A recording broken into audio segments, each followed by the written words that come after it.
There are 16 champion legends we can currently build our decks around in Riftbound, but which should you be playing and which fits your playstyle best? Today I'll be covering all of the champion legends, their signature cards, and their associated champion units so that you can have a better idea of what to look into playing. To make this a bit easier, I will also be grouping them into 6 groups, which you can click ahead to see if you're interested in them. These are Spell Slingers, Aggro, Movement, Holding, Buffs, and Specialists. So let's not waste any time and jump right into our Spell Slingers. There are 3 champion legends which currently fall into this category, and we might as well start with the most popular, and arguably the strongest of the legends, Kai'Sa, Daughter of the Void. This is in the Fury and Mind domain. She has the reaction ability to exhaust herself and add a power to pay for your spells. This means that once per turn you can cheat out a card that should be setting you behind by forcing you to recycle one of your runes.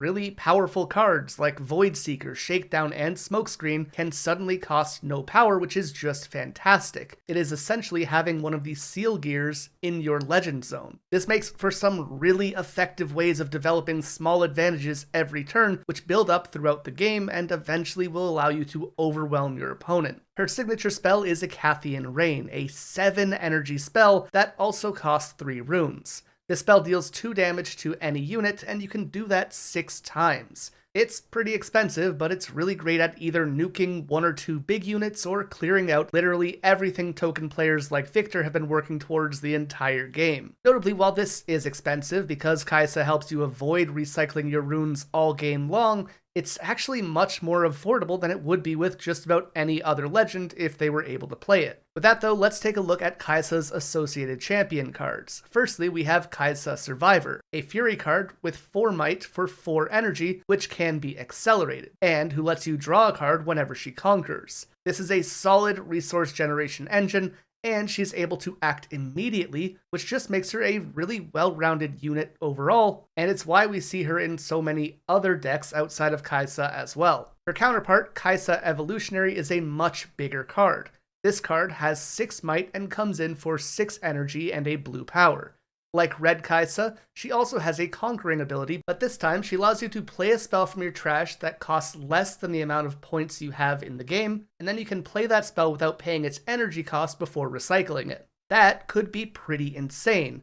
And not only that, but Blue Kai'Sa also has ganking, meaning she can proc her Conquer ability much more easily and much more often than Red Kai'Sa can. Again though, she is inherently a bit slower to get onto the board. In general, I think that's really what holds Blue Kai'Sa back, as most lists don't seem to run her at all. However, I think she could definitely show some potential in the future as we get more cards and possible targets for her to bring back from the trash. Speaking of lists, if you want me to go over more deck lists like Kai'Sa or for any other legend, let me know in the comments down below, and if there's enough interest, I'll definitely get on that. Also, if you're enjoying this and want to be notified when those videos go live, do me a favor and leave a like and subscribe for more. It really does make a massive difference for the channel, and it'll keep you informed. Anyways, on to Ahri. Ahri, Darkchild, is our second Spellslinger legend, and thematically she's actually pretty similar to Kai'Sa, with 2 main differences. Firstly, and most importantly, she is obviously in the Fury and Chaos domains rather than Fury and Mind. And this is interesting as while both blue and purple spells tend to be about control, they do it in very different ways, with Chaos spells often bouncing cards back to hand, while blue spells will weaken or move their targets. But I'll get into that more specifically when I talk about domains later this week. The second way that Ahri differs is obviously in her ability. Ahri allows you to ready up to 2 runes at the end of your turn. Notably, this card did receive an errata to say up to 2, so if you don't have 2, it isn't like there's a minimum requirement. That said, up to 2 also means that you can now forget to ready those if you're not paying attention, so you do need to be careful to ensure that you're getting the value from this legend. Again, I have a video on all of the erratas that you need to know about as well, and you can check that out after this one. Regardless, this essentially allows Ahri to go all out on her own turn and then have enough energy to play 1 decent reaction on her opponent's turn at a bare minimum. You could also save up more energy if you want to be more disruptive, obviously, but that's all up to you and it's all situational. Like I said, it is very similar to Kai'Sa as it allows you to generate more value. However, the difference between saving energy or power lets these decks be built in pretty meaningfully different ways. Ahri's signature card, of course, is Tibbers. This is a super expensive card coming in for 8 energy and 2 power. It has 7 might, which is nice as it's just big enough to survive a ton of the damaging spells in the game right now. But more importantly, when Tibbers is played, it deals 3 damage to all units at battlefields. This is a huge board wipe, which is great, though notably it does affect your own units as well. So just be careful with that. Luckily, we are more focused on spells in this deck than units, so it shouldn't be too terrible of a problem for you to overcome. You can also, of course, recall your units back to the base to get around this. Kind of funny that both signature cards so far have kind of shit on Viktor specifically, but I promise signature cards going forward do have some variety. Now, we also have Annie's 2 champion cards. Firstly, the Chaos version, Annie Stubborn, is a 3 might unit for 4 energy and a power that lets you return a spell from your trash to your hand when you play her. Purple has a ton of high value spells to take back, and red has a lot of removal and damage, so that's pretty awesome actually. Meanwhile, the Fury version, Annie Fiery, is a 4 might unit for 5 energy and a power that increases the damage of your spells and abilities by 1. And notably, this is for each instance of damage. So looking back at cards like Icathian Rain, for example, from Kaisa, this would deal 3 damage 6 times instead of 2. So the more often that an effect goes off, the bigger the benefit that this card will give. That said, the only cards in red and purple that can double dip on this effect so far are Icathian Rain and Falling Star, so that is a bit disappointing. But again, as more cards come out, this could be better later on. All in all, Annie is just another solid resource-based legend that people really seem to be enjoying playing, and you should definitely try her out. And that brings us to our final Spellslinger legend, Lux, Lady of Luminosity, this time in the Mind and Order domains. Her ability says that when you play a spell that costs 5 or more, you can draw 1. The nice part is that this isn't limited to once per turn, but the bad part is that it sets a minimum requirement of paying 5 for a card. So you can't do it on turn 1, you can only do it on turn 2 if you are getting the extra starting rune at the beginning of the game, and if you're going first, she does nothing until turn 3, assuming you haven't recycled your runes at all to this point. That said, there are plenty of expensive blue and yellow spells to work with. Blast of Power, Grand Stratagem, Singularity, Divine Judgment, and Time Warp, for example. So there is some potential there, and as the card pool grows, she will have a chance to grow with it. Her signature spell, Final Spark, also fits into this category. This is an 8 energy action spell that deals 8 damage to a unit. And honestly, that feels a bit weak, especially for 8 energy, though of course it doesn't cost any power. But also you can consider that for 6 energy and some power, you can either kill something outright at a battlefield with Blast of Power, or deal 6 damage to 2 units with Singularity. I don't know, not super impressed with Final Spark. But let's talk about her champion units. Lux Crown Guard is a 2 might order unit for 4 energy. It is super understated, but she makes up for that by being able to exhaust herself to give you 2 energy for spells at reaction speed. She is basically a mana dork, and she makes the Legend's ability much more manageable to play with. As for the blue version, Lux Illuminated is a 5 might unit for 6 energy and a power that gets 3 might for the turn whenever you cast a spell that costs 5 or more energy. So, one Lux benefits your champion legend, while the other just benefits from their theme. In my opinion, Crown Guard is miles better, but that said, a 3 might boost is nothing to laugh at, and maybe you could build some sort of Defend the Castle deck around her. Now, after our Spellslingers, we have our aggro-based legends, essentially decks which will flood the cards from their hand onto the table as fast as possible in hopes of overwhelming the opponent. And we're going to be starting this section off with Jinx Loose Cannon.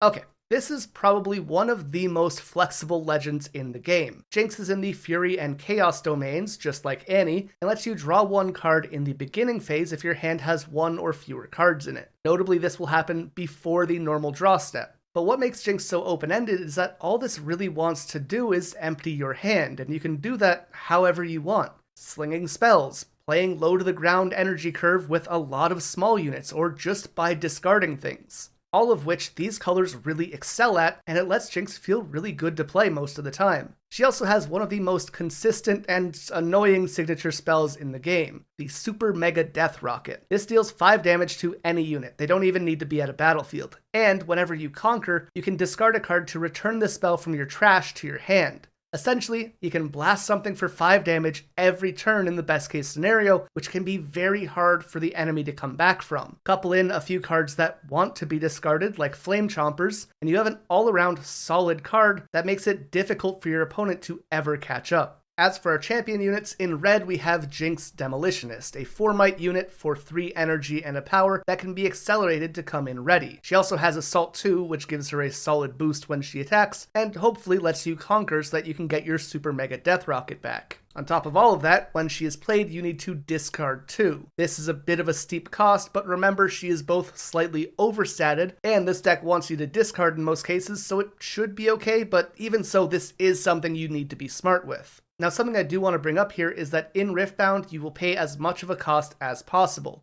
So when Jinx says that when you play her, you discard 2, if you only have 1 card in your hand or no cards, you will discard whatever you have and then continue as normal. It's not like you can't play her if you can't discard 2 in this case. The Chaos variant of Jinx is Jinx Rebel, a 5-might unit for 5 and a power that will ready herself and gets a 1-might boost whenever you discard a card. Similar to Lux, one of these cards enables the legend and the other leans into the theme. Both are pretty okay in this case though, and you should be fine whichever you go with. Continuing with the aggro theme, we have Darius, Hand of Noxus.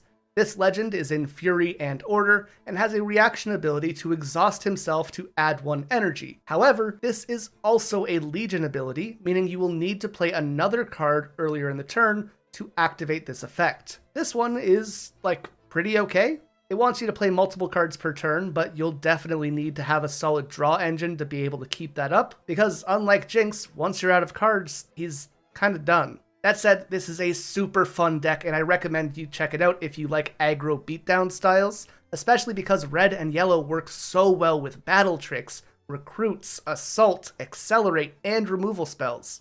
What isn't great is Darius's signature spell, the Noxian Guillotine, which has a 4 energy and 1 fury cost, and at action speed will let you target a unit and say that the next time that it takes damage, it will be killed. However, if you have Legion active, you can kill it immediately. Flavor-wise, this is kinda cool. It feels like putting a bleed stack on something and then ulting in League, right? But conditional removal like this always kind of rubs me the wrong way in general. I can definitely see the use cases. Maybe your opponent tries to conquer a battlefield you're holding, and then you drop this, and suddenly your Poro takes out their Volibear. But even so, I'm just not a big fan of this card. In Fury, we also have Darius Trifarian, a 5-might unit for 5 energy and a power that gets 2 might and readies himself whenever you play your second card in a turn. Notably, this is only the second card and does not happen every time you play 2 cards. Even so, decently strong. As for the Order variant, Darius Executioner has 6 might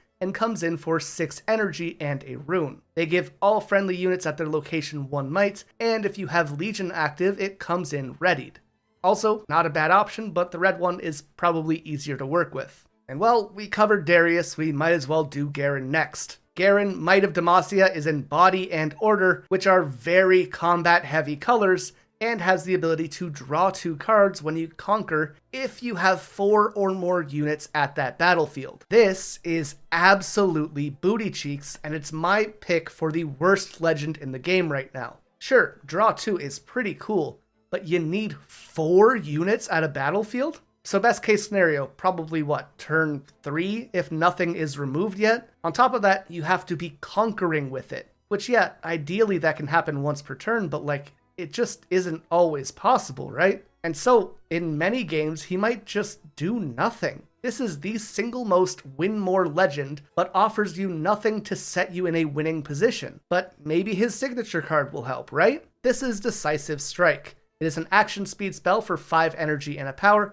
that gives all friendly units 2 might this turn. Honestly, not a terrible effect.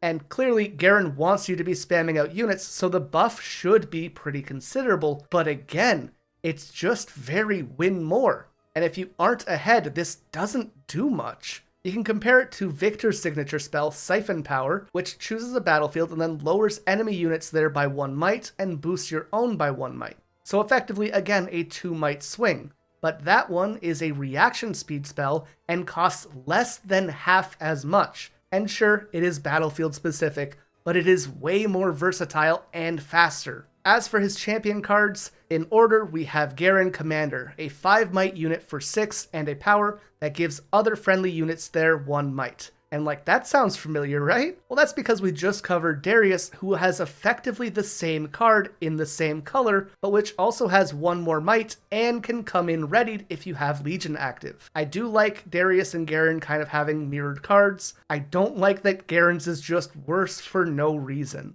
The orange version, Garen Rugged, has the same stats as the yellow one, but also has both Assault and Shield too. This one I do like quite a bit more. It doesn't really fit with the Garen Legend, but I think as an individual unit it's pretty okay, if not a bit on the expensive side. All in all, this is probably easily the worst Legend in the game, and it just feels bad all around, which is upsetting because I play way too much Garen in League, and I still enjoy using Garen every chance I can in the Path of Champions on Legend of Runeterra. I really wanted to like this one, so it's just kind of a shame. Enough negativity though, let's get into some fun cards that focus on movement, effectively overwhelming the opponent with more showdowns and combats than they can deal with. Starting with Misfortune Bounty Hunter.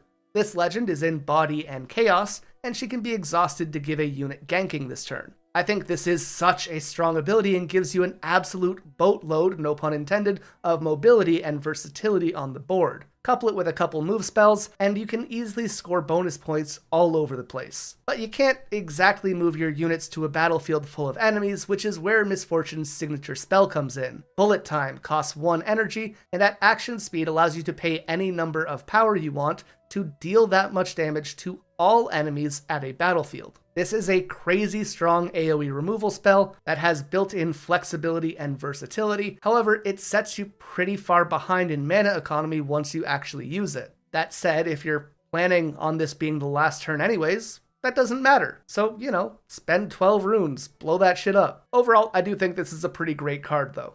The Chaos version of the Misfortune card is Misfortune Buccaneer, a 4 might unit for 4 energy and a power that can be played on an open battlefield and allows your friendly units to be played at open battlefields as well. This is a super cool card. It is very aggressive and opens a ton of opportunities with the Legend card. The body variant of Misfortune is Misfortune Captain, a 5 might unit for 5 and a power that can accelerate and has ganking. On top of that, the first time that she moves each turn, you can ready another exhausted unit you have. Again, huge synergy with the Legend. Both of these cards are really great and fit perfectly into what Misfortune wants to do, so I'm definitely excited to play around with this deck. It looks extremely fun. A pretty similar champion legend is Yasuo Unforgiven, though this time it is in Calm and Chaos. Man, we really got this far into the video without mentioning Calm at all. That's crazy. Yasuo also has an activated ability. This time you need to pay 2 energy, and when you exhaust him, you can move a unit to or from your base. So while Misfortune allowed your units to move between battlefields, Yasuo effectively allows your units to get an extra standard move, and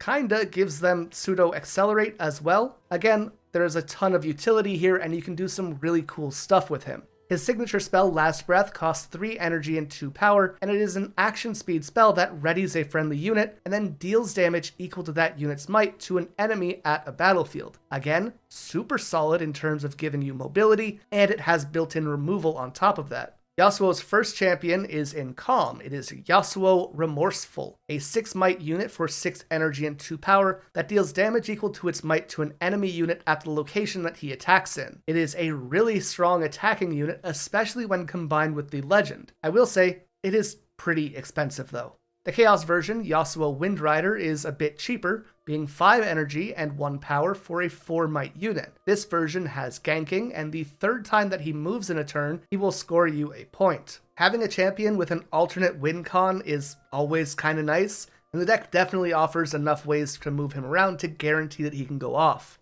I mean, standard move plus legend ability is already 2, so any other move skill will get you there. All in all, I think this is another really cool deck. It's definitely more of a controlling style deck than Misfortune, but it's still super fun to play with. Now, on the other end of things are decks that are trying to not move and hold a battlefield as long as possible to win that way. And again, we have 3 legends that are really trying to facilitate that, firstly being Ahri. Ahri, Nine-Tailed Fox, is in the Calm and Mind domain and has a passive ability that says when an enemy unit attacks a battlefield you control, give it -1 might this turn to a minimum of 1. So while many other decks are trying to boost their own units, Ahri is instead trying to drain your opponent's power to make attacking you feel insurmountable. In general, this works best against decks that use many small units to attack, like Viktor or Garen might do, as the effect will proc for each of those cards and feels multiplicative. And we can see this theme continue in her signature spell, Foxfire. Normally this costs 3 energy, but it can be played as a hidden card instead for just 1 power. Foxfire kills any number of units at a battlefield, with might totaling up to 4 or less. So in combination with the legend passive, if an enemy was to attack you with 4 2-might units, they would shrink and then you'd be able to kill all 4 of them, and that's kinda gross feeling. I like it a lot. Notably, with the recent rules changes to hidden cards, Foxfire will only be able to target units at the battlefield that it is located at, but still, solid removal card overall when it comes to dealing with small attackers. Now in line with that holding theme is our calm Ahri, Ahri Alluring. This unit has 4 might and costs 5 energy and a power, and when she holds, you will score a point. Considering the deck is all about holding, that's not too bad overall. Her mind counterpart is Ahri Inquisitive, a 3 might unit for 3 energy and a power that gives an enemy unit at a battlefield -2 might to a minimum of 1 whenever she attacks or defends there. This is a more proactive version of that alluring card, but I definitely see a lot of value in each version. Another holding legend alongside Ahri is the second most popular deck in the game, Master Yi. Master Yi Wuju Bladesman is a calm and body champion that gives your units 2 might when they defend alone. Another passive ability like Ahri, though a bit more conditional. This card is deceptively strong though, largely due to the colors that it is in. There is so much versatility and protection and so many combat tricks in green and orange that it just makes Yi feel like a menace to deal with. On top of that, because of the wide range of possibilities, Yi can be built in several different ways, and we've seen 3 different versions placed pretty well in tournament results. His signature spell is Highlander. It costs 4 energy, and at reaction speed, you can choose a friendly unit, then the next time that card dies this turn, it is instead recalled to the base exhausted. Notably, this is another card that got an errata, as the card that is recalled also gets healed now. This term wasn't in the game when the set was printed, but it ensures that the unit doesn't simply die from still being marked for damage when it is recalled. Like I said though, these colors make it really hard to deal with Yi players holding a space in general, and with an ability to keep their units alive like this, it's just made even more difficult. Yi's champion units, on the other hand, are not exactly top tier, despite their legend card being so. The calm version is Master Yi Meditative, a 4 might unit for 5 energy and a power that gets 4 might if you have 8 or more runes. This makes him pretty large late in the game, which is nice, but until then he is just severely understated. It also means that you have to be more careful when paying power costs, as you might accidentally shrink him. The body version, Master Yi Honed, is a 6 might unit for 7 energy and a power that has ganking and enters ready. This is a great way to sneak in a point, and if you imagine him as a 6 energy cost with Accelerate, maybe he doesn't seem so bad. But either way, I think people only really run him in their decks because they literally have to pick one of the two. And our final holding champion is Teemo, Swift Scout. This card is in the Mind and Chaos domain, and is all about the hidden mechanic. Firstly, he lets you pay 1 energy rather than paying a power cost to hide your cards, which is huge. And second, he lets you pay 1 and exhaust him to put a Teemo from the board or your champion zone into your hand, essentially letting you hide that Teemo over and over again. On a very similar note, we have his signature spell, Guerrilla Warfare. This spell returns up to 2 cards with hidden from your trash to your hand, and lets you hide without paying costs this turn, essentially extending the number of hidden cards your opponent will have to deal with, and giving you access to maybe some of your better cards that you have already used up. The first Teemo we have is Teemo Scout. This is the Chaos version, and it is a 1 might unit for 2 energy. It can be hidden, and gets 3 might the turn that it is played. So you hide him, play him, get the buff, and then use the legend to return him to your hand and repeat. It is surprisingly more annoying than you'd think. The Mind counterpart is Teemo Strategist, a 2 might unit for 2 and a power, which of course can be hidden. And this is another card that got an errata. It now reads, when I defend, choose an enemy unit here and reveal the top 5 cards of your main deck. Deal 1 damage to that unit for each card with hidden revealed this way, then recycle the revealed cards. So essentially, every time the opponent attacks into this Teemo, one of their units will be taking anywhere from 0 to 5 damage. This makes the decision-making a player has to do when going against a Teemo very tricky and hard to plan for. They both don't know how much damage they're going to be taking, and don't know if it's even Teemo that's hidden in that location. Of all the legends though, I think Teemo is probably one of the best examples of a card that will eventually reach a critical mass, meaning eventually there will be enough hidden cards to make this super consistent and extremely powerful. To date, there are only 11 cards with a hidden keyword that you can play around with in these domains, which is really limiting his options overall. But on to our next category of legends, the buff cards. A buff is essentially an effect granted to a unit that gives it 1 might. This effect is permanent until the buff is removed by some other effect, though each unit can only have 1 buff on them at a time, and we have 3 legends which interact with this in some way or another. First up is Lee Sin, Blind Monk. This card is in the body and calm domain and lets you pay 1 energy and exhaust him to buff a friendly unit. The nice part about this card is that 1,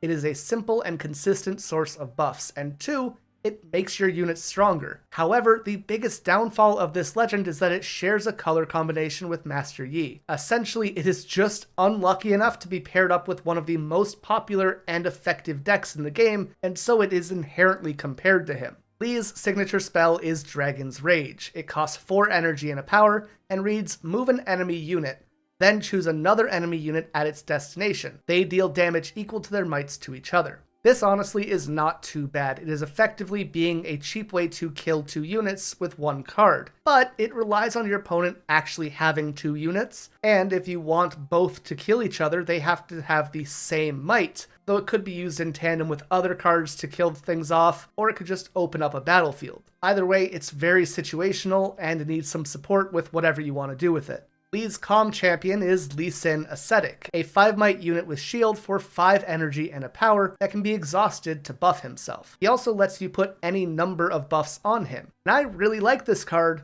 but it's bad. It's super slow. It comes in exhausted, so he can't proc himself on the first turn. The second turn, you'll probably want to move him, so you can't proc him then. But on the third turn, you can start to buff him, and until then, he's just kind of a guy.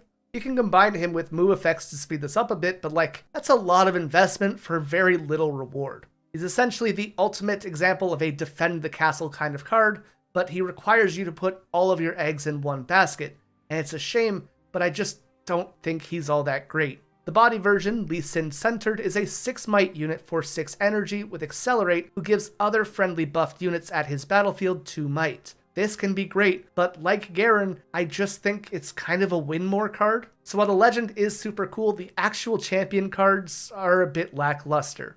And at that point, you're just kind of comparing legends back to back between him and Yi, and that's up to you, but one is a passive ability, and I think that just inherently has more value. Our next buff legend is going to be Sett the Boss, a body and order domain legend that also received an errata. Though this is in line with the Highlander change that we talked about earlier, it's pretty simple. Effectively, if a buffed unit you control would die, you can pay a power and exhaust Sett in order to recall that unit to your base, healed and exhausted. On top of that, when you conquer, you can ready Sett so that you can use this ability again. So, it is effectively Master Yi's Highlander spell, but in the legend zone, and with the condition that it has to be used on a buff unit. This can be super strong, and gives you some real resilience that can be difficult for your opponent to deal with. However, each proc costs a power, which can set you behind quite a bit. Alright, enough jokes, sorry about that. Sett's signature spell is Time Stopper. Sorry, Showstopper. Now, no more jokes. This buffs a friendly unit in your base and then moves it to a battlefield for 1 energy and 1 power. It is a super simple and cheap card, but it sets you up with a buff and gives you a free move, which can be really powerful. For champion units, we have Sett Kingpin in yellow. This is a 5 might unit for 4 energy and a power that has tank, which forces your opponents to target him with combat damage first. He also gets 1 might for each buffed friendly unit at his battlefield. It's kind of similar to the Lee Sin Ascetic card, but works with other units being buffed rather than himself. You're building wide, not building tall, and I think that makes him a quite a bit stronger unit overall. Then we have Sett Brawler, which is the body version. This has 4 might for 5 energy and a power, flipping the might and energy cost of the other set. In exchange for the worst stats, Sett Brawler gets a free buff whenever he is played, or when he conquers. He can also spend his buff to get 4 might for the rest of the turn. This makes him an easy target for all of the buff effects, and a massive unit to deal with on the battlefield. I really like Sett, however, he definitely is a difficult deck to play in terms of managing your runes and your buffs, and sometimes it just kind of implodes on itself if you don't have the resources that you need.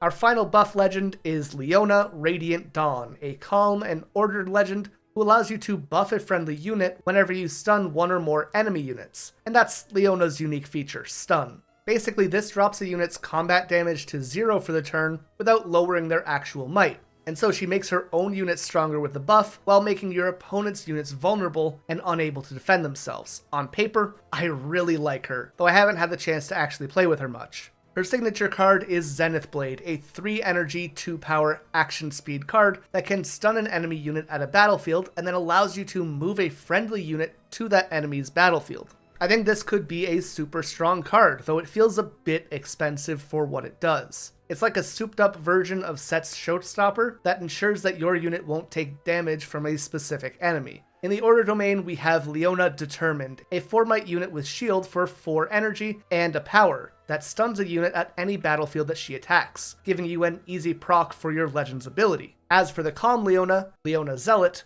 this version is a 6 might for 6 energy and a power, and if your opponent is within 3 points of winning the game, you can have her enter readied, and she will lower stunned units' actual might by 8 to a minimum of 1. This is definitely a bit more of a win more card, but it also inherently has a catch-up mechanic by entering ready, and I think each of these is super functional overall. Now, our last 2 champions fall into what I call the specialist category. These function differently from just about anything else the game has to offer, or at least they lean into these themes way harder than anything else can. Our first legend here is Viktor, Herald of the Arcane, who is in the Mind and Order domains and is our only token-generating legend. Viktor has the ability to pay 1 energy and exhaust himself to create a 1 might recruit unit token. This allows a constant and steady supply of small units to flood the board, creating an advantage that builds up over time. This is supplemented by Siphon Power, his signature spell, a reaction speed spell that gives friendly units at a battlefield 1 might for the turn, while dropping the opponent's units there by 1 might to a minimum of 1. Not a great card if you are swinging with 1 unit, but in a deck like Viktor's, it can be pretty crazy if you have 5 going at them. Viktor's first champion unit is in the Mind domain. Viktor Innovator is a 3 might unit for 4 energy and a power that lets you create a recruit in your base whenever you play a card during an opponent's turn. That can be a lot of value for doing something you already kinda wanna do. Meanwhile, the Order version is Viktor Leader, a 4 might unit for 4 energy and a power that creates a recruit in base whenever a non-recruit you control dies. For those wondering, Viktor will not trigger if he sees himself die. Now notably, these two kind of want to be built in different styles of decks, with Viktor Innovator benefiting from spell-heavy decks, while Viktor Leader benefits from unit-heavy decks. And I think that's kind of cool. Now, I think this can be a really strong deck, and I know some people like Joey over at 50k Comics loves this deck, but it just doesn't seem to be doing great in larger tournaments in general. However, I think there's a lot of potential there. And our last specialist legend, and our last legend of the video, is basically the exact opposite of Viktor. Rather than making a bunch of small units, Volibear Relentless Storm is all about ramping into playing big bunguses. This legend is in the Fury and Body domain, and allows you to exhaust it when you play a mighty unit in order to channel an exhausted rune. For those wondering, a mighty unit is a unit that has 5 or more might. This can get really out of hand really quickly if it's going well, but it can also do essentially nothing if you aren't hitting your mighty cards. His signature spell, Stormbringer, costs 6 energy and 2 power, and has you choose a friendly unit in your base and then deal damage equal to its might to all enemy units at a battlefield before moving your unit there. So it's a board wipe and a free move, which is solid. However, you do need to have a unit in your base to actually do this, so this can be a dead draw if you're just top decking. And again, that's kind of the theme for Volibear. It sounds stupid, but if it's going well, it's going well. And if it isn't, it really isn't.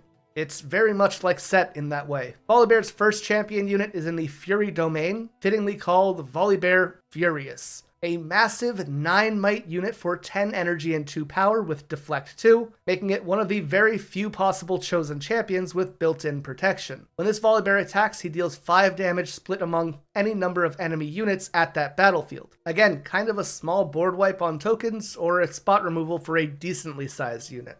But that isn't even the biggest Volibear. Over in the body domain is Volibear Imposing, who has art from one of my favorite Legends of Runeterra cards. Which, by the way, check out the video over on 50k Comics where we compare Riftbound cards with their original Legends of Runeterra cards that they got their art from. Super fun one. Anyways, this Volibear has 10 might, which is tied for the highest in the game right now. This comes in for 12 energy and 2 power, has shield 3 and tank, and when an opponent moves to a battlefield other than the one that he is on, you can draw 1 card. So it's already hard to deal with him unless you have straight up heal spells, but if they choose to avoid it, you still get to draw a card. And in larger games with 3 or more players, this is going to proc even more often. But with that, we have covered all 16 champion legends, their signature spells, and the 32 possible chosen champions that you can pair with them. Battlefields can make or break a match. Getting the right one can pretty much win you the game in some matches, while hitting the wrong one can be a brutal wall to get over. There are currently just over 20 in the game, and knowing how to use them effectively and which champions to pair with them is going to be one of the most important parts of winning this game. So let's start with the Altar of Unity. Altar of Unity says that when you hold here, you can play a 1 might recruit token into your base. This battlefield is great for decks that want to go wide on the board, in particular Viktor and Garen, though most order decks can also take advantage of it. In Viktor's case, the entire deck is about making these recruits, while Garen needs to conquer with 4 or more units to trigger his leader's effect, so you kinda get the benefit from him as well. But let's talk about a couple other things which might be less intuitive that work with this effect. Firstly, cards which sacrifice creatures really benefit from this. Commander Ledros and Cruel Patron, for example, get their discounts or require sacrificing to be played, so Altar of Unity allows you to use these cards much more easily. If you are in the Mind domain, you can also pair this battlefield with Wraith of Echoes, as they let you draw a card once per turn when a friendly unit dies. And if you have more friendly units, you can make this happen much easier. Similarly, buff cards that target multiple units also are really effective here. Kinku Monk, Peak Guardian, and Overt Operation can get a ton of value in this position. Then we have aura effects, which are super effective on this battlefield. Darius Executioner, for example, gives other friendly units 1 might. Magma Worm basically gives them haste. Captain Farron gives them assault, and Taric gives them shield. So the more recruits you get, the better these cards are.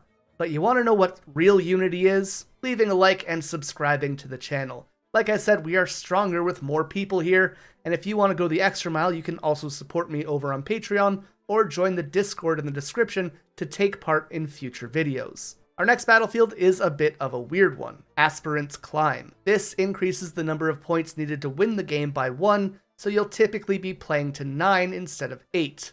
This one is an okay option in decks that take more time to get their strategy in motion, or decks that can generate a lot of value. For example, one of the most value-oriented cards in the game is Dazzling Aurora. This is a gear that plays the top unit of your deck onto the battlefield for free at the end of each turn. As a result, you should be able to eventually overwhelm your opponents by bringing out massive units that they can't deal with.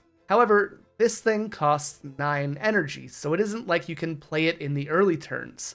So by using Aspirant's Climb, you can usually give yourself an extra turn to stabilize. Similarly, Lux needs you to play spells that cost 5 or more, and Volibear requires you to play large and often expensive units.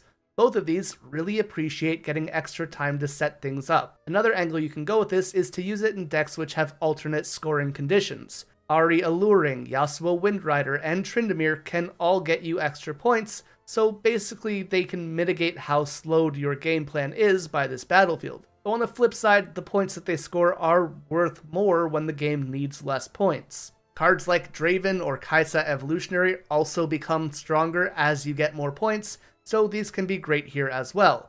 But Leona Zealot and Find Your Center actually become slower as a result of this battlefield. On to Back Alley Bar, which is a battlefield centered around movement. This gives 1 might to any unit that moves away from this location, and so decks that give you more access to movement or ganking get a pretty significant buff from it. The biggest decks that work well with this are probably Yasuo and Misfortune, as the Yasuo legend lets you move a unit to or from your base for 2 energy each turn, and Misfortune gives one of your units ganking each turn. That said, unless your deck facilitates moving from one battlefield to the other in the same turn like these do, there isn't much use to this effect. However, cards that want to conquer also have some synergy with this, as by moving them off this battlefield, you give them another chance to conquer, as opposed to having them hold onto it. So if you give Qiyana ganking for Misfortune, she can kind of double dip on the benefits.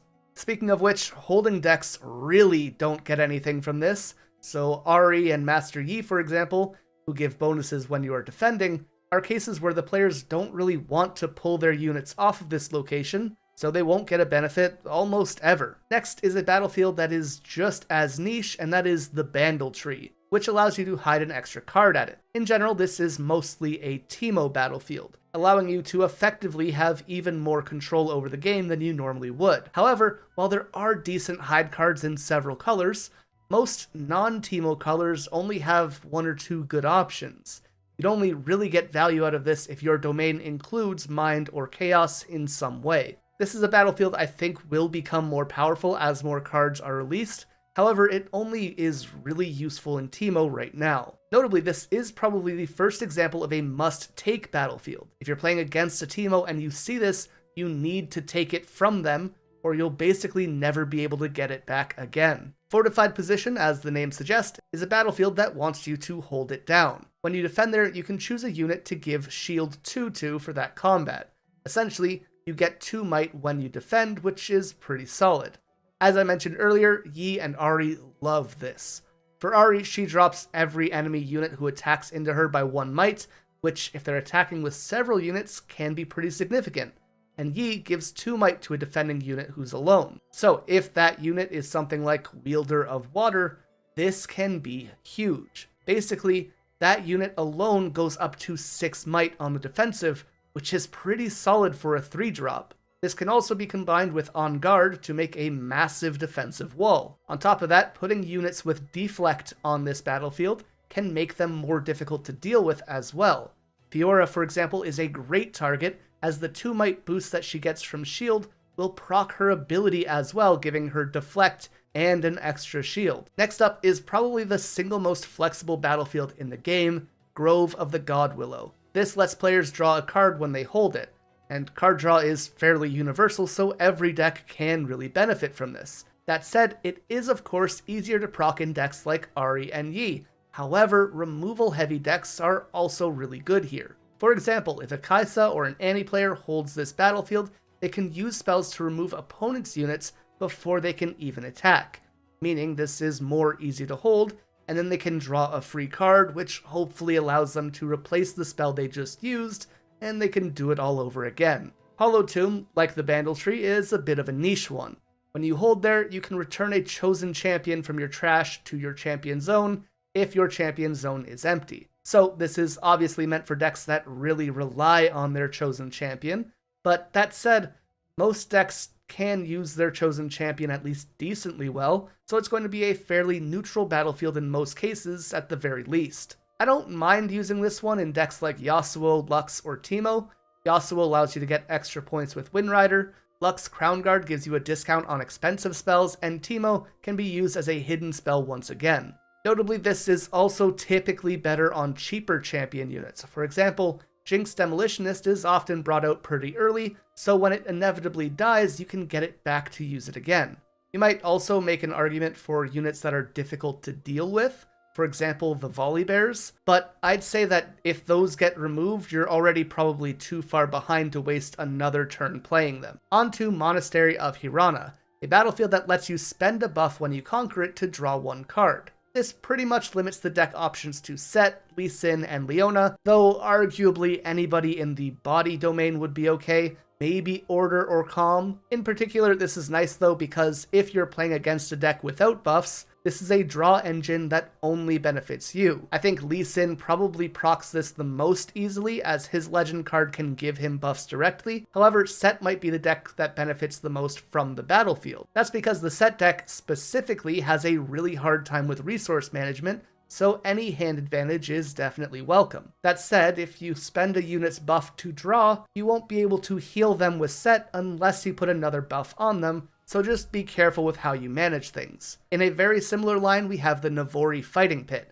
which buffs a unit when you hold there. Again, Lee Sin, Leona, and Sett. And again, Sett benefits the most as it readies his Legends ability, but Lee Sin Ascetic can get a free buff here as well, which is nice too, even if the card itself is pretty bad. That said, this is way more open-ended than Hirana, and any deck can make use of a buff. It is free stats, which no one is going to complain about. It's just that buff-specific decks can actually make use of those buffs in different ways beyond just the stats. Next up, we have a battlefield kind of similar to Aspirant's Climb. Obelisk of Power lets each player begin the game with one extra channeled rune. This helps slower decks like Volibear reach their late game 1 turn sooner, and lets power-heavy decks have more resources available right away. But most importantly are what the numbers 3 and 4 actually mean. You may have noticed that some decks feel really good playing second because their champion legend has an ability that costs 1 energy. Well, now those players get to take advantage of that going first as well. For example, you can play a Poro, then Viktor can make a recruit, or Lee Sin can buff it. Similarly, player 2 starts at 4 energy, meaning they can play things like Kiana or Kaisa Survivor on turn 1, or Taric, which is a crazy good card on turn 1. Even something like Misfortune can be played to an open battlefield right away, essentially meaning that you get to start the game with a free point. This battlefield is also really solid with Jinx or Darius, basically decks which want to play more than 1 card each turn. Jinx wants to do this so that she can empty her hand and proc her Legends ability, while Darius wants to activate Legion as often as possible. Also, not really relevant yet, but Herald of the Scales could be played on the first turn if you are going second, meaning your next turn you can play an 8 energy dragon, or you could if we had them, but at the very least you'll have resources left after playing Raging Firebrand, Mind Splitter, or Blazing Scorcher. I know dragons are bad right now, but let me dream. Reaver's Row is probably one of my favorite battlefields in the game, as it makes some really interactive and interesting game states. Reaver's Row allows you to return one of your friendly units from there to your base when you defend there. This lets you play very aggressively, then pull your units back to safety without being punished. Again, it is a super flexible one like Grove of the Godwillow, and really anyone can use it. Putting this with Sett basically makes his units impossible to kill though. If you kill them with a spell, he just revives them. If you attack them, he just puts them back in his base. It is super strong for a defensive option in that deck. Otherwise, units that have Conquer abilities really benefit from this as well. Anytime you can pull them back for free, it opens them up to attack with them again on your own turn to reactivate their Conquer skills. This includes things like Kaisa Survivor and Kaisa Evolutionary, Sett Brawler, Kiana, Jinx's signature spell, the Super Mega Death Rocket, Adaptatron, hell, even Tryndamere. Like I said, it is a super fun and very functional battlefield. Now, all of those Conquer effects also come into play in the Reckoner's Arena. This battlefield activates Conquer effects when you hold it. Like I said, all of those same units do things when they conquer here, so any deck that runs them can consider this. I think in particular, Kiana and Kaisa are great here, but if you regularly use other units that I mentioned, it's always going to be solid.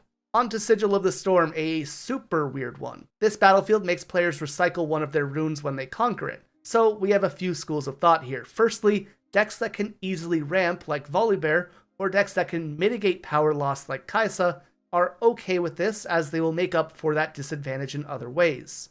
On the other hand, aggressive decks with very low energy or power curves also don't need a ton of resources, so losing a bit here or there won't break them. It's really the mid-range decks that will suffer with this one. The interesting part of this battlefield is that it disincentivizes taking it over. So by conquering it yourself, your opponent then needs to ask themselves if contesting it is worth losing a rune. It's like a resource version of Fortified Position.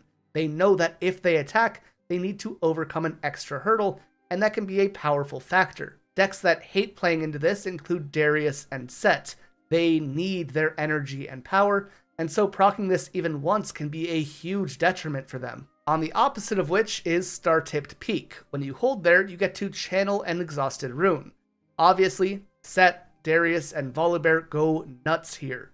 But really this is as open-ended as the Godwillow. Anyone and everyone benefits from having more resources, so you can always consider running this. That said, if you are playing a low-to-the-ground aggro deck, you might want to avoid it, as giving your opponent more energy to fight back with can really stomp out your ability to overwhelm them. Next up is the Spellslinger battlefield, Targon's Peak. This battlefield lets you ready 2 runes at the end of your turn if you conquered it, allowing you to cast defensive spells to protect yourself on your opponent's turn. Notably, this is enough for Discipline, Cannon Barrage, Challenge, Convergent Mutation, Hidden Blade, Rune Prison, Siphon Power, Smokescreen, and a ton more. Basically anything that runs cheap spells and movement or ganking based decks all really like this, as they can proc it consistently and easily. The arena's greatest is the opposite of Aspirant's Climb. It gives each player 1 free point at the start of the game. Slow decks really struggle with this, as it cuts into the time that they need to set up, and it speeds up whatever an aggro deck is trying to do as well. Notably, Draven gets an inherent buff here, as do Leona Zealot and Find Your Center, but I'd say that the best buff is to decks with alternate earning options, again those being Yasuo Windrunner,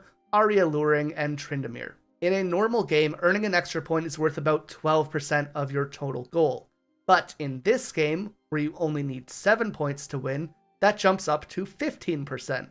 Which doesn't seem like a lot, but it's a 25% boost from the original value. Either way, it is definitely a scary battlefield to deal with, and it really changes how the game works in most situations. On to the Candlelit Sanctum. This is another conquering battlefield, this time allowing you to look at the top 2 cards of your main deck and then rearrange them, or put any that you don't want to the bottom of your deck. This one is a lot more subtle than some of the others, but it helps you fix your draws and can help you avoid drawing bricks. In most cases, this is just generally good for most decks, but there is one deck where it is insanely good, and that is Teemo. Now, this won't always be a difference maker, but it can help you set up for Teemo's strategist's ability, making sure that he can do some extra damage. And, more importantly, it can find Nocturne, meaning you might get a free Nocturne when you conquer here, making it the ultimate Gamba battlefield. Next up, we have a defensive battlefield with the Dreaming Tree.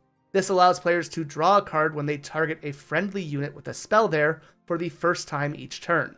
Master Yi and most green decks love this. They have so many battle tricks like Discipline that can buff their own cards, and this can just allow you to draw into even more of them, which can get super out of hand very fast. Especially considering a bunch of those cards already let you draw when you use them, so it's kinda like you're double dipping on this once each turn. And there's just not much to say here. If you play defensive spells, this is an excellent choice. The Grand Plaza, on the other hand, basically only works for Viktor. And maybe Garen, but don't play Garen. This one says that if you hold it with 7 or more units, you win the game. So firstly, having 7 units is kinda difficult, let alone holding with 7 units. I mean, yeah, Viktor can do this for sure. The problem is that the battlefield doesn't actually help you get there. It doesn't do anything until it wins the game, which means that you are losing value if you are working towards it, as opposed to using a different battlefield in its place. On top of that, if you already have 7 units, and you're in a position to be holding them, you're already probably winning the game anyways. So while this can be funny, I mean, it's probably not fantastic on average. But it is definitely funny though. What you probably do want to use in a Viktor deck is Trifarian War Camp. This battlefield gives 1 might to all units that are there. Any deck that builds wide rather than tall will work really well here. If you swing in with 5 units, that means you are getting a 5 might buff rather than 1 big unit swinging in with a 1 might buff. This is just great for just about any deck in general. However, like I said, decks which use plenty of small units rather than investing in large ones will get way more value. And so this is a particularly rough one for a Volibear deck to play into, for example. Now, a bit of a strange battlefield is Vilema's Lair. This is basically a trap that stops units from returning back to their base once they are there. Essentially, if you move a unit there, you need to be invested in keeping them there. Defend the castle decks like Lee Sin, big unit decks like Volibear, and decks that target units at battlefields with spells like Hidden Blade really like this. But in general, it's just a location that makes everyone a bit more vulnerable. On the other side, ganking decks actually take advantage of this by skirting around the restriction. So Misfortune, for example, can still move her units, albeit only to the other battlefield. Voidgate is yet another spell-slinging deck, this time more offensive though. Specifically, Annie and Kaisa really like this battlefield, as it boosts the damage of spells and abilities by 1 for each instance. so Falling Star suddenly does 4 damage twice rather than 3. This is super strong and might just be their best battlefield in my opinion. That said, several units also get a buff here, including Volibear Furious, Yasuo Remorseful, and Caitlyn Patrolling, who all do more damage with their abilities, which is pretty solid, especially for Volley, who now deals up to 10 damage when he attacks. Opposite to Valma's Lair is the Windswept Hillock. This is a pretty simple battlefield that gives all units their ganking. Again, Yasuo, Misfortune, and all the Conquering cards love this. But aggressive and token decks also work really well with this. It lets them funnel all of their cards onto it and then move them over to the other battlefield on the following turn for some quick points. So you conquer, then on the next turn you get the hold point, move all of them over and conquer again. Next turn you get the hold point, move them back. It's a really easy cycle for them. Like a few before, this is just a generally good and flexible battlefield for any combat-oriented deck. And our last battlefield is another flexible one, being Zaun Warrens. This makes players discard and then draw a card when they conquer it. Notably, if your hand is empty though, you will still draw a card without discarding. This one is a great deck for anything that wants to dig for its win con, like any draw-based battlefield, but specifically this is great for Jinx. Her decks run a ton of discard synergy like Flame Chompers, so you can double dip on the battlefield in most cases, and that can be super strong, especially in an aggressive deck that generates resources like hers does. Outside of her though, this is just a good option for decks that are confident in conquering, but lacking when it comes to holding. Just think of it as an aggro version of the God Willow. With that though, we have covered all of the battlefields, who uses them, and what the best ways to take advantage of them is. There are currently 6 domains in Riftbound, but it can be kind of overwhelming to look at the entire pool of over 300 cards and figure out what you need to worry about. So today I'll be kicking off a series where I go one by one through each of the domains and talk about all of their relevant spells that you need to worry about, the gear that they can play, notable units, as well as which decks you might expect to see them in. Because knowing what your opponent can play is like 90% of the work of making sure you don't get caught off guard. But with that in mind, today we're going to be covering the Fury domain, which has 43 cards in it between the Origins and Proving Ground sets. This includes 12 spells, 9 champion units, 17 normal units, and 5 pieces of gear that you can expect to see across 5 different champion legends. I'm not going to go into them in a ton of detail here, but there are 5 champion legends that you can build your deck around if you're looking to play Fury. These include Jinx, Kai'Sa, Volibear, Darius, and Annie. Of those, I mean, Kai'Sa, Annie, and Darius are pretty strong, and Volibear and Jinx are also decks people can choose to play. I mean, they're fun at the very least, right? With that all out of the way though, we're going to get into the spells, and notably, all of them in the Fury domain, with the exception of 2, can be played at action or reaction speed, meaning your opponents have a ton of way to interact on your own turn if they're playing Fury. The 2 spells which they can't play on your turn are Falling Star and Firestorm. And between the 2 of them, I think we gotta start with Firestorm because that's probably one of the best Fury cards in general. So Firestorm is a 2 energy spell that costs 2 power as well. Very expensive if you're not playing Kai'Sa. And it reads, do this twice, deal 3 damage to a unit. And you can choose different units for each part. So this is very powerful, especially as an early game clear tool. You can hit units in the base, which is very important as it makes it difficult for your opponent to keep their cards safe if you're using Falling Star. Or you can double up and deal extra damage to a single target, hitting them for 6, which is pretty considerable and gets around most things in the game. Now the problem with cards like this that hit multiple times rather than one big hit is that you have to pay deflect costs multiple times as well. So for example, if you want to take down a Kiana and you're hitting them with 2 casts of Falling Star, you got to play their deflect cost, you got to pay it again, and then you're also paying the power. Imagine I'm pointing the other way when I point this way. And then you also have to pay the power cost for this card. So if you're not playing Kai'Sa, you're now down 4 power to cast this one card. And that's pretty rough. Even so, this card is super strong. Now the other card that you can play in Fury that isn't at action or reaction speed for spells is Firestorm. A 6 energy 1 power card. Very expensive, but it deals 3 damage to all enemy units at battlefields. So this is a proper board wipe. It hits everything that's at a battlefield that your opponents control, and 3 damage is okay. It's enough to clear most of the smaller units in the game, but you're not going to be clearing any of the big ones, and this is a lot to spend to not clear the big ones, you know? Even so, I mean, if we're ever in a meta where something like Viktor or token-based strategies, like we're seeing Azir's coming out soon, this might be very good against those decks specifically. And 3 is kind of that sweet spot for dealing with smaller units, so this isn't too bad. Onto the action and reaction spells that Fury has access to, and I'm going to be addressing these in order of energy cost. This way you can tell what your opponent might have depending on how much energy they have available.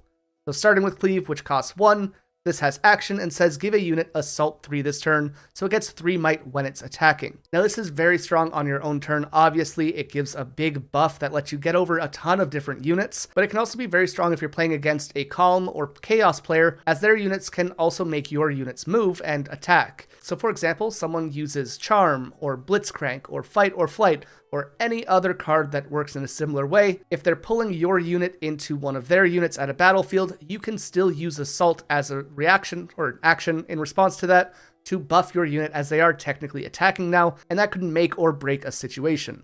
I think Charm is one of the strongest spells in the game right now, and it's super cheap, so Cleave is kind of your response to that. The other 1 energy spell that Fury has access to that you need to be a bit cautious of is Hextech Ray. This is 1 energy and 1 power, again, essentially free for Kai'Sa as they don't have to pay the power cost, but at action speed you can deal 3 damage to a unit at a battlefield. So this one can be particularly scary early game, as if you are the one to make the first move and push one of your units forward onto a battlefield, a Kai'Sa or any player can use this spell to clear out your attacking unit if it has 3 or less might, and that effectively puts you a turn behind, which can be super detrimental. So obviously you need to be cautious on your first turn if they leave 1 energy up. Now this next one is a bit interesting, as it's our first really niche card here. Get Excited costs 2 energy and 1 power, and lets you discard 1 card to deal damage equal to its energy cost to a unit at a battlefield.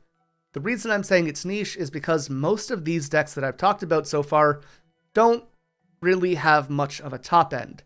In Kai'Sa or Annie, for example, you're probably playing Darius, which is 5 damage, pretty good, but outside of that, there's not much. The Kai'Sa deck has Thousand Tail Watcher, but I don't know if I'm discarding Thousand Tail Watcher. So where this card is really effective are in the Jinx and Volibear decks. Ironically, the 2 that I said were lower power level. The reason this works in Jinx is that it acts as a discard enabler. She has other cards that we'll talk about later that when they get discarded have some kind of effect, so this allows them to kind of benefit doubly from one effect here.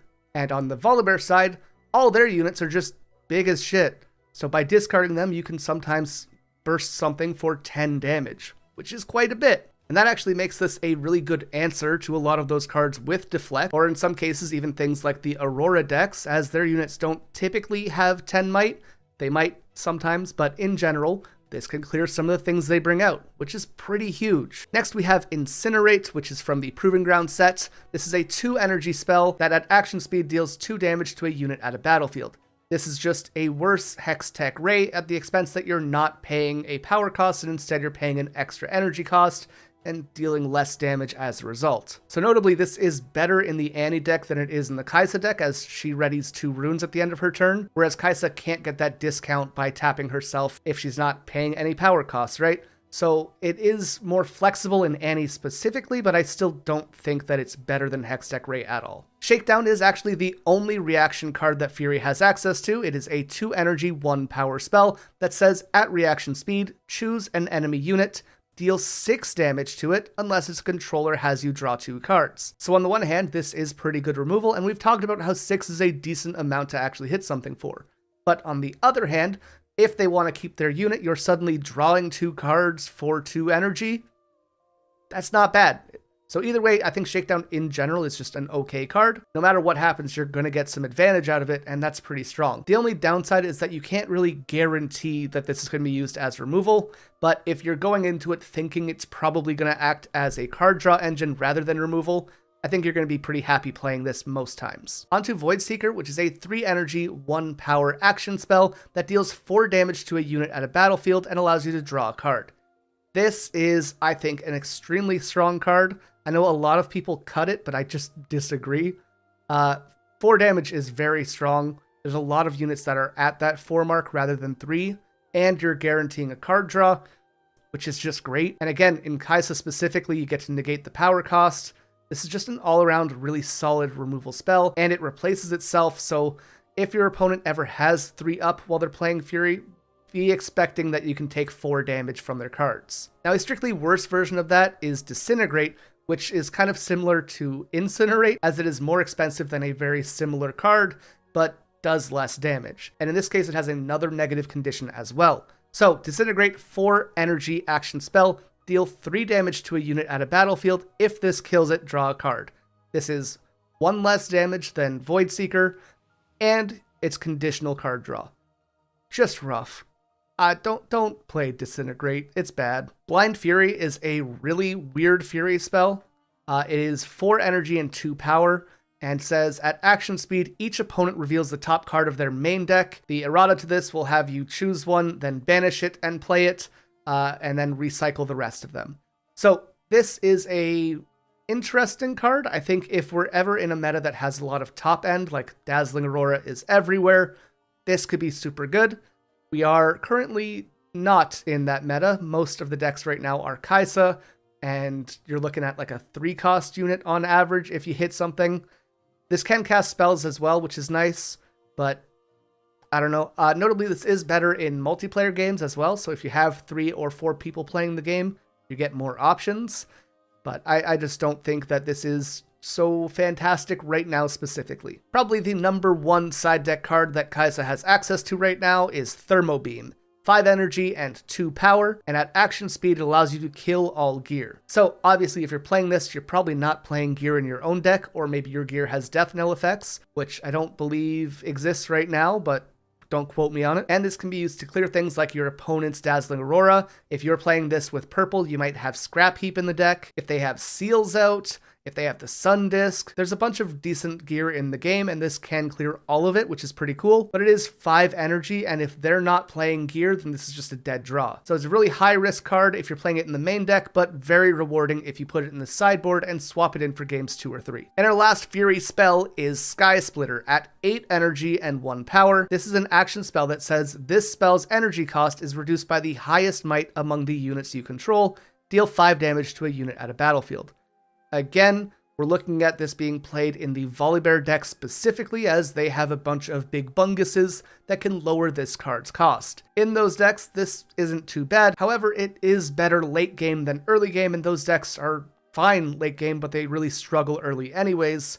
So it's hard to say. Now that said, in those decks, if they are playing this, you can just kind of spike something for 5 damage, which is pretty nice. And if for whatever people are playing this in their main deck, it can kind of be combined with Cleave to get a 3 energy discount on Sky Splitter. That's kind of a fun combo. But in general, I just don't think this is a fantastic card. It is something you need to be aware of if they have a bunch of energy open or a big unit though. Onto our non-champion units, and we're going to start off with the Chemtech Enforcer. This is 2 energy and 2 might. Assault 2, and when you play it, discard 1. Like Get Excited, this is a discard enabler, which is great in the Jinx deck. However, outside of that, I don't think many people are going to be playing this. It's not a bad attacker, like it does swing for 4, but only when it's attacking. So you do need to be a little bit careful with it. If you are playing this, maybe something like Reaver's Row could be a cool battlefield to pair it with. You go in, swing for 4. When your opponent tries to take the battlefield, you pull it back, and you can swing again the next turn. That's kind of very strong, I think. But in general, I don't think this is getting played too much outside of Jinx. Annie potentially could run it if they're doing a whole like discard package with Scrap Heap as well. But I don't know. A more common 2-drop that you might see is Legion Rearguard. Again, 2 energy for 2, but it lets you play it ready for 1 extra energy and a power. I still don't think this card's great, but it is something that your opponents can play if they're in an aggro deck to really get ahead of the board. Your premier 2-drop in the red decks, though, is probably the Pouty Poro. This is a 2 energy, 2 might unit, again, just like the other 2. However, it has Deflect, which means if your opponent wants to target it with a spell or ability, they have to pay 1 extra power to do so. And if the meta is a lot of Kai'Sa and Annie, that can be a problem. So Pouty Poro is just fantastic. I really like him. I think I run 2 in my Kai'Sa deck, but 3 is definitely an option. Moving on to the 3-drops, we have Dangerous Duo, a 3 energy, 3 might unit with Legion. When you play me, give a unit +2 might this turn. So this could be cool in a Darius deck or an Annie deck, I think, are the main ones that I see it in. Basically any deck where you're trying to play multiple cards in a turn and focused on offense. this is pretty good. This is something that you can only do on your own turn though, which can be an issue. But, I mean, if you're just swinging for the fences, this isn't a bad option. It isn't really something you have to worry about too much for your opponent playing it, though, because you're already playing around cleave anyways, and that gives 3 might, so we're not super paranoid about 2 might here. They can be combined to give something 5. That's pretty considerable. But again, Dangerous Duo's only like fine overall. I wouldn't be too worried about seeing it. Flame Chompers is one of the premier discard targets. This is a 3 might, 3 energy unit that says when you discard it, you can pay 1 Fury Rune to play it. This essentially makes it a free 3 might unit that you can use to synergize with your other effects.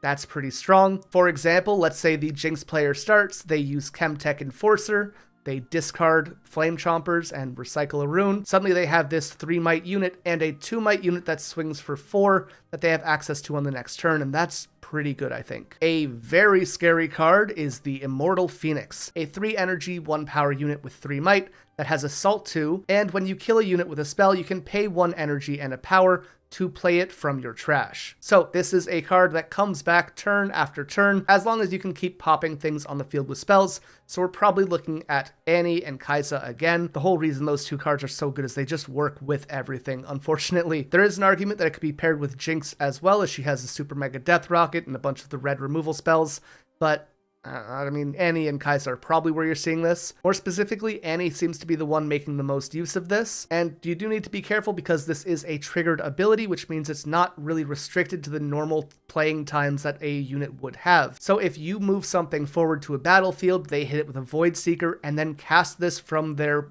trash, put it on their base, they can attack with it on their turn as it readies at the start of their turn. That could be pretty devastating. So this is a card that you need to be aware of if it's in your opponent's trash, and it's a really hard one to deal with as long as you keep putting units onto the board that they can target and destroy. But if you're not doing that, you lose the game, so try and play around it as best you can. Our last 3-drop here is the Noxus Saboteur, which is a 3 energy, 3 might unit that says your opponent's hidden cards can't be revealed here. This could be a very solid sideboard piece, as every color other than red has pretty decent hidden spells. For example, green has Zona's Hourglass, yellow has Facebreaker, blue and purple have a fuck ton of them, orange has Paka Cub, which, fine. So in most matchups, you'll be able to get some value from this at the very least, especially if you're playing against a Teemo, but I don't really think that you're main decking this. I think it's just a cool option to bring in if Teemo's ever super relevant. Following that, we get to our 4 drops with Captain Farron, a 4 energy, 1 power unit with 5 might that says other friendly units here have Assault 1. This is a cool attacking unit if we're working with token related cards. We don't super have a lot of token cards in red. If you're seeing it, you're probably going to be seeing it in a Darius deck, as they have access to yellow as well, which has a ton of little token generators. So you can get a good amount of value out of it that way, but I don't think this is super powerful. It can be like fine, but I don't think that this is going to be the most effective card that most people are playing around. And it's typically a card that's very telegraphed, so you don't have to worry about it in most cases. Now it can be readied if they have the Sun Disc. That's an option. And in that case, it could be a little bit better, but I don't think that's something you got to worry about. Now, a very good 4-drop is the Noxus Hopeful. This is a 4 energy unit with 4 might that has Legion. This card costs 2 less. So if you've already played one other card this turn, Noxus Hopeful is a 2 energy, 4 might unit. That is phenomenal. I've won so many games because this card is just a bastard to deal with, and it adds a ton of extra stats to the board for just 2 energy. And even if you do have to pay it at full cost, so 4 energy for the 4 might unit, like that's fine. It doesn't do anything else at that point, but it's at least at cost at that point, right? A 4 energy unit should have 4 might, so it's not like you're getting screwed out of anything here. Raging Soul is a 4 energy unit, again with 4 might. However, this is one of the cards that benefits from discard. Again, we're probably looking at the Jinx deck. So this says, if you've discarded this turn, I have Assault and Ganking. This can be very strong, especially if played with something that can ready it or move it, which is typically going to be in purple. And notably, that's where all the discard synergy is, so that's good. I really like Raging Soul. It's a very niche card. It's only going to be in those discard decks, but I think it's very strong in those, so something to be considerate of. Blazing Scorcher is our first 5-drop, this time being a 5 energy unit with 5 might that has Accelerate. Now, something to be aware of with this card is that it's a dragon. Dragons don't have a ton of support right now, but they do have Herald of Scales in orange, which lowers the cost of dragon cards by 2, And if dragons get a lot of support, suddenly this is a 3 energy, 5 might unit. That could be pretty good. On top of that, 5 might means that it is officially mighty, which benefits the Volibear deck. When you play a mighty unit, Volibear allows you to channel a rune Exhausted, and in this case that means you can use that rune to negate most of the cost for this accelerate cost, and that's pretty cool. This is about as close to an early game card as you can get for mighty, and it's just a decent card all around because of that. Am I playing it in any deck other than Volibear? Probably not though. Scrapyard Champion, another discard synergy card, 5 energy and a power for 5 might. It has the Legion effect. When you play this, discard 2, then draw 2.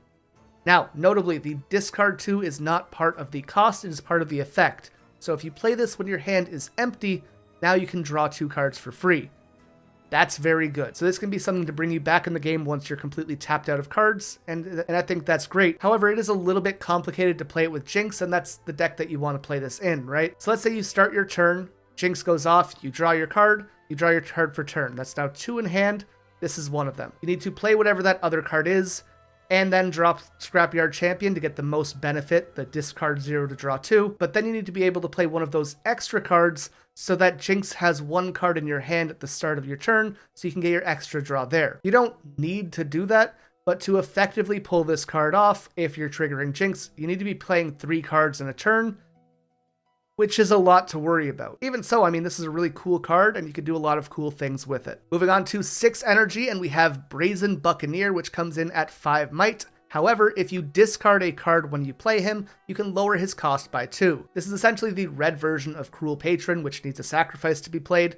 However, the cost is optional, and if you can trigger things like Scrap Heap or Flame Chompers or any of those cards, like, you're going to be pretty happy playing this card. If you can't trigger them, you're going to be pretty upset as it's negatively statted, right? It's 5 might for 6 energy. I think this could have a place depending on how much synergy we get for discard. I don't know if we're there yet though. Brynhild Thundersong is a really interesting one for red players specifically. This is a 6 energy, 5 might unit that says when you play me, opponents can't play cards this turn. So if you're playing red and your opponent ever passes while their energy pool is completely open, this shuts that down immediately, and I think that's really strong. Notably, they can still react to this card while it's on the chain. So if they have something like Void Seeker, they can still cast it while this is on the chain, but in general, it completely stops their ability to react on your turn, and that could be really strong depending on the deck you're playing against. Annie and Kaisa would really hate to play against this, so it's something to consider. But again, we're understated. I'm not so certain what's looking to play this right now, but I think it could be seen as like a sideboard option eventually. We have another dragon with the Raging Firebrand, 6 energy, 1 power for 4 might. This says when you play me, the next spell you play this turn costs 5 energy less. I mean, that's pretty cool. I don't know how good this is right now. Again, once we get more dragon synergy, this could be very cool. Notably, if it's paired with Sky Splitter, this card only costs 1 power now. That's pretty cool. You can combo these two together like that. I don't think the support is all there right now, but again, this is one of those cards I think could be cool in the future. A card that I don't understand how it's not a dragon is Magma Worm. This is 8 energy and a power for 8. Yes, I know it's a worm, but like, I mean, look at this thing. And it says other friendly units enter ready. This can be super strong. Just having a blanket, everything comes in ready, is great. The problem is it has no way to protect itself, and if you're spending 8 energy, you're probably not playing another card that turn, which gives your opponent a whole turn to respond to this, and they're just going to take it off the board before it does anything. I think this might have a place if you're playing Dazzling Aurora, but in general, ironically, I think it might be a little bit too slow, despite speeding up the rest of your cards. And our last big bungus for the normal units in Fury is Cadragon the Infernal, 9 energy, 2 power, and 9 might. Big boy. This says, when you play me, draw 1 card for each of your mighty units. So for everything that has 5 might, you get to draw a card. I'd say you could probably guarantee 2, maybe 3 safely with this card. That's okay. He's pretty big, which is nice. Again, you're looking to get this off Dazzling Aurora, though. Playing it by itself is just way too expensive. It's just too slow. Hopefully, more dragon support, more yay. I like dragon cards. I don't know. It's cliche, but like, they're cool. What do you want? Moving on to the champion units now. First and foremost, we have Vi. Very scary card. This is 2 energy, 1 power, and 3 might. Vi has ganking, so it can move between battlefields, very cool. And recycle 1 from your trash, give me 1 might this turn. Couple things here. Firstly, that is not a once per turn effect. You have 10 cards in your trash, put all 10 of them back, Vi is now a 13 might unit for the turn. That's good. Second, that is the buff for the entire turn, so if you can ready her after she attacks, or move her if you're playing purple, you're gonna swing for 13 again in that case. That's real scary. Now, after that turn, she's not great. But if you're smart with when you do it, if you're either conserving it for one big push or kind of mitigating it a little bit each turn to just get her where she needs to be, she can be really strong. Something to be worried about if you are playing Vi though, it's that it's not a reaction ability or an action ability. So you can only play this effectively whenever you would be able to play a unit from hand. But even so, like this is a really cool and this is a really powerful ability, especially if you use it well. Jinx Demolitionist is a 3 energy, 1 power for 4 might. This one has Accelerate, so it can come in ready if you're paying that extra cost. Notably, that means you are playing a second power. I'm not crazy about Accelerate on units that already have power costs in most cases. I think you gotta be really careful with them. They can be very strong, but I think it's something that is very easy to misuse and can put you behind if you do it at the wrong time. Aside from Accelerate, Jinx has Assault 2, so she swings for 6. That's pretty cool. And she has When You Play Me, Discard 2. That is not an optional effect, be careful about that. But if you have things like Scrap Heap in your hand or Flame Chompers, you can double down and really benefit from that. Or it can just set you up to use your Jinx Legends ability so you get an extra draw every turn. Both are fine. Both are fine options. We have the Bank Breaker Kai'Sa Survivor. This is a 4 energy, 4 might unit. Again, this one has Accelerate, notably no power cost in the actual Kai'Sa card, and you're preserving power if you're playing Kai'Sa as a legend, so this is the deck where they would be able to expend that. However, really any red deck is probably going to be playing this if they can. It's just really good because on top of the Accelerate, when she conquers, you draw a card. Free card draw on a unit that comes in readied is just really good. It's consistent, it's easy, it's decently statted. I don't know what more you want from a card like this. If you're playing against Kai'Sa or you're playing against Fury, you need to save some kind of removal so that you can stop this card from conquering, because as soon as Kai'Sa does conquer, they're going to start building up advantage. They have more cards in their hand. They can stop you from doing things on your turn. This is a very snowbally deck, and having that draw engine in the champion unit zone enables all of that. And for the other decks that play this card, like it's still scary even in those. So just be aware, if they have 5 energy up, Kai'Sa is available to them at a readied pace. A card I'm kind of mixed on is Vayne Hunter. This is 4 energy and a power for a 2 might unit. That's kind of low, but she has Assault 3 to mitigate that. On top of that, if your opponent controls a battlefield, she comes in readied, and then after she conquers, you can pay 1 to bounce her back to your hand and potentially play her again, have her attack again if they control the other battlefield. This is a really good top deck card if your opponent controls both battlefields and you need to clear them both for that 8th point. This is a really fun card. I think it fits her really well thematically. I'm excited to see what more we can do with her going forward. I think in particular, she fits Darius and Annie decks really well. So if you're playing against those two and it's later in the game, just be aware that you need to have at least 5 might on each battlefield if you're planning to hold it. Next up, we have the Proving Grounds champion card, the Annie Fiery. This is 5 energy, 1 power, and 4 might, a little bit understated, but she says that your spells and abilities deal 1 bonus point of damage for each instance of damage they do. So Acathian Rain now does 18 damage instead of 12, Falling Star does 8 instead of 6, almost everything else is just +1. There are a couple gear that benefit from this, the green Caitlyn card benefits from this, there's a bunch of little things. I think this has a bunch of synergy with a lot of stuff. My biggest problem with her right now is that there's only a couple cards that target more than one thing, so you're not benefiting from the each instance part. However, I think in general, she's fine. She's also very expensive. 5 energy for this effect is probably too much. 4 is maybe okay, I'd say, but 5 is just too much in most cases. Speaking of 5 though, we have Darius Trifarian, one of the best Fury units. I would say every Fury deck is playing 3 of him. So this is 5 energy, 1 power, and 5 might, but when you play your second card in a turn, give him 2 might and ready him. So something to be aware of is that if he is your second card, he will trigger himself. Something else to be aware of is that second is very specific. It's not second after you play him, It's not every 2 cards. It is the second card you play in a turn. First, second. That's it. It can't trigger again outside of that. But this is a card that can ready himself. If he's in one battlefield at the start of your turn, you can move him back, play 2 cards, move him to take the other one. That's pretty good. You can also move him forward, play a second card, pull him back. Like, he just has so much built-in mobility. He has a foe accelerate, which is great. He can empower himself. It's just such a strong unit. Be aware of it. Be aware of it. This is like a game-winning card. Speaking of game-winning, this card gets better if you're winning the game. Draven Showboat. This is 5 energy, 1 power, and 3 might. Seems really low stats, but he gets 1 might for every point you have. So if you're at 7, this is now a 10 might unit. Really hard to deal with.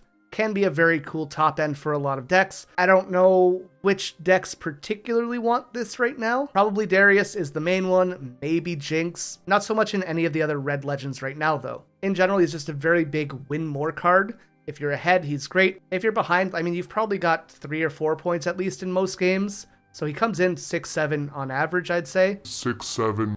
That's not terrible. If you're playing the arena's greatest battlefield, you can actually get a benefit from this as well. Have him default at 4. That's kind of cool. You can have some synergy there. So he's great in aggressive decks and decks that benefit from this point thing. I guess you could also play him with purple or green. Windrider Yasuo can get you extra points. Ahri can get you extra points. Maybe you pair it with that. There's some equipment in the new set that also gives you extra points. So these extra scoring cards might be an option for how you want to build this guy, but in most cases, I don't think he's seeing a ton of play. Maybe as a one-of in Darius, though. Speaking of extra points, we have Tryndamere Barbarian, 7 energy, 2 power, 8 might. A little bit overstated, which is nice. Really strong in terms of power. And when he conquers after an attack, if you assigned 5 or more excess damage to enemy units, you score a point. Now that is pure Disneyland. I don't know if I've ever seen this proc. Maybe I've seen it proc once, but it's just like, not only does he have to swing, but they know that he's there because he doesn't come in readied unless you have an outside ability. He costs 7. That's quite a lot. And they have to have 1 unit in that spot in a turn after they've seen you set him up, who has 3 or less might, for you to be able to trigger his effect. That's a lot of requirements. I don't see it going that way most times. As we get more readied cards, maybe that could be fine. He could be paired with removal, maybe you Void Seek or something, and then swing him in. And notably, if they have no units in a battlefield, you can't get that extra point because you're not dealing excess damage. It's not when I conquer, get an extra point. It's when I conquer and deal 5 extra damage to a unit. That's just not good, man. I wish this card was cool. I love Tryndamere, but I don't think so. Our last Fury unit is Volibear, 10 energy, 2 power, 9 might. This is a large lad. He has a deflect 2 on him, which means if your opponents want to target him, they have to pay 2 extra power to do so. That's quite a lot. It can build up pretty quickly, especially if you happen to defend him, and if he survives that, maybe they have to target him again, and that builds up so quick. On top of that, when he attacks, deal 5 damage split among any number of enemy units here. So that's not bad if you can get him readied, but I mean, If you have like Kadrigan down and then play this guy, oh, crazy. Imagine you swing in for 10, you deal an extra 5 for free. Oh, crazy. How are we doing that? That is 2 turns that your opponent needs to have no interaction with. I don't know. He does have some protection with deflect, like I said, but if you're putting him on the board and he's not readied, they see he's there. They can play around it quite a bit, right? So I don't know. This is just, these cards are too expensive on the top end of Fury. And it's not like these colors really generate a lot of runes outside of the Volibear deck. So like, obviously this gets played in Volibear, but I just don't think he's fantastic overall. He can win you games for sure. He'll beat me probably a dozen times, but that doesn't mean that it's a consistent thing, and I think consistency is more important than high rolling. Now our last category of cards for the Fury domain are the gear, starting off with the Seal of Rage. 0 energy, 1 power, just like all of the other gears, and it has the reaction ability that you can tap it to pay for a red power. This is okay.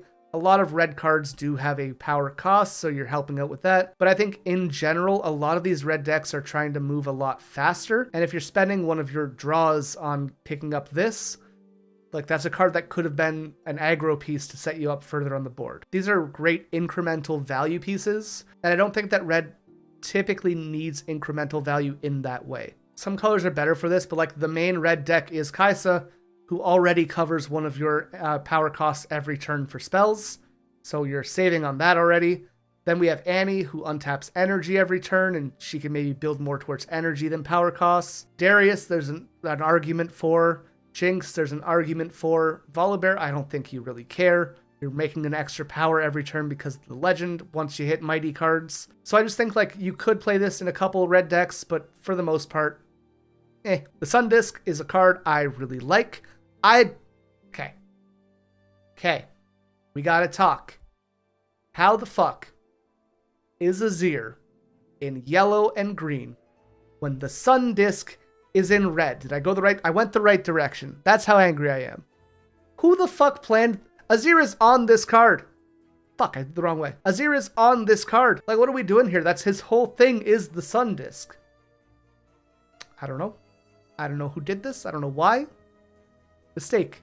Regardless, though, the Sun Disk is a 2 energy, 1 power gear that can be tapped at Legion speed, so you have to have played another card earlier that turn, and then you can ready the next unit that you play. So this is really good in Darius decks because the whole point is that you're playing Legion effects as often as you can. So playing one thing and then a second one, it's reasonable. Annie, there's an argument for because you're reserving the energy and you can kind of go overboard on your own turn and have resources to play spells on your opponents. And I would say Volibear, but like to benefit from this, really, you want to use it on a big unit, but to play that big unit, you need to spend most of your energy, and to activate Legion, you have to have a small thing in your hand that you can use freely. This, like, it fits the ability of what a Volibear wants, but not the requirements of how to play this effect. So I don't know how I feel about that, but I think this card's going to be really cool in the future.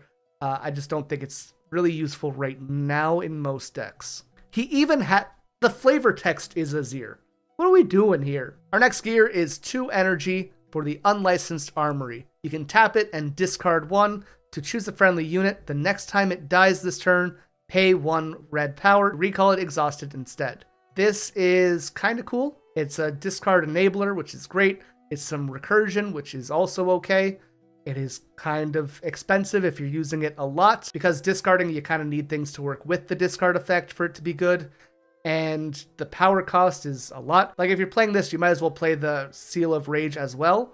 Those two kind of work hand in hand together, and then most of the cost is not something you have to worry about. So maybe this is like something you could play reasonably in the Jinx deck, but I don't know. I think we need a little bit more support for either discard or ramping for this to really work. The treasure tokens, or the gold tokens that we're going to be getting in the Spirit Forge set, maybe there's an argument there that makes this better. But again, it's just not quite where I think this card needs to be yet. Really interesting card is the Iron Ballista. 3 energy, comes in exhausted, which is unfortunate, but you can exhaust it to deal 2 damage to a unit at a battlefield. This just picks off little guys once every turn. I think that's cool. I don't like that it doesn't do anything the turn that it gets played, but after that, it's 2 free damage every turn. I don't know who wants this. Annie, I guess, can like supplement her taking things out with spells. Darius doesn't want it. Jinx probably doesn't want it. Kai'Sa doesn't want it. Volibear definitely doesn't want it. Yeah, so maybe Annie and nothing else. We'll see maybe as we get more cards in the next set. I think the effect is really cool. It's in line with what I like to play, but it's too slow as it is now. And the last card that we gotta talk about today is the Ravenborn Tome. 3 energy for this gear, and it's a card that they have errated to be worse than what it was before. So this says you can exhaust it, and the next spell you play deals 1 bonus damage. That's so cool, because turn after turn you can build that up. It doesn't say the next spell you play this turn, right? So you can just build up and boom, you hit them for 10 damage with something. Except for that's what got changed. Now this says the next spell you play this turn deals 1 bonus damage, and this card is unplayable. I don't think anyone wants this. Maybe it'll see play if we get more incremental spells like Falling Star or a Cathian Rain, but we would need a bunch of those for this to even be in the consideration. But there you have it. We've gone through all 43 of the Fury cards, where they're useful, when you need to be worried about them, and how they can actually get played. Fury is one of the most powerful domains in the game right now. It is such an aggressively strong color. It has removal, it has a lot of speed, but it doesn't have a ton of longevity, and a lot of the cards just cost a lot. So the ones that are very strong, but it has a ton of cards that are just too weak or too slow to get played. So the ones you actually have to worry about are pretty few and far between, really. I'll put on screen now the cards that I think are the biggest things to be aware of in Fury.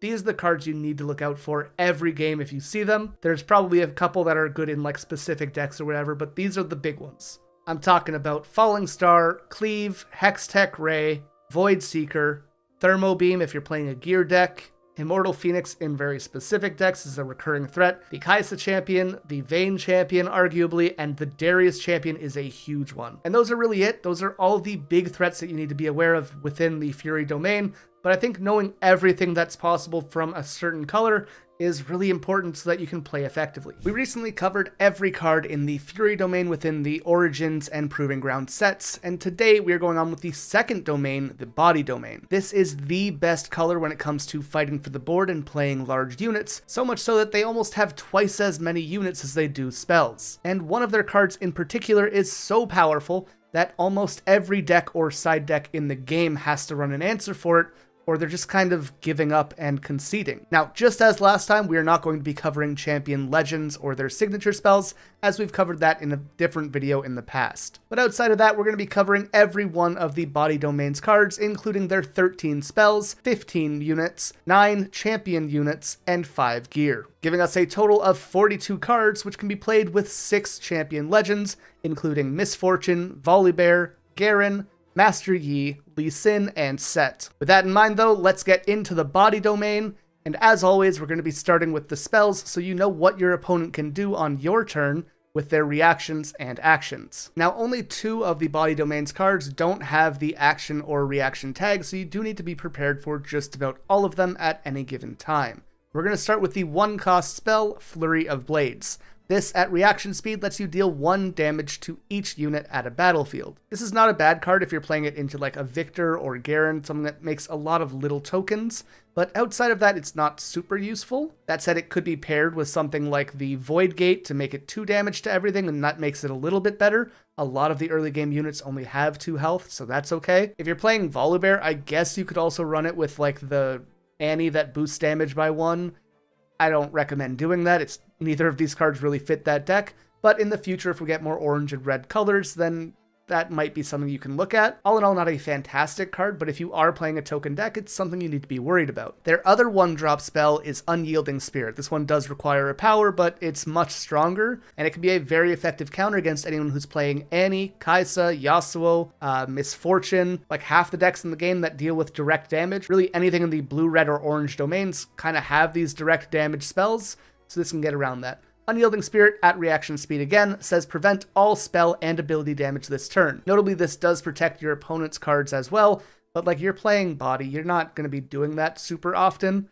Again, there are a couple examples like the Blade Flurry, but you're probably not going to be affected by this. This is just a fantastic protection card, and if you're playing something like Kai'Sa, you need to be aware that if they have 1 energy up, they can drop this and your Cathian Rain suddenly does nothing to them. Now, the upgraded version of Flurry of Blades is the Cannon Barrage. This is for 2 energy and a power, again reaction speed, and says deal 2 damage to all enemy units in combat. The nice part about this one is that it only affects your opponent's units, which is great. It doesn't affect both battlefields like Flurry of Blades did, but I think in general this is the better option. I don't often see people actually running this, but it does show up in sideboards sometimes. Again, 2 damage is kind of the sweet spot for a lot of smaller units. Your Poros, your Ravenbloom student, a lot of things are kind of in that 2 damage zone, and this can clear all of them at once. That's not too bad. Challenge is kind of the only real spot removal that Orange has for the most part. This is a 2 energy, 1 power card at action speed, so not reaction this time. It says, choose a friendly unit and an enemy unit. They deal damage equal to their mights to each other. Basically, you force 2 individual units to fight each other, and because you're playing orange, you're going to kind of hope that your units are bigger, so they will win. The only real problem with it is that you need, one, a board established, you need a unit that can actually make use of this, and two, you want that unit to be bigger than the opponent's, because otherwise you're just trading. So this is kind of removal, but it has a lot of requirements built into it. A bit of a sleeper card that wins a ton of games is Confront. This is a 2 energy spell that says units you play this turn enter ready, and it adds a draw 1 effect as well. So all of the big shit that orange is known for can come in and swing right away. This is fantastic. If you're playing the red Volibear or Tryndamere, a lot of these big red cards, if you're like playing the Volibear deck, or anything that really has an attack trigger that you need to normally wait to get off, this is fantastic. It allows those effects to go off right away, and on top of that, it gives you a draw, so if you don't have anything that you can do, it's at least progressing you through your deck. And 2 energy for a draw is not too bad, honestly. Especially a lot of orange decks are playing things like Dazzling Aurora, which is a card that you often have to search through your deck to get to. You need it as soon as possible, so giving yourself some draw to get there is really effective. It doesn't even matter if you're not proccing the main effect. A 2 energy draw card is just okay. Another 2 energy card that is a staple in a lot of orange decks is Mobilize. This one channels you at Rune Exhausted, and if you can't because you're already at 12, you can draw a card. Again, 2 energy to draw is great. 2 energy to ramp is even better. So on your first turn, you might not be able to play a unit, but you can get yourself up 1. That means if you're going first, your second round will have 5 energy. That's pretty nice. And if you're going second, that is now 6. We'll talk about another ramp spell soon, but you're adding 2 more after that, which will put you at either 7 or 9. And if you can hit both of those spells, then you can play your Dazzling Aurora on turn 3. That's fantastic. But essentially, this lets you get your big stuff out way sooner than you should, and even if you do lose some tempo in the beginning of the game by giving up that pace, you'll be able to play big enough units that you can overcome that, as you can drop things like your Dead Bloom Predator right away, and maybe kill 2 or 3 of your opponent's smaller units if they're not prepared for it. So you're giving up a little bit of speed at the beginning for a massive push in the mid game. Wallop is a really cool card. It really fits into the Lee Sin and Sett decks, although a lot of orange decks run a bit of a buff package anyways, so you're going to be able to get value in, I'd say, 4 of the orange decks on average. Again, this one's pretty simple though. For 2 energy, it has action, ready a unit. And if you have a buff on that unit, you can do this for free. So this is similar to Confront in that it readies your board. The downside of this is that it's just 1 unit, but the upside is that you can do this for free if you have a buff. Pair this with Master Yi, who has ganking and comes in ready, and suddenly you can push him forward right away, drop a wallop, and then move him over to the other battlefield to score 2 free points, which could win you the game potentially. Another of their very important cards is Catalyst of Aeons. For 4 energy this time, you will channel 2 runes exhausted, and if you can't, you will get to draw 1. The nice thing about this is if you're only channeling 1, you do get that 1 and to draw, so you can kind of double dip on the effects there. Although at that point, if you're already at 11 runes, it doesn't make that big of a difference. But again, this is a card that always does something, and if you can get it early, it can put you quite a bit ahead in terms of mana economy. Primal Strength is, I think, one of the most common cards to see in an orange side deck, but a lot of people run it in the main deck as well. It's just an all-around great card. For 4 energy and a power at action speed, give a unit 7 might this turn. 7 is a big number. Like, I want you to think about all the times you play into a green deck and they play Discipline, which gives 2 might, and suddenly their units are just a little bit too difficult to get over. While this 7 buff effectively says that your opponent can't deal with that unit this turn, or if you're using it offensively, it basically negates whatever your opponent has set up. It is just such a big might swing that it can really change the balance of the game. Now, I'm not going to say that 4 is a cheap thing to pay for. This is a lot more difficult to be able to afford than Discipline, especially because it has that power cost as well. But even so, it's just a very strong card in general. A card I like quite a bit, especially in combat-related decks, is Spoils of War. This is for 4 energy and a power. At reaction speed, you can draw 2 cards. But if your opponent had a unit die this turn, this costs 2 less. So for 2 energy, you can draw 2, which is not too bad. You don't want to be paying full cost for it, but like, it's not a terrible card in general, I don't think, especially if you're pairing this with red or blue or purple. Anything that really removes things very easily, it's fantastic. And if all else fails, like this is a combat related deck, you can always run things over to trigger this. And our last spell for the body domain is Overt Operations. For 5 energy and 2 power. At action speed, it says for each friendly unit, you may spend its buff to ready it, then buff all friendly units. So this lets you, so at the very least, this is a +1 to every unit that you have, but if they already have buffs, this is effectively a second combat phase that you can play around with. We're going to talk about units like this later, but units like Udyr make a ton of value out of this because he can both ready himself and give himself ganking, which lets him kind of double dip on that movement, similar to how we talked about Master Yi earlier with Wallop. Now onto our units, and a lot of the lower cost units in the body domain will have a bit of a buffing theme. We'll see this with cards like Cytherea, Pit Rookie, and the Kinku Monk. They all basically work with the buff mechanic, which for those who don't know is just giving a unit +1. Each unit can only receive one buff for the most part, but these buffs can also be spent to use different effects like we saw earlier with Wallop, and we'll talk about more with Udyr later. So keep that in mind as a theme as we talk about these earlier units. For example, Cytherea. Cytherea of Cloudfeld is a 2 energy, 1 might unit, so very understated, but when you play another unit, she buffs herself. So this is an easy way to get buffs onto the board so that you can pay for other effects, and effectively it makes sure that by the time she's ready to move, she's usually a 2 might unit in line with other 2-drops that we have in the game. It's a very versatile card and an easy one to slot into most decks, and it's Cytherea, which I'm a big fan of because I played LOR. Pit Rookie is kind of the body domain's 2-drop. Again, 2 energy, this time 2 might, and says when you play it, you can buff another friendly unit. So this is great. It gives anything else on your board +1. It has a bit of anti-synergy with Cytherea, which is kind of annoying, because when you play Cytherea and then this, Cytherea already gets a buff, which means now you don't have anything to target with this, but any other unit really benefits from it. And again, all the things I've talked about, being able to spend those buffs or just use them aggressively to take over a battlefield are all great things you can work with this card. This is probably the biggest enabler for any buff strategy. A card I'm not super crazy about is Crackshot Corsair. This is a 3 energy, 3 might unit that deals 1 damage to any unit at a battlefield it attacks. Now again, this can kind of be in line with Cannon Barrage or Flurry of Blades, where you can pair it with things like Annie or Voidgate, and you'll get a little bit more value out of it, but I just don't think it's fantastic. There's not a lot of situations where 1 damage makes a difference, so I'm not super thrilled about this card, but it is something that you can play around with, especially if we see a more Warwick-heavy deck or things that worry about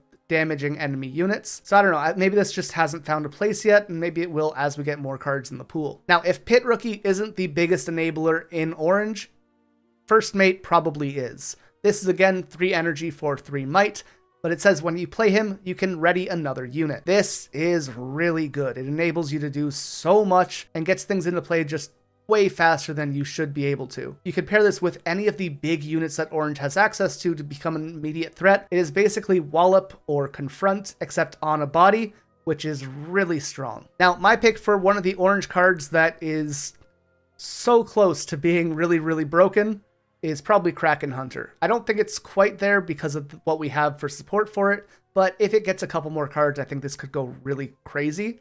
It's not a bad card by any means right now, but I think it has the potential to be even better in the future. So this is for 3 energy and 2 power. It has 5 might, way overstated, and it has Accelerate, so you can get it into motion right away.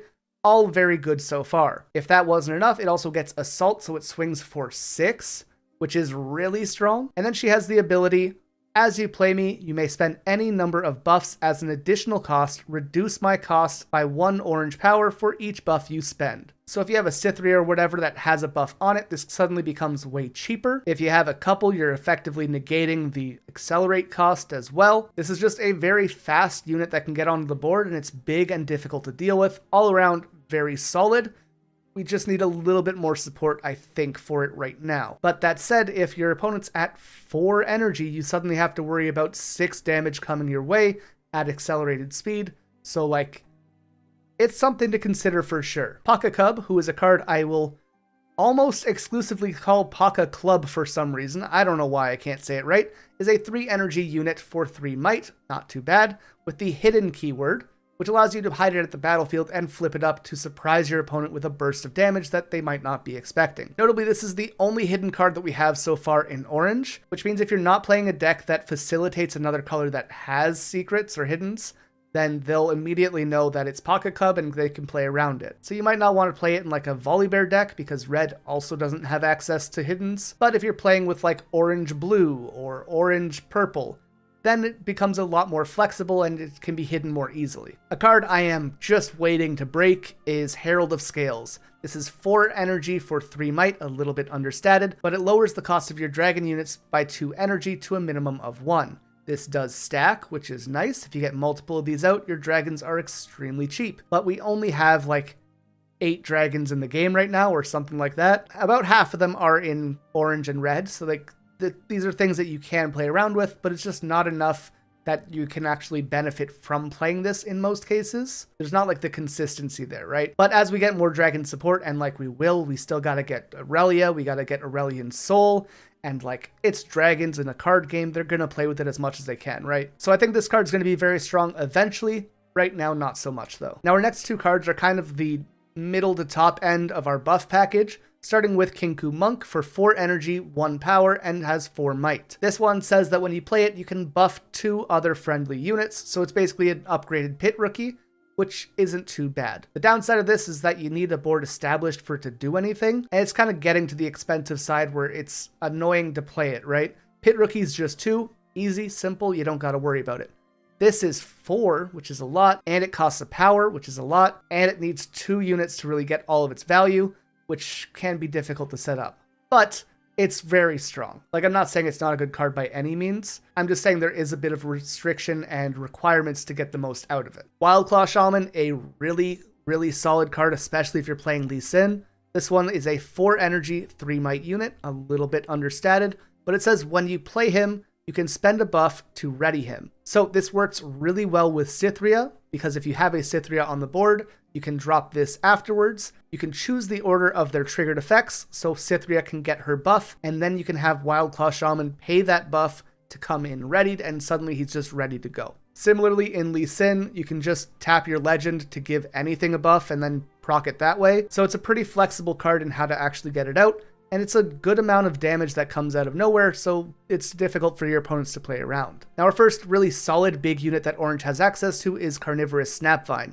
This is 5 energy and 2 power for 6 might, and says when you play me, choose an enemy unit at a battlefield, we deal damage equal to our mights to each other. So this is effectively the same effect that Challenge had, except it has to be this unit, but we're paying 1 extra power and 3 extra energy in comparison to Challenge, and we get a 6 might body along with it, which I think is pretty fantastic. This can catch a lot of people off guard and can be used to really take advantage of how your opponent has their board set up. This card effectively also says that your opponent has to stack up at least 6 might on every battlefield, or you can just take it whenever you want. Now the downside of this card is that it doesn't say may in the effect, which means that when you play it, you have to make an enemy unit and it fight, which could be a problem if they have big units. The other problem is that it doesn't actually have accelerate, so while you can force a fight right away, it can't be put onto a battlefield that an opponent controls. You're just having the 2 units deal damage to each other. But that can open you up as a sort of removal that opens the board up for your other units to move in and take that battlefield over, and that could be very effective. All in all, just a very flexible and versatile unit. You just got to be a little bit smart about when you play it, and your opponent needs to be extremely smart about how they set up the board to not be taken advantage of by it. Next up, we have Dune Drake, which is a card that got an errata. So this is a 5 energy, 5 might unit. It is a dragon, so you can play it with Herald of Scales to make this a 3-drop instead of 5. Not bad. And it says, when I attack, give me 2 might if there's a readied enemy unit here. Now, this card does not say currently that it only gets that buff until the end of the turn. But that is what the errata was, so you need to keep that in mind. So at the end of the turn, it does return to 5 might, but we've seen how effective a 7 might attacker for 5 energy can be with Darius. Obviously, this card can't ready himself like Darius can, but it's just really solid amount of damage for very cheap on the energy side. Now, something to note with Kraken Hunter, this card, and Carnivorous Snapvine is that they are all mighty and they are all cheap, which means you can start proccing Volibear's legend ability and start channeling runes much faster than you can with a lot of other cards we see later. On to our 6-drops, we have Bilgewater Bully for 6 energy and 6 might, who has ganking if they are buffed. Again, very easy to proc with Lee Sin. You just tap the legend and give this a buff. And there's a bunch of cards like Pit Rookie, like Kinku Monk, that can give it a buff as well. However, I just think that this doesn't really do much to begin with. It's a bit of a slow unit, but like if you're established, it's okay. There are just better options for what this wants to do in this color. Oops, I missed this spell, and I thought it was a creature off the top of my head. Gentleman's Duel is 6 energy, 1 power. It is an action spell, not a unit. It has the same art as a unit in Runeterra. I think that might be the problem. But it says, give a friendly unit 3 might this turn, then choose an enemy unit. They deal damage equal to their mights to each other. So again, it's just that challenge effect. Like we're paying 4 extra energy to give a 3 might buff, and that's just terrible. Actually, I don't think that this is really relevant because it's just so outshined by challenge. So I did miss it, but who cares, it's bad. On to Stormclaw Ursine. This is 7 energy, 6 might, and when you play it, you can channel a rune Exhausted. It also has tank, which is fine. Notably, this lets you kind of double dip on the Volibear effect, so you can play this and channel 2 energy. That's pretty nice, but outside of that, I don't think it's all that good. Again, when we get to the top end of the body domain, there are such good cards here that it's fighting for these spaces really hard against the other cards in this area, right? Like, am I playing this over a Carnivorous Snapvine or even a Doomdrake? Probably not. Like, Doomdrake will swing for 7 and is 2 cheaper. Snapvine is 1 cheaper and has the same amount of might. Sure, it costs power, but like, those are more flexible cards and all this does is ramp. But if you're already at 7, like, you don't need that much more ramp, right? And your Legend's already facilitating that if you're playing Volibear anyways, so like, I don't know, this just doesn't really fit. Even though it fits the theme, it just doesn't fit what they need, you know? On to one of the most expensive cards in the game right now. This is Deadbloom Predator, 8 energy and 2 power for 8 might.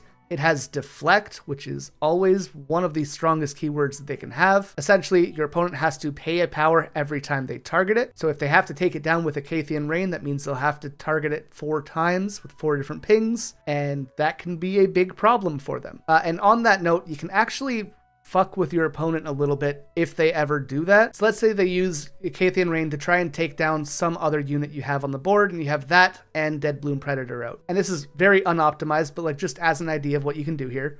You use Challenge to force your second unit to attack something else that it will kill it, and then your opponent effectively has to target Deadbloom Predator with each of those pings from a Cathian Rain, which means they have to pay the deflect cost 6 times. That's not good. That will effectively lose them the game. Again, super unoptimized situation for them, but it's just like a hyperbolic example of what you can do there. Anyways, Deadbloom Predator also says that you can play it to an occupied enemy battlefield. So very similar to Carnivorous Snapvine, except it actually goes onto the battlefield to challenge that unit, and you don't have to use the effect. It also has built-in protection with Deflect, which makes it very difficult to deal with. This is effectively everything that orange wants. It's just very, very good all the way around. There's not much this card doesn't do well. It is well statted, it is fast, it can really turn the tide of the game. Just all in all, very good. And our last non-champion unit is Mountain Drake. This is 9 energy for 10 might. It's fine. Like, it's fine, you know? Big stats, big numbers, great. It is very hard to get over, but again, it's competing for its spot with other high drops in this color.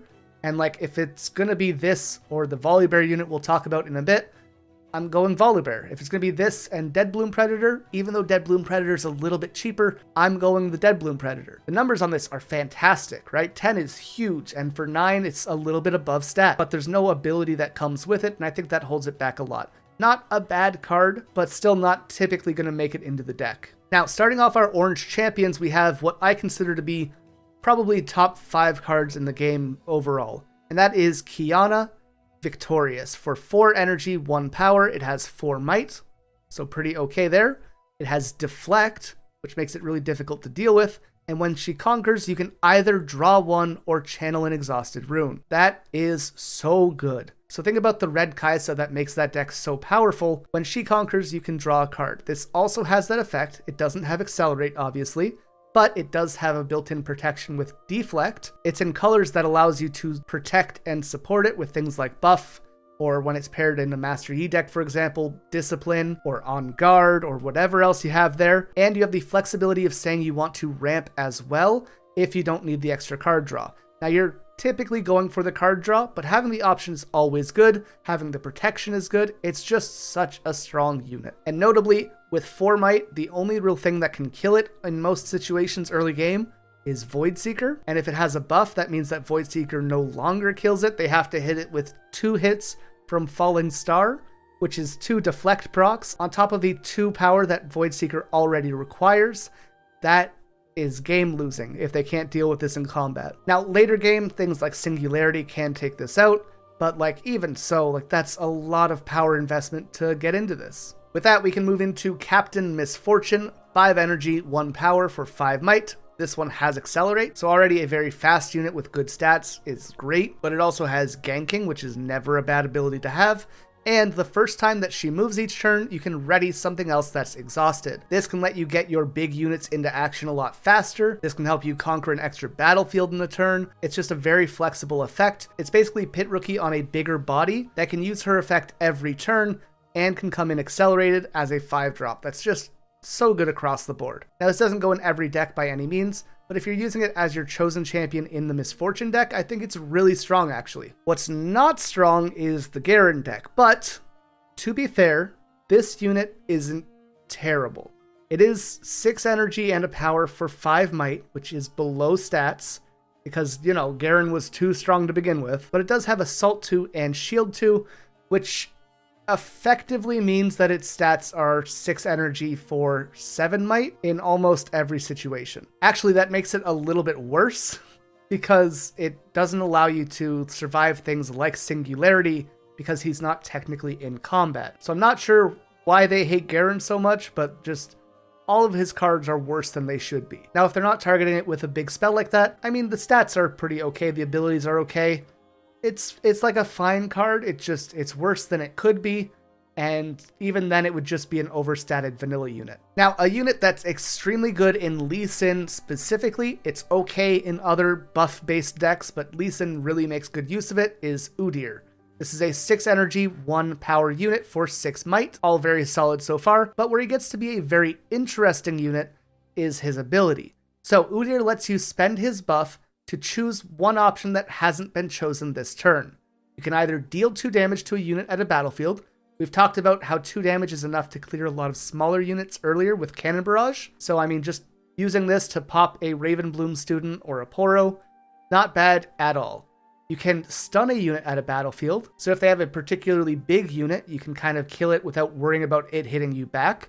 Not a bad piece of utility. You can ready him, which when paired with the Lee Sin Legend, effectively gives him Accelerate without having to pay the extra power, or you can give him ganking. So what you can do is if you have a Udyr, move him forward to fight a battlefield, take that one over, pay his buff, ready him, give him a buff with Lee Sin, pay his buff again, this time you're going to give him ganking, and allow him to move to the other side, and take that battlefield as well. And you can do that to effectively make this a unit that goes back and forth every turn to just keep conquering battlefields very effectively. And again, you get the extra utility of low-level spot removal and stunning units if you really need to. I'm not going to say this is an extremely strong card, but in Lee Sin specifically, I think you can get a ton of value out of it. Our next 2 champions are cards I think are just kind of waiting for the right support. Firstly, we have Warwick, a 6 energy, 1 power unit for 5 might, a little bit understated, but it enters ready, so you can kind of consider it as a 5 energy unit with Accelerate, and now it's evenly statted, which is pretty nice. On top of that, it says when he attacks, you can kill all damaged enemy units here. So if you're playing the Warwick deck, you can pair it with things like Cannon Barrage or Flurry of Blades, and you can clear a lot of units that way. The downside with that is that those cards only really work together, and because we don't have a Warwick Legend, there's no way to seek out this card, right? You have to hard draw into it, and then have the combo pieces also hard drawn, which is a little bit inconsistent at the best of times, and it doesn't really synergize with anything else that Orange wants to do in general. On top of that, the other colors which would enable this, being the Mind and Fury domains, don't really have decks that facilitate this either. For example, the Fury and Body Legend is Volibear, and he's not really doing spell slinging. And the Body and Mind domains are opposing, We don't have any opposite domain legends so far, so that's not an option either. I think once we get those options, Warwick's going to be such a cool card, and I cannot wait to run it, because this is like the kind of game style that I like to play. Now, notably though, this is a really strong effect. It doesn't matter how big the opponent's units are. If you put Warwick onto a battlefield, you can just clear them out with any other card to support him. And a lot of those cards don't target, like Flurry of Blades and like Cannon Barrage, which means you're not having to pay deflect costs. You can just kill something whenever you want. If that battlefield is Reaver's Row, then when they try to take him out, you can pull him back and do the whole thing again next turn. So I think Warwick is actually a phenomenal unit. He just doesn't have a place yet. In almost exactly the same line, we have Anivia. Anivia is 7 energy, 2 power for 8 might. A little bit overstated, but a lot of rune requirement here. Anivia says that when she attacks, you can deal 3 damage to each enemy unit here. So, effectively a small board wipe, which is pretty cool. You can pair her with Warwick. If you attack with both of them, you instantly kill every battlefield every turn. Kind of cool. The downside is that you can't really have them both be played on the same turn typically, but you can sort of play Anivia the first turn and then Warwick comes in ready the second turn, so there's something there. But again, these are just units that don't really have a place. I have seen Anivia maybe in a sideboard for Volibear. She can help you deal with like small token strategies pretty well. Really anything with Dazzling Aurora can kind of throw this in to deal with like smaller token decks or just general spammy decks, as 3 is kind of a sweet spot in a lot of ways. But again, she's just kind of like, I don't know if you guys have this experience, but there's cards that I always consider for decks, and like consistently they'll be the last thing I cut before I put a real deck together. Me and my brother play Magic a lot, and we have this running joke that Torrential Gearhulk is a card we consider for every blue deck, and it's the last card that gets cut almost every time. So it's like a really cool, really fun, really flashy card, but we could be doing something else. And Anivia kind of feels like that to me, where it's just this really effective and cool effect, but there's just no home for her right now. Again, very similar to Warwick. Now, the biggest unit that we have access to and the most expensive unit in the game is our Volibear Imposing. For 12 energy and 2 power, he has 10 might. So very below stats, but still very strong. He has shield 3, so on the defense he's a 13. He has tank, so they have to target him first. And when your opponent moves to a battlefield that isn't his, notably, you can't be in the base and trigger this effect. You have to be on one of the battlefields, and when your opponent moves to the other one, then you get to draw. If you have a Volibear at both battlefields, that means anytime your opponent moves to either battlefield, you get to draw.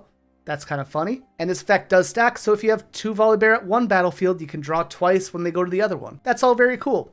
The downside of this card is it costs 12. This is effectively only attainable in the actual Volibear deck or anything running Dazzling Aurora. If you're not cheating this out, you're just not seeing it. And the amount of times where I'm playing my Dazzling Aurora Misfortune deck, where this is just sitting in my hand staring at me and I can never afford to actually get it out, is really frustrating because he's so good on the field. But wow, what a brick. And that deck needs all of its units to hit the field. This is the worst one to miss. So much so that I actually started adding more discard synergy in the deck because it's easier to recur it with things like the Harrowing than it is to actually play it from hand. All in all though, very cool card. Difficult to make work outside of very specific decks. Now onto our gear, and orange actually has a few, starting with the seal that every color has access to. Again, 0 energy, 1 power, reaction speed, add a power. This is fine. Orange actually has a decent amount of cards that do cost power, so it's pretty considerable, I think, in this color specifically. But in general, I'm not super big on the seals. Let me know your thoughts in the comments. And also, I just looked at the art here, and it's going to start me on my goddamn Azir rant again. We have the Sundisk card is in red, but the Seal of Strength, which is the orange seal, has the Shurima Sundisk on one of the seals, and has Azir on a different one, and Azir is in yellow and green. How is this one theme in 4 different colors, and Azir can't interact with half of it? What happened here? I'm sorry, Azir I think is a card that is really cool, and it's weird what they're doing with the themes of it. Moving on to Arena Bar. This is 3 energy for a gear that says tap it, buff an exhausted friendly unit. This one's pretty okay. You'll see it in the sideboard for a lot of buffs decks. It sometimes makes the main deck as well. And again, it just kind of works like a second Lee Sin legend almost. If you're playing a lot of decks that can spend your buffs, this is really good. Udyr loves this card. A couple of the yellow cards like this card. The Kraken Hunter, I think, gets a lot of value out of it. Wildclaw Shaman gets a lot out of it. You can use this to buff a Kiana after she takes over a battlefield. There's like a lot of uses for this. Just giving something a free buff is pretty great. The condition that it has to be an exhausted unit can be a bit annoying, but in general, a pretty useful card that I think can have a place. It can actually be combined with this card, Mistfall, in a pretty cool way. And this, I think, is a contender for one of my favorite arts in Riftbound right now. Really pretty card. But this is a 3 energy gear that says when you buff a friendly unit, you can pay 1 power, exhaust this to ready it. Ironically, if you have the 3 gear that we've talked about so far, it kind of makes a chain. So you move a unit up, buff it once it's exhausted with Arena Bar, you use Mistfall to ready that unit, and you pay for that power with the seal. You know, what a 4-card combo we set up here.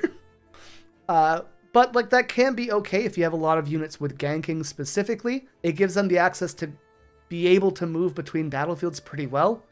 Or even just like you move it up, you pull it back. At that point, I might just play Reaver's Row instead of this 4-card combo. At that point, I might just play Reaver's Row instead of these 3 cards together, but still kind of cool. Now, in line with that, we also have Pirate's Haven, a 3 energy gear again, all of these kind of in the same space, that says when you ready a friendly unit, give it +1 might this turn. Now, notably, this means that all of your units that have been on the board for more than 1 turn and made an action will have a might every turn. So when you ready things for the start of your turn, this goes off. That's great. Add in all of the readying effects that Orange has access to, and this can get decent amount of procs. I don't think it's really worth the value right now, though. Maybe if we get more units that can ready themselves and kind of we hit this critical mass, sure. But I don't think that the 1 might buff is really going to be enough. That said, I haven't really played around with this card. If you have, let me know. I think it could be interesting at the very least. And our last card is the biggest, both in terms of value and in terms of energy cost for the gear. The 9 energy, 2 power Dazzling Aurora. This has effectively shaped the game, or at least the state of sideboards, to the point that every red deck now has to run Thermo Beam in the side deck. Every purple deck has to have like acceptable losses or a similar effect there. If you can remove a gear with your colors, you're going to be playing them because this needs to be answered. And why is that? Well, Dazzling Aurora says at the end of your turn, reveal cards from the top of your main deck until you reveal a unit. Play it, ignoring its costs, and then recycle the rest. So, if you fill your deck with only things like Volibear, and Deadbloom Predator, and a Nivea, for example, maybe don't use a Nivea, use like another big unit, or Mountain Drake even, just like all these big bunguses, then every turn you get one of them for free. And that can stack up super quickly. On top of that, if you have 2 Dazzling Auroras, you get 2 units every turn. And that is just so much value that it becomes insurmountable in most cases. Now, this does have 2 real drawbacks. The first one is that you're going to run through all of the units in your deck fairly quickly. Something I've noticed playing the Misfortune deck is that eventually you're just out of things to do. And like, if they have answers for your stuff, then you got nothing, right? Because these decks need to have so much ramp in them and card draw, the amount of actual units is pretty limited, especially because like you only want to hit big units, right? So you're only putting the big ones in the deck, which means there's a limited supply of options. And along that lines, let's say you're stacking them all on the battlefields. Don't do that. Be smart about where you put things.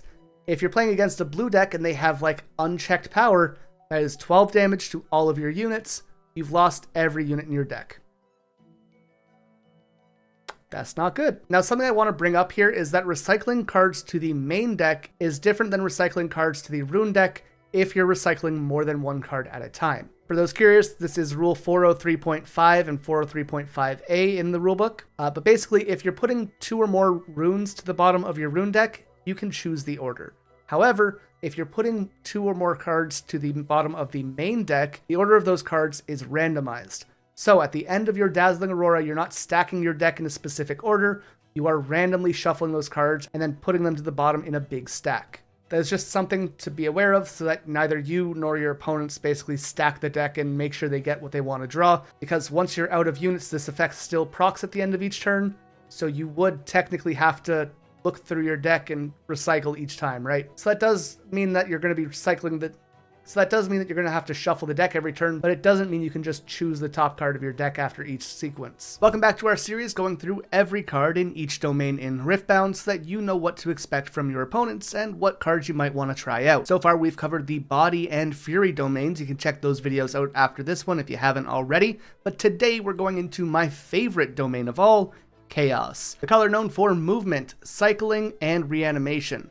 A lot of powerful stuff you can do in here in tandem with other colors, though on their own, purple often doesn't have what it really needs to go the extra mile. Like I said, this is my favorite domain in the game. I think it offers so much support, and it can make every other color a lot more fun to play with. In the Origins and Proving Ground set, there are 13 spells in Chaos. There are 15 units, 9 champions, and 5 gear. And as always, we're going to be starting with the spells, because that's the kind of interaction that you'll be looking at when you're playing against Chaos. Alright, starting things off, we have Acceptable Losses. This is a 1 energy action speed spell that has each player kill one of their gears. So off the bat, this can help you deal with big cards like Dazzling Aurora, which obviously is a massive threat if you can't get rid of it. On top of that, you can combo it with Scrap Heap, which purple has access to, so that you're drawing when you destroy that card. That's a pretty good setup. But there's actually quite a lot of little gear that you can also deal with this card. Things like Zonia's Hourglass, Mask of Foresight, any of the seals. And going into the Spirit Forge set, all of the equipment will also be things you can destroy with this, so that's pretty good. The downside of this is that each player chooses their own gear to get destroyed. So if they have multiple out on the field, they're not going to hit their big things if they can avoid it. But even so, for a very affordable 1 energy, this is a great removal piece if you're dealing with a deck that plays one big piece of gear, or just as gear removal in general. Most of them cost more than 1, so you'll be trading up in most situations. Following Acceptable Losses, we have another 1 energy spell, this time being Gust. This is a reaction speed spell that says return a unit at a battlefield with 3 might or less to its owner's hand. So this is a fantastic early game card, as you can bounce your opponent's early units back to their hand to avoid them from getting points and capturing locations. However, you can also use this on your own units, kind of similar to Retreat in the Mind domain. For example, if you have a unit that you want to protect, or they have a very good when you play them effect, this can allow you to save that unit or re-trigger that effect by playing them again, which makes it pretty okay. In general, this is just a very good defensive card, and I think most purple decks run at least one, as it's good disruption, it can stop scoring, and it can save your own units. So there's a lot of versatility in it, and again, all for 1 energy. The downside of this card is that 3 might is really small, so any card like Discipline or On Guard typically pushes things out of that range. And that's why it's usually not ran at maximum copies, because after the beginning of the game, it's much less effective. That said, this is a fantastic card to help you deal with Yi, because their big thing is setting up a Poro or a Wielder of Water on one of their battlefields, and then just kind of sitting there with the Yi buff and the shield buff, and then you can't really get over them. However, you can use Gust before you attack, so they don't get the shield buff or the Yi buff. And that can be really strong to remove those pieces, and then they have to actually play those cards again, which really slows down their game plan. This type of effect, which bounces cards back to hand, we'll also see this with Rebuke and a couple of cards later on as well, but they can be comboed with Inverted Timelines, which makes all players discard their hands and draw 4 to kind of act as hard removal in a really fun and fulfilling way that is really annoying for your opponents. One of the cards that purple is most known for, though, is Stacked Deck. Yet another 1 energy spell at action speed. This one says look at the top 3 cards of your main deck and put one of them into your hand, then you can recycle the rest. So this is great in a lot of decks that are looking for key pieces. For example, if your deck revolves around holding a location with Sona, this can help you dig to find her, or if you need to find Dazzling Aurora in a Misfortune deck, that's also great for this. If you're looking for answers to Dazzling Aurora, or you need some removal, or you're looking for a Fight or Flight, or a Ride the Wind, this can also help you dig for that. 3 cards is a decent amount, and again for 1 energy, that's just great. The second thing that this is really good for is another purple unit that we'll talk about later, but Nocturne really likes this effect, as you can see it when you're looking for these stacked deck cards, and then trigger his ability to play him for a power that way. All in all, it's just a fantastic consistency piece, and I think most purple decks will run it as well. Moving into our 2 energy cards, and we have our first hidden card, which purple is pretty good at actually. Fight or Flight is a hidden card that is typically at action speed, and says move a unit from a battlefield to a base. So it can only push a unit back, it can't push them forward, but this can be used defensively to save one of your units, or offensively to push a unit off of their battlefield and help you capture it more easily. This can also be used to trigger movement effects like with Traveling Merchant, who allows you to discard and draw a card every time he moves. We've seen a decent amount of movement effects in the Spirit Forge set be revealed as well, and we'll talk about those when we get to that set, but just know that there's a lot of synergy going forward as well for this card. Again, a very powerful card. It's not hard removal, so you will still have to deal with the threat if you are just pushing it back, but it can open a lot of windows for you to make some flashier plays. And something I should mention as we're still in this 1 to 2 energy range is that all of these cards work really well with Annie, as she untaps 2 energy at the end of each of your turn, which allows you to play any of the cards in this range effectively for free, so you can kind of tap out on your own turn and then still have access to these cards on your opponent's turn. So these cheap 1 and 2 energy purple cards are very powerful because you can use them with her, especially if they don't have a power requirement. Another great example of this is Flash. This is a 2 energy spell at reaction speed that allows you to choose up to 2 friendly units and then move them back to the base. So this is very comparable to Fight or Flight. The big difference is that you can only target your own units. However, it does let you target 2 of them in this case to make up for that difference. In general, I think this makes it a much less flexible card. However, it is very powerful all the same, as it can be used to protect multiple units if things don't go the way you're planning. And again, at 2 energy, Annie allows you to play this without worrying about saving the energy during your own turn, which is so powerful. A spell I haven't seen get a lot of play is Morbid Return. Again, 2 energy, this time at action speed. Return a unit from your trash to your hand. I don't think this is a bad spell, however it is pretty slow. It can give you access to repeating some of your on-play effects, which is really nice, as well as getting back some of your more difficult units to deal with, or any of your units that have hidden, so there's a lot of versatility in what it can do. The problem is it's one of those cards that doesn't really impact the board right away, so it might just feel a little bit slow. That said, if there's ever a card that wants to be played over and over again, I think this is going to be pretty okay as an option to retrieve it. But again, for now, it's just not super common. Rebuke is a very popular side deck option. It is extremely expensive though. Despite being 2 energy, this card does cost 2 power, and that can be pretty difficult. A lot of the times purple decks want to conserve their power, this way they can make big combo plays. A lot of their combo pieces all require a power to be paid, and that can make things a little bit awkward if you're running through them early on. That said, this is about as close to hard removal as purple gets. So let's take a look at this. Rebuke is an action speed spell that says return a unit at a battlefield to its owner's hand. So this is pretty good against decks that play much higher cost units, as let's say your opponent drops a Darius on the field, you can then force it back to their hand, and that can effectively be like a turn skip in a lot of ways. And even on the smaller side, it can stop things like Kai'Sa from conquering and then getting to draw cards or similar effects like that. Again, this can target your own units. I don't know how often you'll be doing that though, but it's just a decent removal piece for more expensive cards, though you'll have to deal with them again the following turn most likely. If you're doing this, you probably don't want to be targeting cards that have on-play effects or that can be accelerated if you can avoid it, as you're just kind of pushing the problem back. But if a Thousand Tail Watcher would destroy you this turn, it'll probably destroy you next turn. That said, denying them access to that effect and effectively wasting their entire turn is still very powerful, so just be aware of what you're targeting with this and try and be a little bit smart with it, and you should be fine. You can't really mess up too badly. So continuing on, we have arguably one of the best cards that Chaos has access to with Ride the Wind.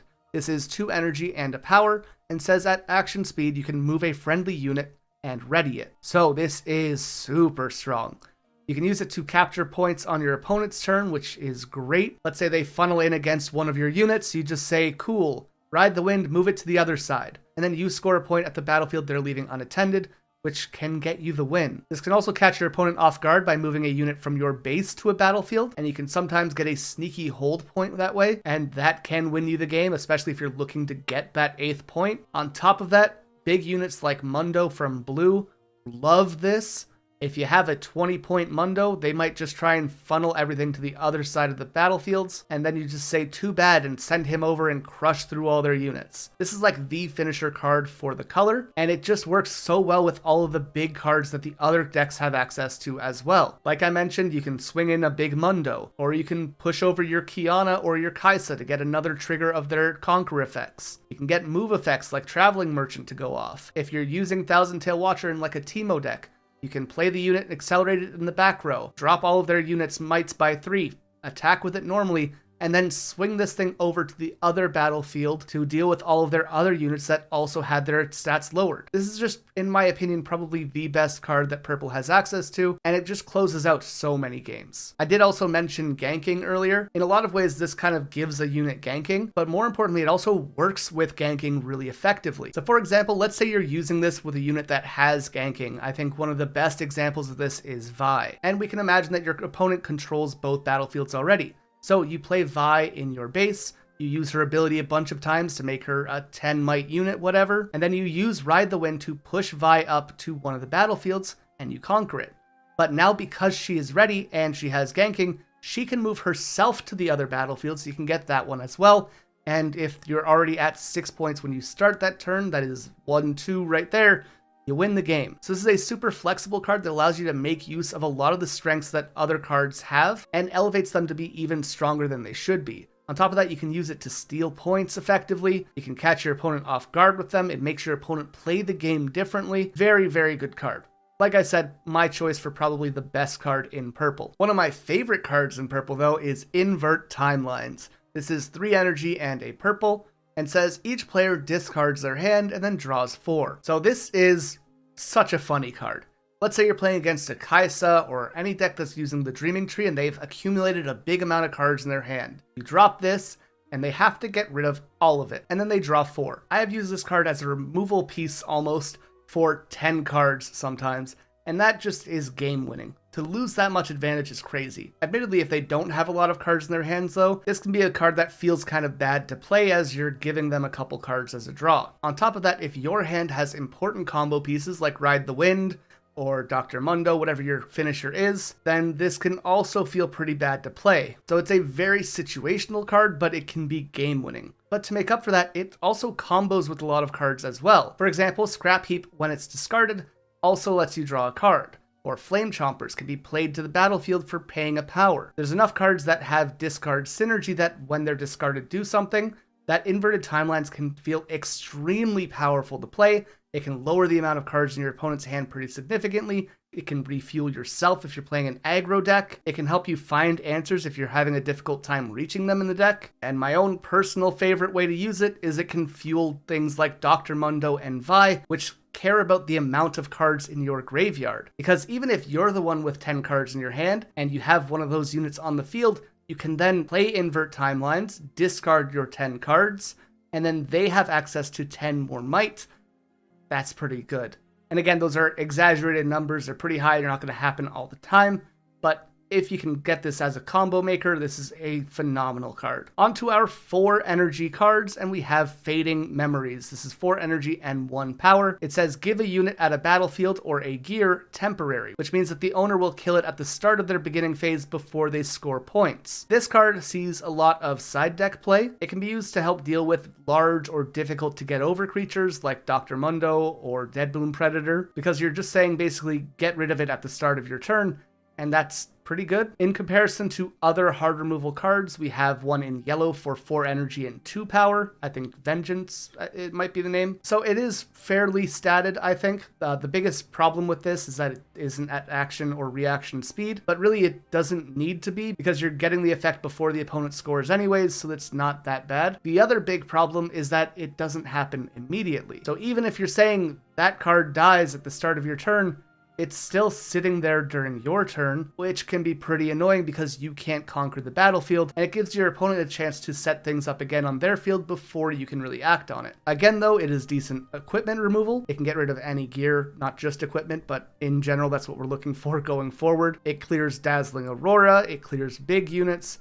It's just an all-around pretty good card that might feel a little bit slow depending on the matchup you're playing. Like I said though, that makes it pretty good in a lot of sideboards. Whirlwind is a bit of a weird one. This is 4 energy and 1 power and says starting with the next player, each player may return a unit to its owner's hand. So the important thing to consider here is that this doesn't say a friendly unit. So basically everyone around the table goes, I want that card to go back to its owner's hand. And in that way, it's kind of like each person gets a removal spell. Where this card really shines though is in bigger games with 3 or 4 players, as you can get politics involved and gang up on one player or deal with a really powerful player and all of the threats they have on the board. So in multiplayer formats, this is much stronger than it is in 1v1. If you're behind and you have nothing on the field, this can be okay because they have nothing to target. And then we're just looking at a really expensive rebuke. But yeah, I just don't think this card's fantastic. It might have some really niche uses. It's good in multiplayer.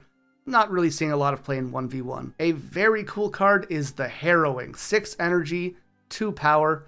It says play a unit from your trash, ignoring its energy cost, though you still have to pay its power cost. So this is really cool, especially in decks that use invert timelines, because you can discard your big cards and then bring it back. It does get pretty expensive for power. I think as people start playing more seals and we get more gold tokens kind of being put into the game, this will become much stronger.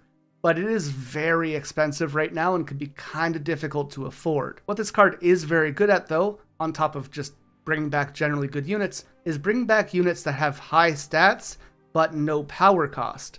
Things like Mega Mech or Mountain Dragon effectively get to be played at a pretty good discount, though again you are paying the 2 purple power for this card to be played to begin with, but getting access to those big units can be pretty fun. Like I said though, the more ways we have of generating power outside of recycling our runes, and the more high energy, no power units we find, the better this card's going to be over time. And our last and the most expensive chaos spell is Possession at 8 energy and 3 power. This one at action speed, which is pretty good here, says choose an enemy unit at a battlefield, take control of it, and recall it, which means to send it to your base, and this doesn't trigger movement effects. So if your opponent plays something big, so if your opponent plays a Volibear, for example, you can just yoink it. It is yours now, they just wasted their turn, and you get the benefit from it. Yes, this is extremely expensive, and if the unit has deflect, it's even more so, but it can really get you around a lot of those bigger threats that are hard for purple to deal with otherwise. On top of that, you can combo it with Ride the Wind, like everything that purple wants to do. So let's imagine a turn where your opponent moves one of their units forward to conquer a battlefield. They open a showdown, you play Possession, and then you take control of their unit, put it in your base. Now, if you still have the resources available for Ride the Wind, you can then move that unit onto a battlefield that they were going to conquer, and then you will get the conquer point for that, and the hold point when your turn starts if they don't have an answer for it. So in that way, I think this is extremely comparable to Time Warp, as it's a 10 energy, 4 power combo that can score you 2 points pretty freely. And outside of this being a 2-card combo rather than a 1-card combo, I think you could almost argue that it's stronger than Time Warp, as it also offers removal as well, and it can be done at action speed. That said, Possession doesn't see play in a lot of main decks, it's more of a sideboard piece as well, but the other combo piece, Ride the Wind, is already things that most purple decks play 2 or 3 of to begin with, so you have most of it already available in the deck. This also works kind of well with invert timelines and Ahri specifically, because while this can clog up your hand to begin with, you can discard it if you need to with invert timelines and replace it with a more playable card, and then you can use the purple Ahri champion to bring this back to your hand when you actually need to be able to use it. And in that way, pretty cool. Now on to the units that we have available in purple, starting with the 2 energy, 2 power Mystic Poro. As we all know, the Poros each have their own keyword or mechanic tied to them. This one has the Vision keyword, which allows you to look at the top card of your deck and then choose to either keep it at the top or the bottom. This is usable in Nocturne, as when you reveal him, you can play him. This can help you fix your draws a little bit and get rid of bad draws and work you towards the good ones. But outside of that, I think this is probably the weakest Poro if I had to guess. And there's just like really good purple cards early on that this is competing with. So maybe if we get more payoffs for Vision, this could be really powerful. But for right now, there's not much to it. We are getting Rek'Sai in this next set, which has a lot of cards that want to be seen from the top of the deck. So maybe this works with some of the Rek'Sai support, at least. But the Rek'Sai Legend is in red and yellow, so you can't even play this in that. That's pretty rough. One of the things that purple does really well is having hidden units, and one of the good examples of that is Tide Turner. 2 energy, 4/2 might, and this card did get an errata, so let me find the proper text so that I can read it to you. Okay, so the new text for this card says, when you play me, you may choose a unit you control at another location, move me to its location and it to my original location. So this basically lets you swap the position of 2 units on the board.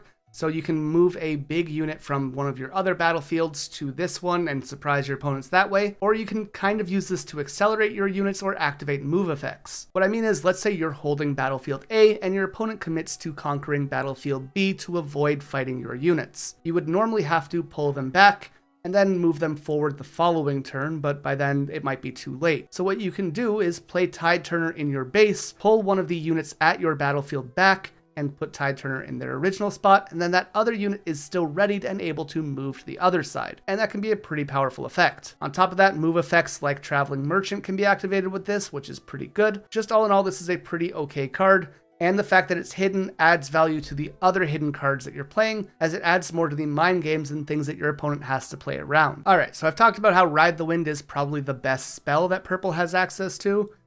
Traveling Merchant is arguably the best unit that they have access to. This is a 2 energy, 2 might unit that has, when I move, discard 1 and then draw 1. So again, this activates all of your discard synergy. On top of that, it helps you find all of the answers in your deck by drawing through it all faster. It fills your graveyard if you're using it in tandem with things like Mundo or Vi again. And if you have no cards in your hand, you actually just get a draw, which is pretty good. This is a very simple unit, and because of all the different move effects in purple, like Ride the Wind, Fight or Flight, Flash, Tide Turner, all the other ones, you can activate this effect super often, on top of having things like Stack Deck, and it just makes for a very consistent and coherent package. Not much to say about this one, it's just all around very powerful. So next up we have Cemetery Attendant. This is a 3 energy, 1 power unit for 3 might, and they're basically just Morbid Return on a body. So this says when you play them, you can return a unit from your trash to your hand. It's like fine. It's like a very inoffensive card that's not bad. Again, if we get things that want to be played multiple times over and over and over again, this gets more valuable. But right now it's just like you can bring useful creatures back. There's probably just better things you can be doing in most cases. So this hasn't seen too much experimentation so far, at least. On a pretty similar note, we have the 3 energy, 3 might Shipyard Skulker. This one doesn't even have an effect, it's just a vanilla 3 might unit. It does have the pirate tag that might become valuable at some point, but otherwise not much to talk about here, just not a good card. A surprisingly good card though is Sneaky Deckhand.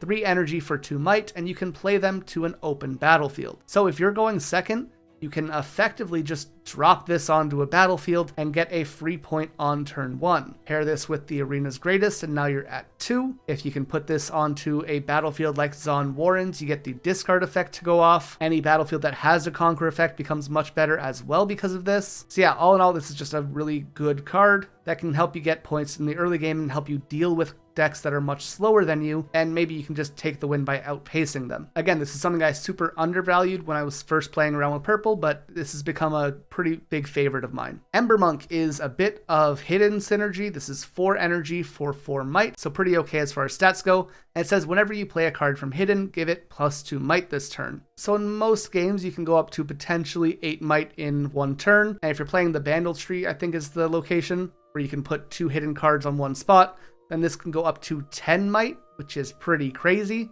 though it does need some setup to actually get there. But even so, this is just a very great all-around unit that can swing for very high numbers, and if you're playing him in a Teemo deck, that can get pretty good. And if you're playing him in a Teemo deck, you're getting a lot of value out of it, on top of all the other hidden synergies that Teemo already has. A card I think I overvalued is Stealthy Pursuer. This is 4 energy and a power for 4 might, and says whenever a friendly unit moves from my location, I may be moved with it. So this can be okay. You can kind of give it like pseudo accelerate by putting it in your base, then moving a unit from your base forward. That can be kind of cool. It also pairs along with a lot of the cards that want to move very often, like Kane or Traveling Merchant, and that can give it some inherent synergy as well. And again, it pairs with all of the movement effects that are already in purple. So there's a lot going for this card, but I think in practice, it just feels a bit bad. And I can't put my finger on why. I know for Kane specifically, Kane wants to move because he becomes invincible once you move him twice, right? But if Stealthy Pursuer's moving with him, she isn't invincible, so they just target her and kill her, whereas Kane would have just done the damage and been pushed back, worst case scenario, right? I don't know. This card has like a lot of things going for it. It just doesn't feel good in gameplay. It might just be my games though. Let me know your experience with this card. I think this is a really cool card. I want to like her, but I just don't have a good track record playing her, especially at that 4 energy mark. Like there's so many good cards that we can have access to. A lot of the champion cards in most colors are in like the 4 range. And now that this is competing for that. So like if you're playing the Misfortune deck, it's like this or Kiana are kind of fighting for the same spot. If you're playing the Teemo deck, now this and the Ember Monk are fighting for the same spot. If you're playing Yasuo, maybe like this and Sona might be competing for the same spot. Yeah, I'm not sure. I'm just not super sold on this card anymore, unfortunately. Sonite Bouncer kind of fits the same role as Rebuke. Often you'll see it in the side deck, if anything, but not often in the main deck. This is a 4 energy, 2 power unit for 2 might that says when you play me, return another unit at a battlefield to its owner's hand. So in comparison to Rebuke, this costs 2 more energy, but you get a 2 might body. There might be some value in that, but I think personally I would just run Rebuke because it's so much cheaper. Yes, there is value to having the body and putting something on the board, but I think that there's also inherent value in things costing 2 or less, especially in colors that can play it with Annie. Again, this becomes better as we're getting more cards that can generate power like the gold tokens, but right now this is just kind of fighting for that same spot as Rebuke. Both of them kind of fill the same role, but this is more expensive, this can't be played at action speed, and so it's just kind of fighting an uphill battle, I think. Again, not a bad card, I just prefer to play the other option. A bit of an interesting card, again, that fights for kind of the same position as a cheaper spell, is Maddened Marauder. For 5 energy, you get a 4 might unit with tank, which not bad, but it says when you play me, move a unit from a battlefield to its base. So like, why not just play fight or flight for 2 energy? Again, yes, this has a body, this has tank, those are great, but this like interactive move effect is so much better at action speed and when it's cheaper. That said, I haven't played around with this card so much, so maybe this is kind of cool as like the top end for a very aggressive purple deck, but so far I'm just not seeing it having a place. This could be comboed with like the Harrowing, but this is already cheaper than the Harrowing, so why are you doing that at this point? Yeah, I just don't know. I guess like inherently these cards on units makes them a bit more valuable in purple. Not like then the spell counterpart part, but like in cards in general, in that they can be recurred with things like Morbid Return or Grave Attendant, I think it was called. It's like there's some value there, but yeah, these cards just aren't it for me. Another bit of a rough card, we have Undercover Agent, 5 energy and 1 power for 5 might, so at least decently sized guy. He has the effect discard 2, then draw 2 as a Death Knell trigger. So you know, Death Knells can be very strong, and they're abilities that have the design space to be stronger than the Battle Cry or the on-play variants of them, right? So for example, this is an effect that we also see on Scrapyard Champion, except that is an on-play effect, and you need the Legion requirement to trigger it. And that card is more expensive than this card. The problem is that Death Knell is not something you can typically trigger on your own, and if it is being triggered on your own, you're maybe not in a good situation, because you have to run this into something bigger, and that might mean you're not winning that combat, right? This can act as a deterrent, so like you throw him on a battlefield and you just be like, all right, take the battlefield if you want. And like that can be pretty cool. It also allows you some time to empty your hand before putting that situation, so you can just get the draw 2 rather than the discard 2. And if you have things like Scrap Heap in your hand, then sure, you get extra value out of it. But yeah, I think Death Knell abilities need to be way stronger in general to really have the value, because they don't do anything immediately, and because of that he just isn't super useful. Again, as we get more discard triggers, that might give it a better shot, but right now it's just not there, especially like we're getting at the more expensive side of purple, and the units and champions at this point are just really good, so it's competing with those spots. As an example of that, I mean 5 and a power is where Darius is, and like, are you ever playing this over Darius in like an Annie deck? Probably not. This is where the Misfortune champion is. Are you ever playing this over the Misfortune champion? Probably not. Where the Ahri card is as well, the green one, Ahri Alluring. Yeah, it just has a lot of competition, and it's a bit too slow in a lot of cases. Psy Scout is the bigger version of the Sneaky Deckhand, so if you like that card, you can double up on the effects, but this is just inherently worse because she's so much more expensive. But she is 6 energy, 5 might, has vision, so that's a nice addition to the card, and says you can play her to an open battlefield.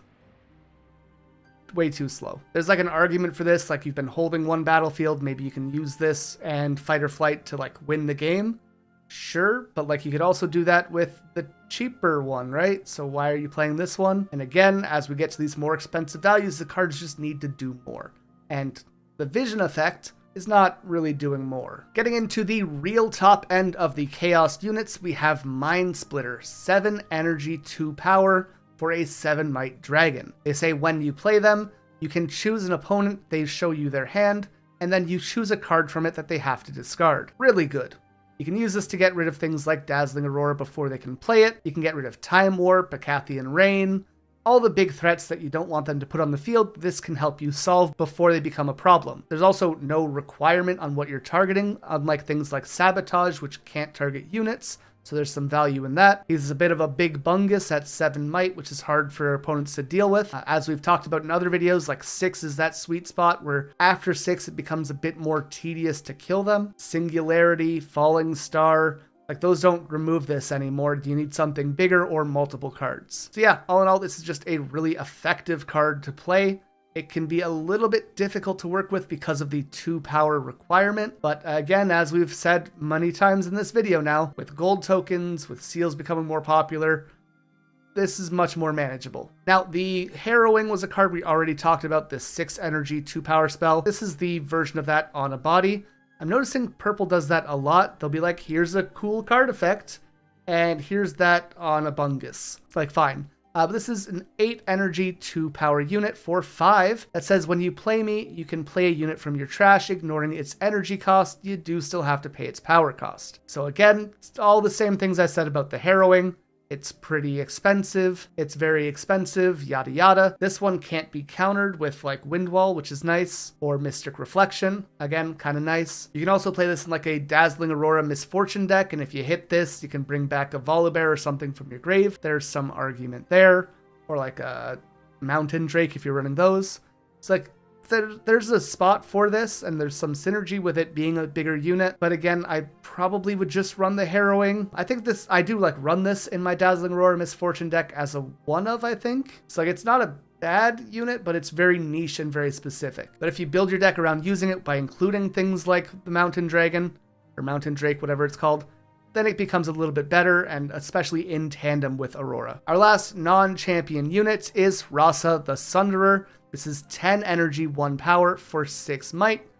Super understated, but it costs 1 less for each card in your trash. So there's an argument for running this in like a Invert Timelines deck, but purple runs through cards pretty quickly with things like the Traveling Merchant or Zon Warrens. So like, this is pretty manageable. I wish it did something more. I wish it was like a 7 or 8 might unit, because again, 6 just isn't all that great. There's an argument for it in like the Jinx deck, because you can put like Get Excited to discard this and then deal 10 damage to something. That's a pretty cool combo. Yeah, this card has like a place where it has some synergy with a lot of what purple wants to do in a couple of its decks, but it's just like, it's only 6 might. Like, that's okay. It's just not big enough, I think, is the big problem. I also wish that maybe it had tank. That'd be pretty cool. It just needs like a little bit more to be a viable card, and just, I don't think it's quite there yet. Onto our champion cards, starting off with Teemo at 2 energy for 1 might. This is a card that can be played from hidden, and when you play them, you can give it 3 might for that turn. So you want to basically have your opponent swing into this, you flip Teemo up, and then he's a 4 might defender. That's pretty good. Again, the Teemo Legend card allows you to play hidden cards for 1 energy rather than 1 power, and can put a Teemo from your field back into your hand, so you can recycle this effect over and over again. There's some value there. I think this is probably the better of the 2 Teemos on average, because we're sort of limited on hidden effects right now. But maybe as we get more hidden effects, the Strategist Teemo becomes more of a effective and consistent card. But yeah, it's just a pretty okay card that you can play around with and mess with your opponents, and that's pretty good. On top of that, even if you're not playing it for the hidden effect, you can always put it in your base and then ride the wind it over, and like then it's swinging for 4 if you really need. But like, that's super not ideal. The purple Annie champion is 4 energy, 1 power for 3 might, a little bit understated, but you can return a spell from your trash to your hand when you play her. This is the only spell recursion we've seen so far. The rest of it so far has all been for units. And like the targets for this are so good. Purple has such good spells. Ride the Wind, Fight or Flight, Invert Timelines, even Stack Deck. Like the options are really strong here. Hell, even Possession is an option. Like the choices are really good in purple, and a lot of them are game wing effects. So Annie kind of gives you a bit of extra reach by having that. And because she's available in the chosen champions section, we can just like grab those whenever we want. That's pretty good. That's pretty good. It just adds a lot of consistency and reach to the deck. Kog'Maw is a card I want to like, but is probably bad on average. 3 energy and 1 power for a 1 might unit. They have the Death Knell ability, deal 4 to all units at my battlefield. So, the inherent problem with this is that this will trigger after units are healed from combat. So it will only kill things that have exactly 4 might or less, which is not the worst problem. Like, it's okay. This is really good into like Lee Sin decks or Viktor that build a bunch of little things that are 4 might or lower. So that's pretty okay. Again, it can be comboed with Ride the Wind as like a little nuke that you drop just as a surprise. But I don't know. I don't think that we're really in a meta that needs this right now. Maybe as we see like more token or like small unit decks, this might be a bit better. Something that I just now considering, yes, it is annoying that this procs after the battle is complete, but that actually does get around some other things, oddly enough. Because this procs after the cleanup where all of the units are healed, that damage will stay for you to put other units onto the battlefield afterwards. So like that's kind of cool. Maybe things were out of reach before, but then you can deal 4 damage to everything and then they keep that damage, so you swing in with another thing. That'd be fine. On top of that, the buff that units get for defending through like shield or Master Yi effects are gone by the time this goes off. So maybe that's not as bad of a detriment as I thought. Again, this isn't like a card I've played around with too much, but I don't know, maybe this could be something that that actually is pretty okay. I guess it also gets over like assault buffs. So like if someone swings in with Kai'Sa and Cleave, then this still kills the Kai'Sa after the combat. Is this an okay card? This might be like a decent card that's just not seeing any experimentation. Huh. Again, the Death Knell thing, a little bit annoying, but with 1 might, that's pretty triggerable. It doesn't do anything when you play it, so it's a little bit on the slow side, but I don't know, maybe I test out Kog'Maw a little bit. There's definitely more potential than I was considering when I started talking about him. Next up, we have Misfortune Buccaneer, the 4 energy, 1 power for 4 might unit. This is a pirate, so if we get pirate synergy, that'd be cool. This is another effect like the Sneaky Deckhand. You can play her to an open battlefield. It says friendly units may be played to open battlefields as well. So if you're going second, Sneaky Deckhand lets you steal a point by playing it to an open battlefield that way. And then you're assuming that your opponent takes that battlefield by attacking into it on their turn. And then you can just play Misfortune to the other battlefield after that. So like, just pretty good. On top of that, this works really well with Dazzling Aurora. Shocker, everything works well with Dazzling Aurora. But you just kind of keep her in base, and then when you check and you see a Volibear, you're like, boom, put it on an empty spot. So that's pretty good. And yes, this is just a very aggressive unit that lets all of your cards effectively come in with Accelerate if the battlefield is open. But you can force the battlefield to be open when you play things like Ride the Wind. Or if you wanted to, you could test it with like Maddening Marauder that we talked about earlier. Yeah, just both of the Misfortune champions are so good. And I think that's almost to a detriment to each of them because they have to kind of be played one or the other for the champion zone. You can put one in the side deck and swap them out as needed, and I think that's a great idea. But that limits how many cards are in your side deck, sort of thing. Even so, like, this is just a good card all around that opens a lot of really aggressive avenues. As always, you can also pair it with things like Ride the Wind and steal 2 battlefields in 1 turn. Play a big bungus in one of the battlefields, you Ride the Wind it over the other one, you just capture both. So yeah, all around fantastic card. Really effective in a lot of situations. Nocturne, my baby boy, who is unfortunately super not great most of the time. This is a 4 energy, 1 power unit for 4 might that has ganking, which is nice. And then this one also got a bit of an errata, so I'm going to read the exact text for you guys. So Nocturne now reads, as you look at or reveal me from the top of your deck, you may banish me.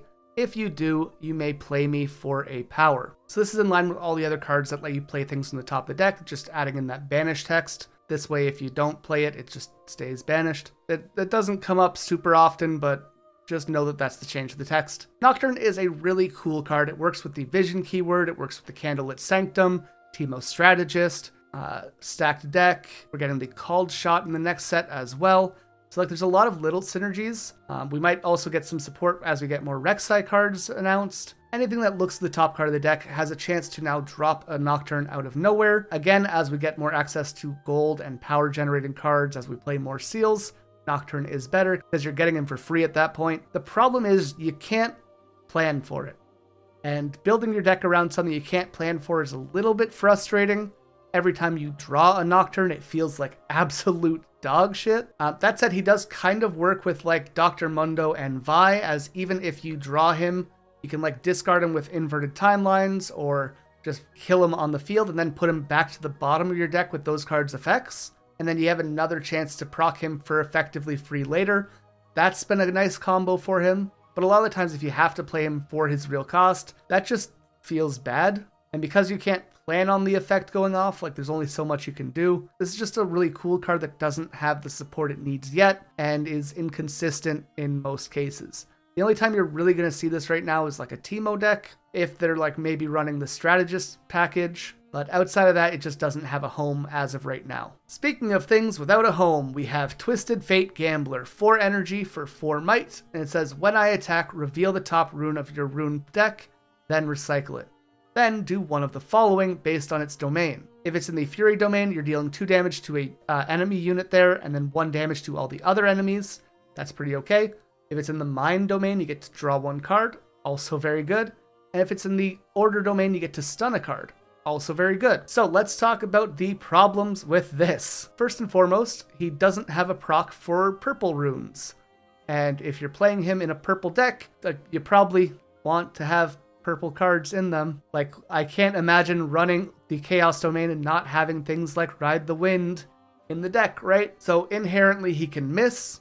That's a bit annoying. You can plan around it by recycling the right kind of runes, and like you can keep track of where they're at in the rune deck just by remembering them. Even so, that's just another thing to keep track of, and like you're using up your mental bandwidth there. The AoE effect is okay. I think it's pretty good if you're playing like the red Annie as your chosen champion, or maybe even throw in a Ravenborn Tome, I think it's called. But like they boost the amount of damage that your next ability uses.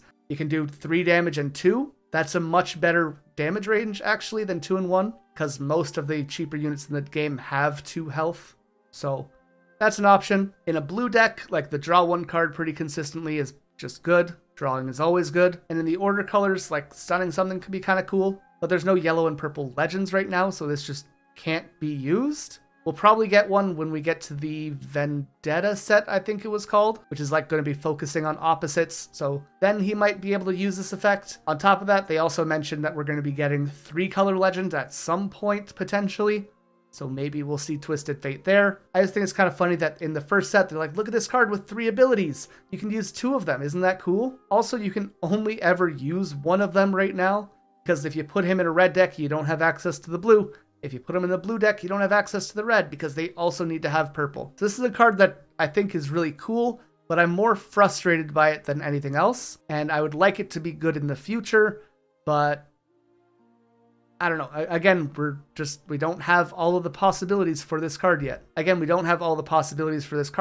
Each of the effects is very strong though, and maybe we'll see some experimentation as we go further. Maybe as we can find like a pure blue or pure red deck. Pure red is something we see sometimes, so maybe we could test it out there. Let me know if you've played around with Twisted Fate and how it was. The purple Jinx champion. Jinx Rebel is a 5 energy, 1 power unit for 5 might. That says when you discard 1 or more cards, ready me and give me 1 might this turn. This can be pretty good. As I mentioned, purple has a ton of discard synergy. You got Traveling Merchant, Zon Warrens, you have Invert Timelines. A bunch of the red support in the Jinx deck also has this. The biggest problem with this card is that it's competing for the Chosen Champion zone with the red Jinx, and that one's just kind of nutty. But like, this card's not bad at all. I think this could be a pretty cool top end for a purple deck. But again, at its cost, now it's competing with Darius for that spot. And like Darius is just so goddamn good. It is pretty comparable to the Darius effect, and Jinx can actually proc it more times in a turn. So there's like an argument there, but the amount of cards that we have that synergize with discard right now is kind of limited. So maybe as we see the card pool grow, we'll get more access to things that can proc Jinx, and we might see her phase out Darius. But for right now, she's just a worse option in my opinion. We'll see how that changes with time though. Still a pretty okay card in general. Yasuo Wind Rider is a 5 energy, 1 power unit for 4 might that has ganking, which is always appreciated, though his stats are a little bit on the low end. And they have the 3rd time I move in a turn, you score 1 point. So it's not every 3 times it moves, it's the 3rd time in each turn. So that's something to note there. You can proc this with Ride the Wind and the Yasuo Legend power and Fight or Flight or Tide Turner. So there's a lot of ways to get there. The problem is 3 is a lot. And like it should be for this effect, right? It should be a little bit difficult. 2 is way too little, but 3 feels like too much, oddly enough. Especially because a lot of times that means you'll have to move to the other battlefield, which might be controlled by the opponent. And if your opponent controls both battlefields, it's hard to even get 1 move in, let alone 2, especially because this unit is also understated, as I mentioned. So yeah, this is a very fun card. I think this can be powerful if you're ahead, but the other Yasuo is just typically better, and like his effect kind of scores you a point every time it goes off anyways, or at least it should. So Wind Rider often falls to the wayside. Again, it's very fun. It can be okay if you're ahead, but if you're ahead, who cares, right? The card that kind of does what he does a little bit better is Kayn Unleashed. This is 6 energy and a power for 6 might. So this is at least on par with what it should have for that cost. Again, it has ganking. And Kayn says, if I've moved twice this turn, I don't take damage. So the nice part about this is that you can already proc this every turn if you have the Yasuo Legend. You play Kayn in the base, you use the Legend to move it forward or back to a battlefield, and then you use Kayn's normal movement to move the 2nd time, and boom, you're done. You use Ride the Wind or Fight or Flight with Kayn's normal move. Boom, you're done.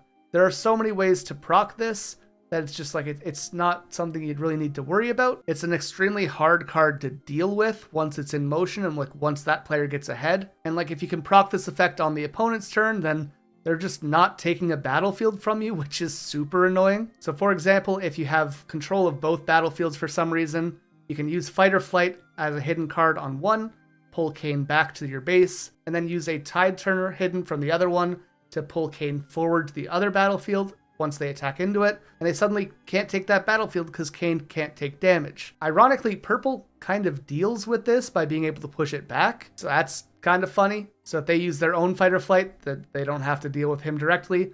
Yellow also has a lot of like kill effects through like Hidden Blade or Vengeance, so they can get around the effect because this doesn't say it can't be killed, it's just can't take damage. But yeah, Kayn, surprisingly fun card, pretty decent in the Yasuo deck, but the Yasuo deck just isn't quite where it needs to be, I don't think. If it gets going, this card's nutty though. Moving on to our gear, we have the standard seals.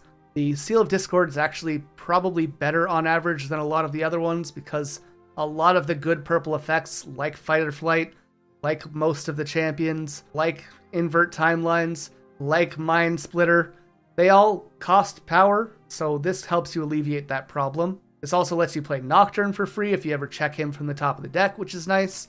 You wouldn't think you would need to, but in the Teemo deck, you can also kind of use this to play the hidden cards if you run out of energy from like playing just the normal cards and would have to hide the cards normally. Yeah, the seals are just typically pretty good in general, and I think with time, as we see more cards having power costs associated with them, they're just becoming better and better.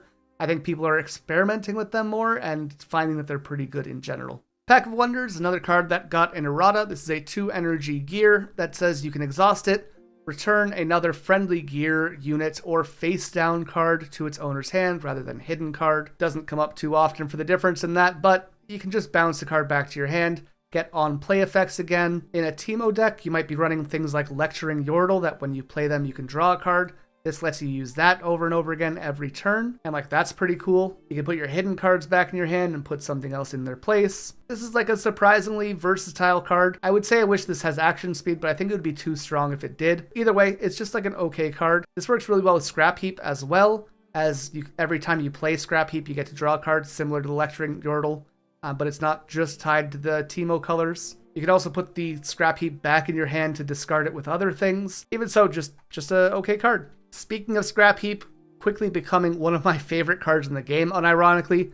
2 energy for this gear. When you play it, discard it or kill it, draw 1 card. So Traveling Merchant, Zon Warrens, Invert Timelines, Chemtech Enforcer, Scrapyard Champion. Like, there's so many ways to discard this and get benefit out of it. You're now no longer losing a card, you're actually getting an extra one. If you can play it and bounce it back to hand with things like Pack of Wonders, it's good. You can play it and then kill it with acceptable losses, and you're still up that way. Like, just a fantastic card with so many inherent synergies. It is like the cornerstone of the discard strategy, and I really, really like playing around with it because that's my favorite style of deck in general. Yeah, not much to say there. It just kind of works with everything, and as the absolute worst case scenario, it is a 2 energy, draw 1. Which is fine. Next up, we have the Siren, 2 energy for this gear. You can pay 1 and exhaust it to move a friendly unit that's at a battlefield to its base. So you can use this to proc things like the Yasuo Wind Rider, or the Kane effects, or Traveling Merchant, anything that says it has a move effect.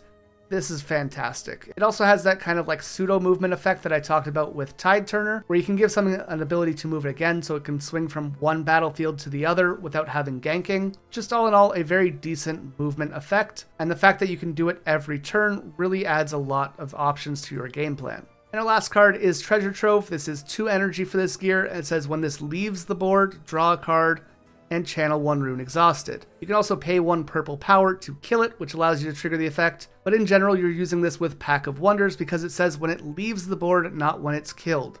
So you play this, you Pack of Wonders, it lets you draw 1 card and channel a rune.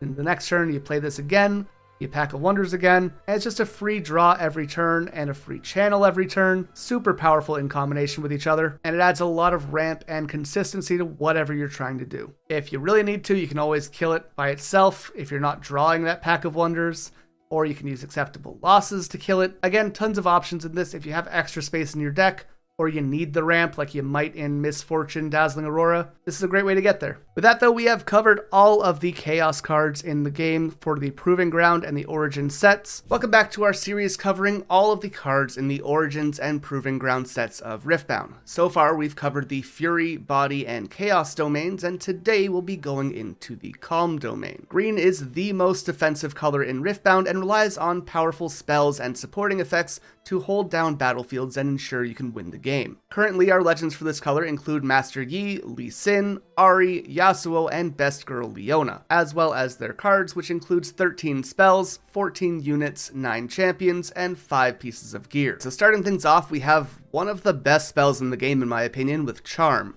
This is a 1 energy, 1 power spell. It is not at action or reaction speed, thank God, but it says move an enemy unit. This is a really simple effect that works really well with a lot of Green's legends. For example, both Master Yi and Ahri will trigger when your opponent attacks into you, and so you can have Charm force them to attack and get your buffs that way. Green has just a lot of shield effects in general, and because of this, your units are better on the defensive, and when you can control when combat happens, that's super powerful. Charm can also be used to push a unit back to base, which is great for removing them if you do need to conquer the battlefield that is being occupied. The only problem with this card is that you do need to be a little bit careful about when you do it, because if they have things like Cleave in red, they can empower their own units and make them stronger because they are technically attacking once you move them. But if you keep that kind of stuff in mind, you should be pretty okay, and you'll probably win a lot of the games that you get this card off. Another super powerful card is Defy, this time 1 energy and 1 power for green. This one at reaction speed counters a card that costs no more than 4 energy and no more than 1 power. So unfortunately that does mean that you can't counter things like Icathian Rain,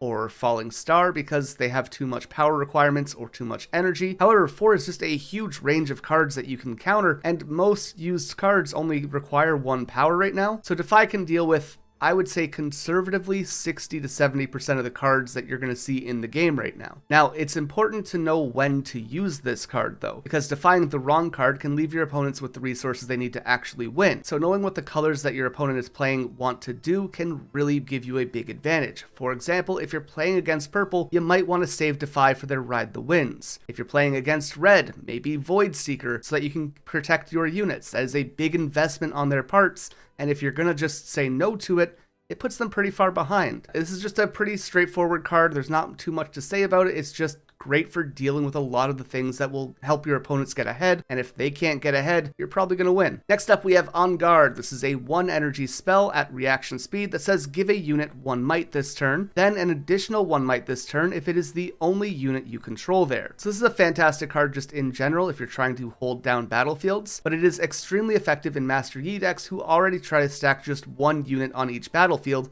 because of Master Yi's legend ability. But really, anytime that you have a unit by itself, this is going to give them 2 points, and that's pretty massive for a 1 energy commitment. And even if you have to use it for just 1, I mean, that's not terrible. When combined in blue, this can be extremely effective if you have Ravenbloom Student on the board, because you can get that extra point on top of this. And because of that, it sees play in Ahri as well. If you're playing like a Lee Sin deck and you're trying to make 1 large Lee Sin rather than the many little buff units kind of strategy, this can also be good there. But in general, this is just a very good defensive card if you're playing around this 1 unit on the location kind of game style. Next up, we have a card called Block, which is 2 energy, a hidden card at action speed typically, that says give a unit shield 3 and tank 3 this turn. This forces your opponent to deal combat damage to that unit first and gives them 3 might on the defensive, which is pretty useful. Honestly, this card doesn't see a ton of play, but I think it's extremely strong. It's less useful in decks like Master Yi that only want to have 1 unit on a battlefield because that tank stat is kind of going to waste. But in decks like Ahri or Yasuo, you can use this to defend things like your Sonas or your green Ahris that you want to hold in position for as long as possible. On top of that, they're probably not going to be expecting a free flip up of this card for 3 might because of the shield. And in most cases, they're probably expecting something like Zhonya's to be face down instead, so that extra boost is probably going to catch them off guard. A lot of people play around green by kind of looking and seeing if they have 2 energy up so they can dodge Discipline, which we'll talk about shortly, and that only gives a 2 power buff. So in this case, we can surprise them with just a little bit more reach. And because we're going to be playing it for hidden, we're not spending any of our energy for that, which means we can still hit them with the Discipline afterwards. And that's now a 5 power swing. That's pretty good. Now, the obvious downside of this card is that you can't use it offensively, really. Sure, if you're swinging with multiple units, you can give one of them tank and maybe you'll save a unit that way. And like, that's not terrible, but without that 3 shield buff here, that is going to be a bit of a waste of energy. Even so, situationally, that could come up. Next up, we have one of the best cards in green in general. This is Discipline for 2 energy. At reaction speed, give a unit 2 might this turn and draw a card. And the nice thing about the way that the stack works in this game is if you play this to draw into a card, and that card is another Discipline or non-guard, you can just play that too, which is why battle tricks like this or Stupefy in blue are really effective because they can draw you into more resources for that battle. There's not much to talk about with Discipline, unfortunately. It's just a really effective card and very cost efficient. 2 energy for 2 might is pretty good. Being able to do it on both turns is pretty good. Getting a draw for that cost is even better. And again, if you have cards that trigger off of casting spells like the Ravenbloom Student in Ahri, this is just really effective. The other nice part about this card is that it only costs energy, and most of the ones we've talked about in terms of adding stats are kind of in that ballpark. And we'll talk about Sona a little bit later, but she untaps 4 of your energy each turn, and because a lot of these cards only cost energy, she effectively gives you infinite access to them, and it's really strong. On a little bit of a different note, we have Meditation. This is 2 energy, again reaction speed, and says as an additional cost to this, you may exhaust a friendly unit. If you do, draw 2. Otherwise, draw 1. So this is Pot of Greed, which is kind of cool, but it only does so if you're able to exhaust a friendly unit. The nice thing is that because you're playing green, you're probably going to be holding a battlefield, and once you've kind of established yourself on a position, you're often not pulling them back to base almost ever. Because of that, every turn, those units will just be standing ready, and you might as well just tap them for meditation at that point to draw 2 cards. I also like that this can be used at reaction speed, because you don't have to commit to tapping your units on your turn. You can tap them on your opponent's turn, which doesn't make too much of a difference often, but it can keep your turns more consistent and not lock you out of movement. Also, something to consider here is that we have Consult the Past in blue, which draws 2 for 4 energy. So this is obviously a little bit better in that way. However, it is on a hidden spell in that case, which means they can play it for 1 power. But even so, like, you see the difference of draw 2 for tap a unit or draw 2 for double the energy cost, right? This is just a lot more cost effective, and like even Consult the Past is a pretty good card, so this is just a really good card. Following up, we have a bit of a controversial card. Some people really like it, some people think it is terrible. But this is Rune Prison, 2 energy and a power. At action speed, stun a unit, which means it doesn't deal combat damage for the rest of the turn. So this is a pretty okay card in general, in my opinion. I'm not with the people who say it's terrible. I'm also not with the people that say it's kind of busted. It can definitely win you games if people aren't prepared for it, and just saying no to a unit's damage for an entire turn can be pretty massive, especially if you're playing against a deck that really invests into big unit heavy swings. If your opponent spends their entire turn playing a Master Yi and then rushes that in, and you say that Master Yi doesn't do damage this turn, they're going to be pretty upset. And in that way, it is very strong. What I don't like about this card is that it doesn't help you win the combat, it helps you not lose the combat. And what I mean by that is that there's no extra stats, there's no draw into other things, you're not getting any bigger, which means if they swing with something bigger, you're not actually removing the problem, you're just kind of pushing it back to base and saying we'll deal with it later. We still need to draw an out for bigger cards. So it's not hard removal, but it is kind of hard protection in that way. In Leona specifically, this is even better as it procs her legend ability, which means that you can buff one of your cards, and that's really good. But more often than not, I'll see Rune Prison in a sideboard piece for most decks rather than being in the main board. Again, Leona might be the exception there. Find Your Center, another example of just really strong green spells. For 3 energy at action speed, you can draw a card and channel a rune exhausted. But if your opponent is within 3 points of winning the game, so at 5 or more, you're able to play this for just 1 energy. A 1 energy ramp and draw card is really good. This means if you draw this late game and you're already kind of established, you're not upset because it's cheaper and it replaces itself immediately. And if you draw it early game, like that's also good because you're progressing your own plans faster than your opponent would. Obviously, we can compare this to Mobilize in the body domain, which is 2 energy to channel a rune. So this is in general 1 more expensive, but it replaces itself with a draw. However, again, if it's played late game, you're not upset because you're going to get this at a discounted rate as well. So Mobilize is already a fantastic card, and this is just a better version of that in my opinion. On to Last Stand, a pretty interesting card, a little bit different than what green has to offer in general. This card is 3 energy and a power, and at action speed, you can double a friendly unit's might for the turn and then give it temporary, which means it will die at the beginning of your next beginning phase, before you're able to score a point with it. This is a really cool card in dealing with bigger threats, but it also kills your own unit in exchange. I like this card on the defensive as they can swing in and maybe you double a unit's power without them realizing it, kill the attacker pretty easily, and then they've kind of wasted their turn in that way. However, the problem with this is that they'll just target the smaller units of that battlefield at that point, and then the big unit will deal with itself at the start of the next turn, right? So while this could be good for holding a position, it kind of falls a little bit flat there. On the offensive, it's a little bit better probably. You use this big unit to run over one of your opponent's cards, and then hopefully that unit is big enough that they can't conquer it on their own turn, so you kind of get 1 turn where they can't interact with your board. We'll see this with Sprite Mother sometimes, where the token will hold the battlefield, and the opponent doesn't want to waste resources killing a token,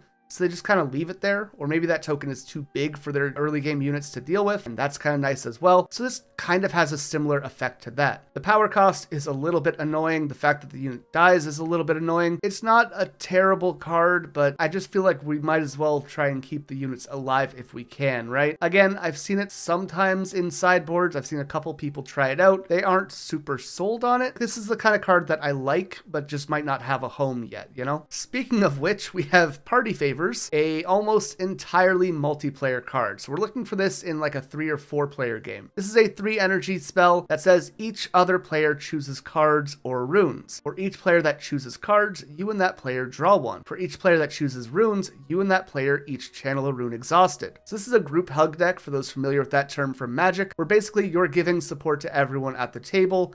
You get a little bit extra, but they go, oh, that guy's pretty nice over there. He gave me cards. I'm not going to attack him this turn. That's kind of the idea behind that archetype, but this is much less effective in a 1v1 where they don't have anyone else to target, and all you've done is given them a rune or a card for 3 energy. But in a 4-player game, this could potentially be 3 energy, draw 3. That's kind of nuts. This could be 3 energy, ramp 3. Also kind of nuts. So in 4 players, this card is fantastic. In 1v1, it's possibly one of the worst cards in the game, actually. From there, we have another hidden card with Stand United. This is 3 energy, and at action speed, typically, It can buff a friendly unit, and buffs give an extra 1 might to friendly units for the rest of the turn. So this, if anything, I would probably see it in a Lee Sin deck, maybe Leona, but like I don't think she gives enough buffs for this to really be justified in that. But if you have like 6 or 7 smaller units that all have buffs on the board, this gets very scary. On top of that, this card can stack with itself, which is kind of cool. So if you do have 1 hidden and 1 in hand, now your buffs are giving 3 for the rest of the turn. That can be pretty strong. However, while this is pretty good, I think in general, I'd probably rather use like even block as a hidden card, because you're giving 3 just to the 1 unit, and tank is also pretty nice. Whereas this, you really need to be ahead on board and established for it to make a big difference. Giving +1 to all of your units is great if you have a bunch of units with buffs already on the board. But if you're not already established, this card's not going to do much. It's a win more button, and if you need to win more but you're behind, you're not doing anything. You're just losing the game. So yes, this can be a very good card situationally if you're developed, but otherwise I don't particularly like it. It's also, like I said, very niche in very specific decks, because only Lee Sin really makes use of it effectively. Next up, we have Windwall. This is a 3 energy, 2 power card at reaction speed, counter a spell. So this is triple the cost in terms of energy and double the cost in terms of power in comparison to Defy, but there's no limitations on what you can counter here. That can be pretty good. 2 power is a lot, so like this feels very expensive, but again, it can deal with a lot bigger threats. This can stop Time Warp, or a Cathian Rain, or Singularity, or I'm sure other colors have big spells too. I think this card will become more popular once seals and gold tokens become more popular, because the biggest thing holding this one back is that 2 power is a lot to pay, but the effect is really good. It's too expensive right now. When that is more affordable, I'm more than confident this will see play. As for right now, we do often see it in sideboards to deal with these more spell-heavy decks, but it's kind of difficult to slot in the main deck because of its cost. Maybe something that's more low to the ground might be able to play this and make good use of it, because they're not spending that power on other resources. But again, right now it's just too expensive for most situations. Reinforce is another card that got that errata for cards that look at the top of the deck. Functionally, there's no real difference. You're just banishing the card before you do it, but whatever. This is 5 energy, not at action or reaction speed. It says, look at the top 5 cards of your main deck. You may play a unit from among them, or banish it, then play it after errata. Its energy cost is reduced by 5. Then recycle the remaining cards. So this is pretty bad, I think. It effectively lets you play a 38 card deck, but like you have to hit a unit for it to be useful.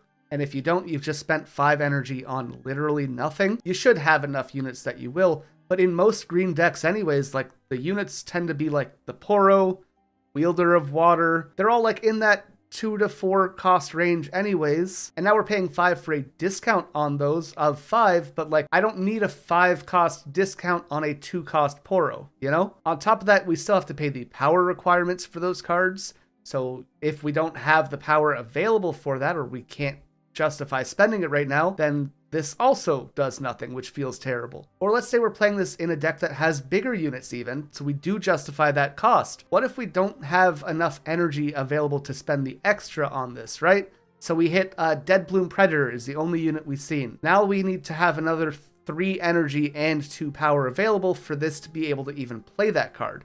And again, if we don't, we have paid 5 energy to look at the top 5 cards of our deck and do nothing. So I just think this is a pretty bad card in general. Maybe this will see play eventually, but I don't think so at all, really, in this case. I think this could be like an interesting card if it was at action speed.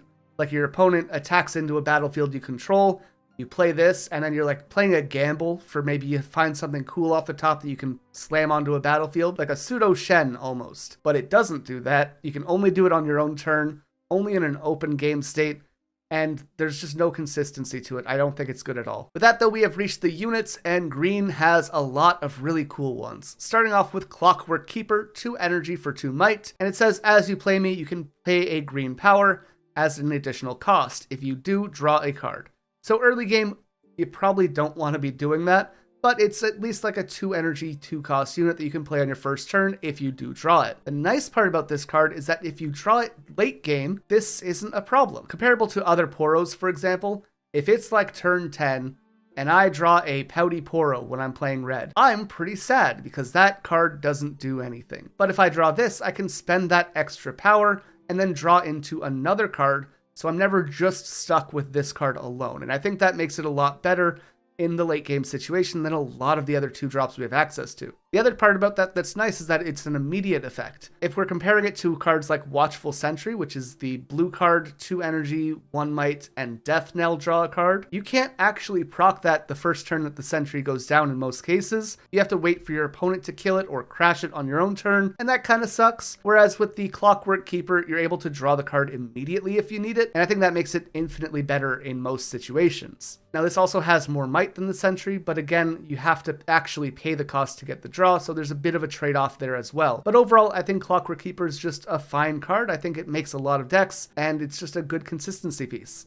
Next, we got the boy himself, Stalwart Poro, 2 might for 2 energy and has shield. Just a good card. There's not a whole lot to say about it. It works really well with most of the legends in green, actually, which is pretty cool. If we have him alone at a battlefield with shield and with Master Yi's effect, he is effectively blocking for 5. That's really hard for opponents to get over early game. If we have him on a battlefield and Ahri is on the board, he goes up 1 while your opponents go down 1 might. Again, really hard for them to deal with, and you don't have to limit it to just 1. You could put multiple on the field here, and then it just becomes even more difficult. You put it in Lee Sin and you give it a buff before holding a battlefield, and again, it's sort of like an in-between of Ahri and Master Yi, where it's sitting at 4 on your opponent's turn. Kind of annoying for them to deal with. It doesn't super have synergy with Leona or Yasuo in that way. However, it's just a good stat unit. I mean, shield is a really valuable keyword, and if you're going first and you can almost guarantee a battlefield, like, this card is fantastic. Plus, it's pretty much one of the best 2-drop options in general that green has access to, so it's going to be in just about every green deck as a 3 of. On an extremely similar note, we have Wielder of Water. 3 energy, 2 might, but when it's attacking or defending alone, it has 2 extra might. Again, all the same synergies. If you're defending with this and Master Yi is there, you're at a 6 by itself. That's a massive wall for them to deal with. If it's attacking alone, it's at 4, which is overstated for the 3 energy cost. All the same things as the Poro. We are getting to the point where there's kind of better options in the 3-drop area, so many people will run like 1 of these or 2 of these in the main deck. Not many people are on 3 as they are with the Poro. But yeah, this is just, again, a card that works really well with a lot of the green legends, and so it's good in general. Alright, we're getting our conspiracy theory hats on for this one. I think this means we're going to get a full Poro deck. The Poro Herder is a 3 energy, 1 power card for 3 might, and says when you play me, if you control a Poro, buff me and draw 1 card. So here's where the conspiracy comes in. This should already draw you a card if you control a Poro without the power cost.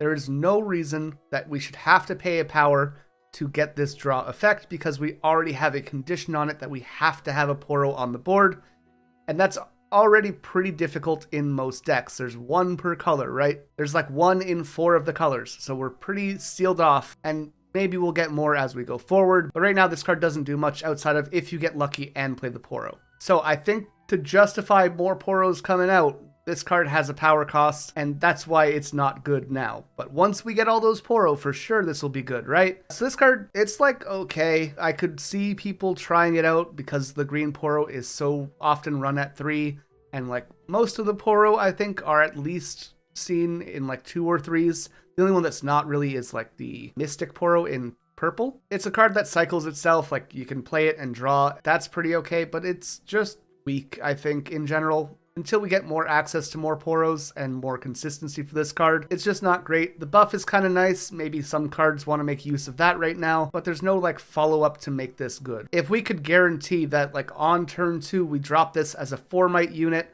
and it gets the draw card and you get to draw from it, then yeah, it's okay.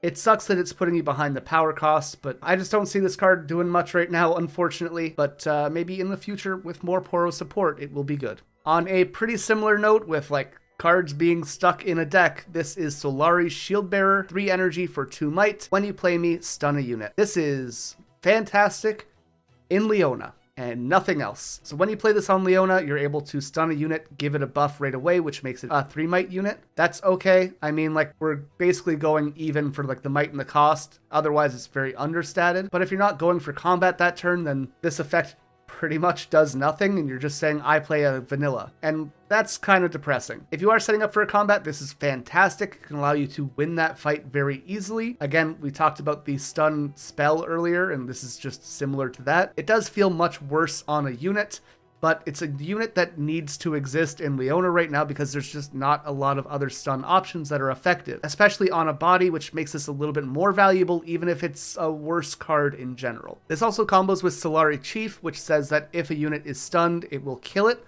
So you can like play this into that. And you have like an 8-drop combo to kill a piece, which is kind of similar to Harness Dragon, which is also run in Leona oftentimes. But you save 1 power in exchange for making it a 2-card combo, so that's something, I guess. This is just a good card in Leona.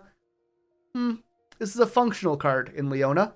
I think we'll get better cards to replace it once we get more stun support, but otherwise it's just not worth running in any other green decks. It's just a Leona card. And at that, it's like a fine one. Sunlit Guardian, though, I love this card. I think this is one of the best 3-drops that green has access to. This is 3 energy for 3 might, but it has both shield and tank. You put this down, it protects all of your units because of tank. This is a 4 might defender, which is pretty good for 3 energy, as we talked about with the Wielder of Water earlier. In most cases, I would say that this is just a better version of Wielder of Water. So they're both 3 energy. Wielder of Water has 2 might, but can get 2 while attacking or defending alone. This starts at the base of 3, but is a 4 defender every time already, regardless of if it's alone or not because of shield, and it has tank, which makes it a little bit better as far as protecting other units. So this really synergizes with having big boards and having units that you want to protect.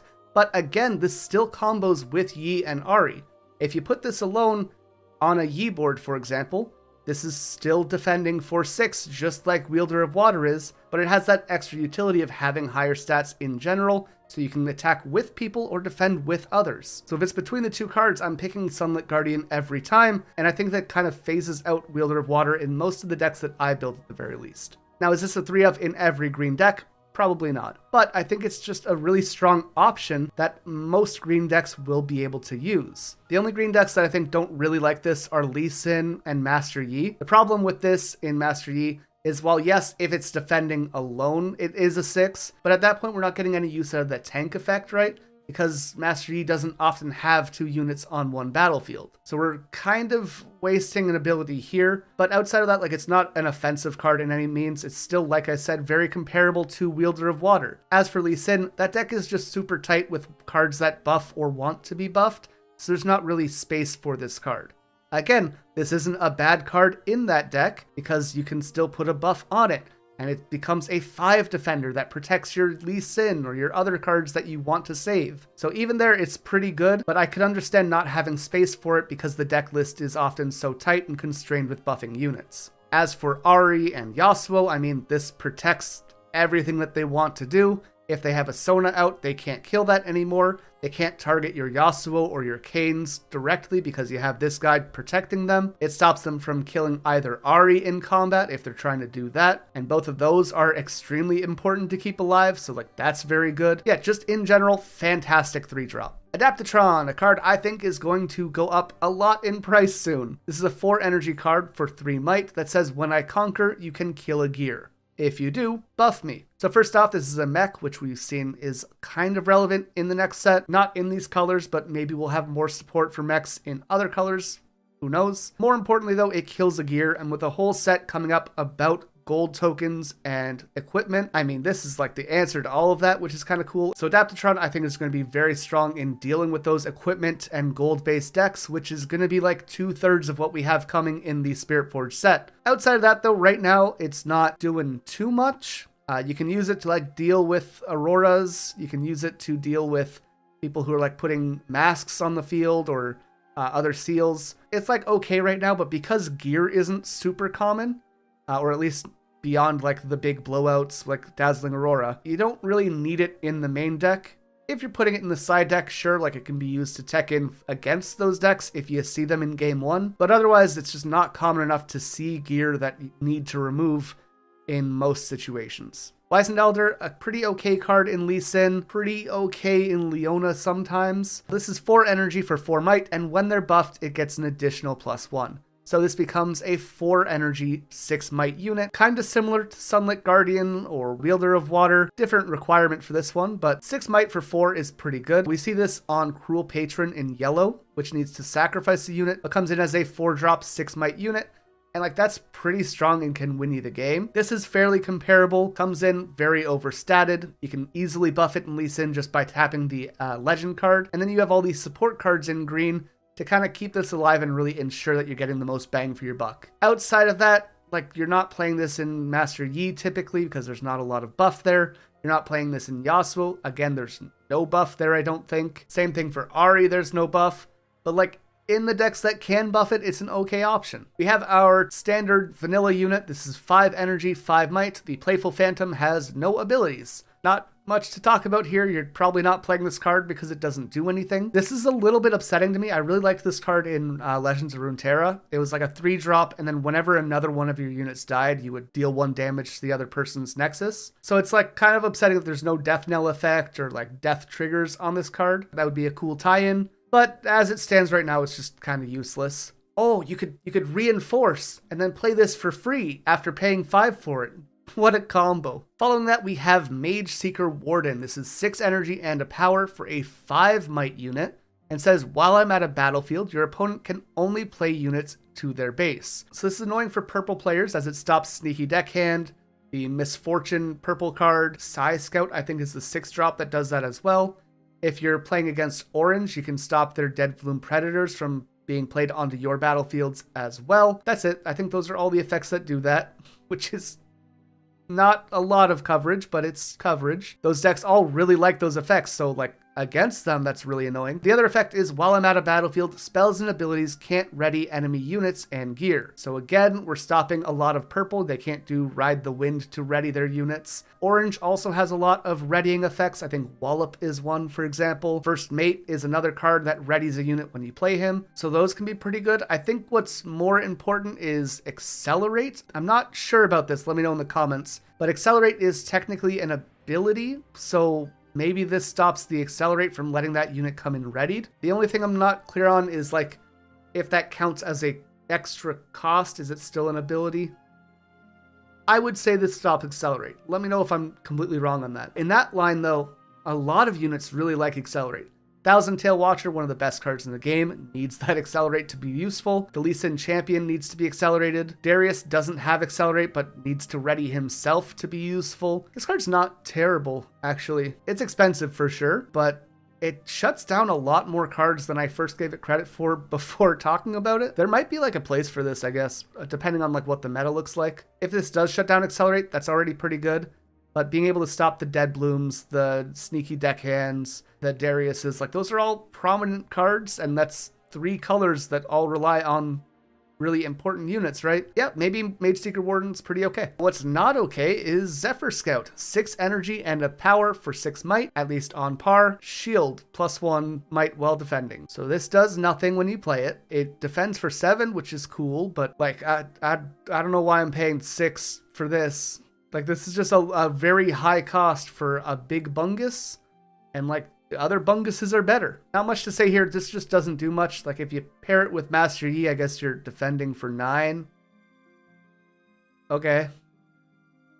I don't know. I don't see the value in this card at all, honestly. Another big bird at 7 energy, 1 power, and 7 might is Eclipse Herald. This says when you stun an enemy unit, you can ready me and give me 1 might this turn. This, I think, is more reasonable. Because Leona has so many stun effects, you can really trigger this pretty easily. Other green decks probably don't want to use this, but like if you have a Leona in your base already, the yellow one, you can swing in with her. When she attacks, she can stun a unit at that battlefield. So even if that battlefield is a push and you can't beat that unit by yourself, the Eclipse Herald in your base is now readied. It's an 8.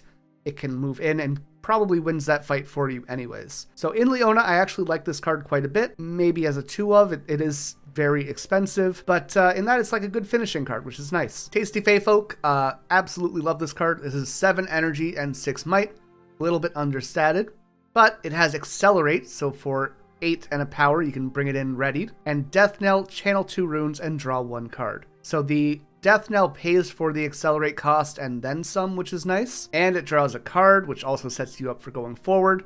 This can probably be used to go in and trade with things like Master Yi, and there's a lot of units at 6, so that's a pretty reasonable amount as well. Plus, you're in green, you can hit it with a Discipline, you can hit it with an On Guard, so it can swing for 8 or 10, you know? Like, you're not complaining about that at all. Again, Accelerate is just such a strong keyword as well. Channeling runes is very helpful, drawing a card is very helpful. If you don't need to Accelerate, this is like, you get way more value than you need to out of this. Just all around a very good card that helps with consistency, with rune management, and can be accelerated if you need to go a little bit faster and conquer a battlefield or challenge it from your opponent. And hear me out, no one's ever done this because why would they?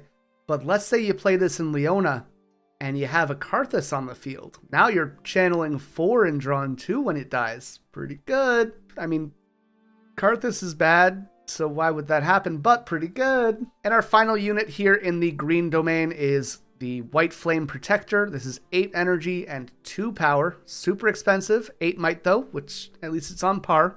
And says when you play me, give a unit 8 might this turn. So this is great because it turns anything on your board into a goddamn nuke. A Poro now swings for 10. That's pretty okay.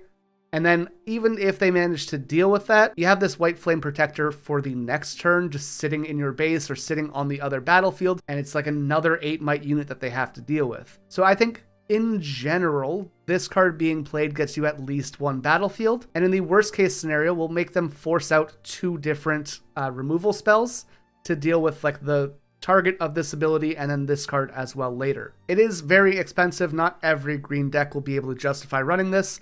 Not every green deck needs that extra 8 might. Often you're just like stacking on 1 battlefield and holding it if you're playing Ahri, for example, and like this extra 8 might doesn't super do much. They're not really like attacking decks in general, and because this isn't on an action or reaction ability, obviously, like you can't benefit this on your opponent's turn. And I think that's like the weakness of this card, is that green is a very reactionary defensive color in most cases, and this doesn't really jive with that. But like in the decks that do like this, sure, man, like what are they going to do about it? Nothing. I've also seen some people try it out in Yasuo. I think it might be a little bit expensive in Yasuo though, because it's such a power-hungry deck. But if you throw this on a Kane, and then you have like the Kane's movement effect and the Legend's ability to move for the last 2 energy, then like the Kane is now a 14 that can't die. That's pretty big, you know? Like, how do they get over that? Or even like throw it on the Yasuo, and the Yasuo triggers his effect to deal 14 damage to something else. Also pretty good. But yeah, I'm not crazy about it in Yasuo. I think it's good in Master Yi sometimes. I don't think it's great in Dazzling Aurora decks. I know people play it, but because Aurora triggers at the end of the turn, this comes out, gives something a buff, and then you can't do anything with that. At that point, I would almost rather play like Mountain Dragon in that deck, because that at least comes out as a 10. And like if we're just playing vanillas, I'll take the extra 2 stats. Overall though, this is a pretty good card. Okay good, somewhere in there. I think it's very strong when you need it, and then otherwise, I'm not super sold on it. I know a lot of people really like it, it's just maybe I haven't played around with it quite enough yet to see how good it really is. On to the champions in green, we're going to start off with Caitlyn. Pretty much the opposite of that. Even though I know she's not good, I really like her.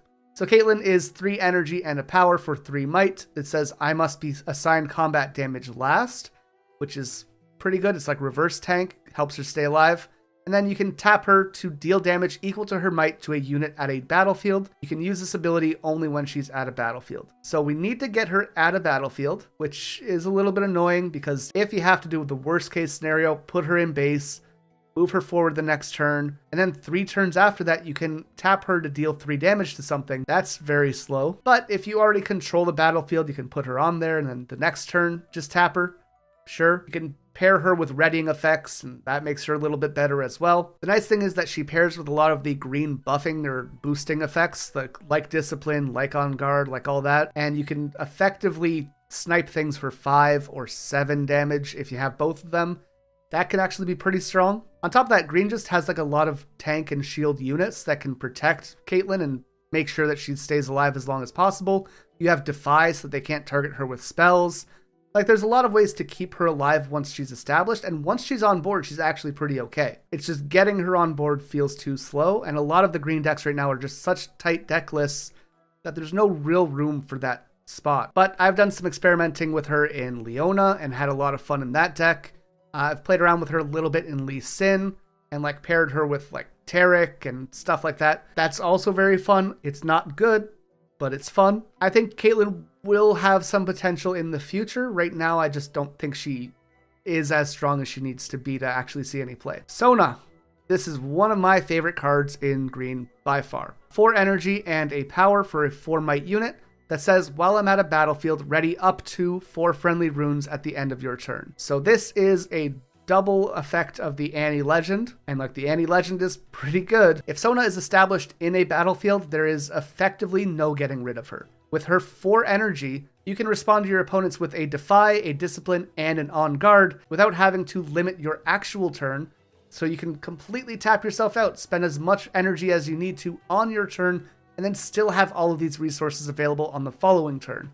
That is so good. Pair that in with the Master Yi ability to defend alone, and like she's really hard to kill already. I know Yi doesn't typically play her, but just as an example, put her in Ahri though, and you can pair her with all of Ahri's defensive cards, and she is unkillable in that point. She's really good in the Yasuo deck for all of the reasons that the Ahri legend is good, because purple has so many energy-based movement effects that you can trigger on your opponent's turn. So for example, they have Fight or Flight, or Ride the Wind, or Flash even, can all be used in that deck to keep Sona alive, or to enable other effects like Kayn on your opponent's turn. And that is so goddamn strong. I think Sona is a crazy good card. I just don't think that the legends we have available right now often facilitate her. Not even that. I think that the legends that want to play Sona often aren't the ones that are being played in the meta right now. They're all kind of just in that like tier 2, almost very good kind of range. And in those decks, I think she's really strong. But because those decks are often worse than some of the better decks, Sona feels worse in general as a result. Again, she's very strong. The decks she's in might not be. Another card with the exact same stat line, 4 energy and a power for 4 might, is Taric Protector. This is a shield unit that has tank and gives your other friendly units at that location shield as well. I want to like this card. I think it is so cool and fun.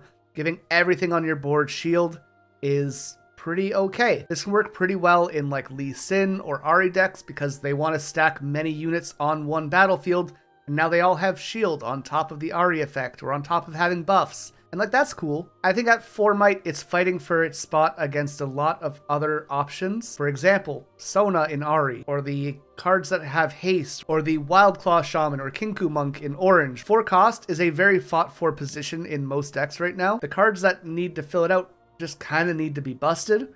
And because Taric doesn't do anything actively, it can feel like it's difficult to make it fit that role. On the defense, if you're ahead, oh man, Taric's so good. This is such a strong win more card. But if you're behind, again, as we've talked about earlier, these win more cards often feel really bad. The other thing that kind of works against Taric is that he has tank. And that might seem weird, but let me explain. Because Taric has tank, they have to target him first, and other tank units can't even protect him. And this aura shield effect that he gives your board only lasts while he's alive. And because he has tank, there's nothing to really protect him, meaning they can just swing in a unit, kill the Taric, and then the rest of your board loses shield. That feels pretty bad. And honestly, I think that's the biggest problem with Taric, is that he kind of is against his own design in that way. I don't think he's a terrible unit, but I just think there's better and more consistent options.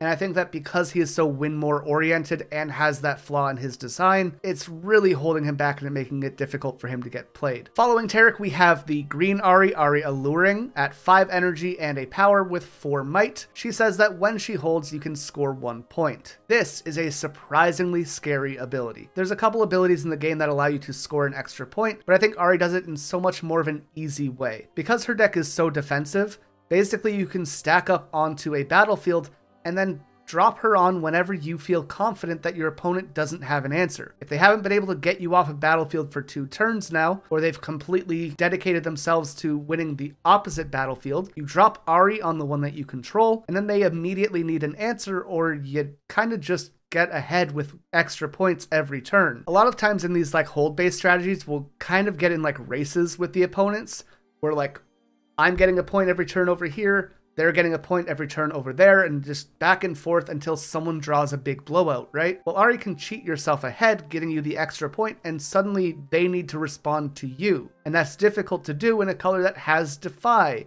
and Counterspell, and Charm, and Discipline, and On Guard, and all of those other effects, so you can use those to your advantage to kind of win these hold-based battles. On top of that, if you pair this with the arena's greatest battlefield, you already start at 1 extra point, which means you're that much closer. If you trigger Ahri twice in that game, like that is effectively half the points that you need to win the game. What do they do at that point? There's not much that can really deal with what you have on the board. So while I typically think that hold effects or extra point effects in general aren't very good, Ahri is in a specific spot where in her case, it really does pay off in a really effective way that's really difficult for your opponent to deal with. The nice part about this is that it's in your champion zone as well, because you're using it in Ahri.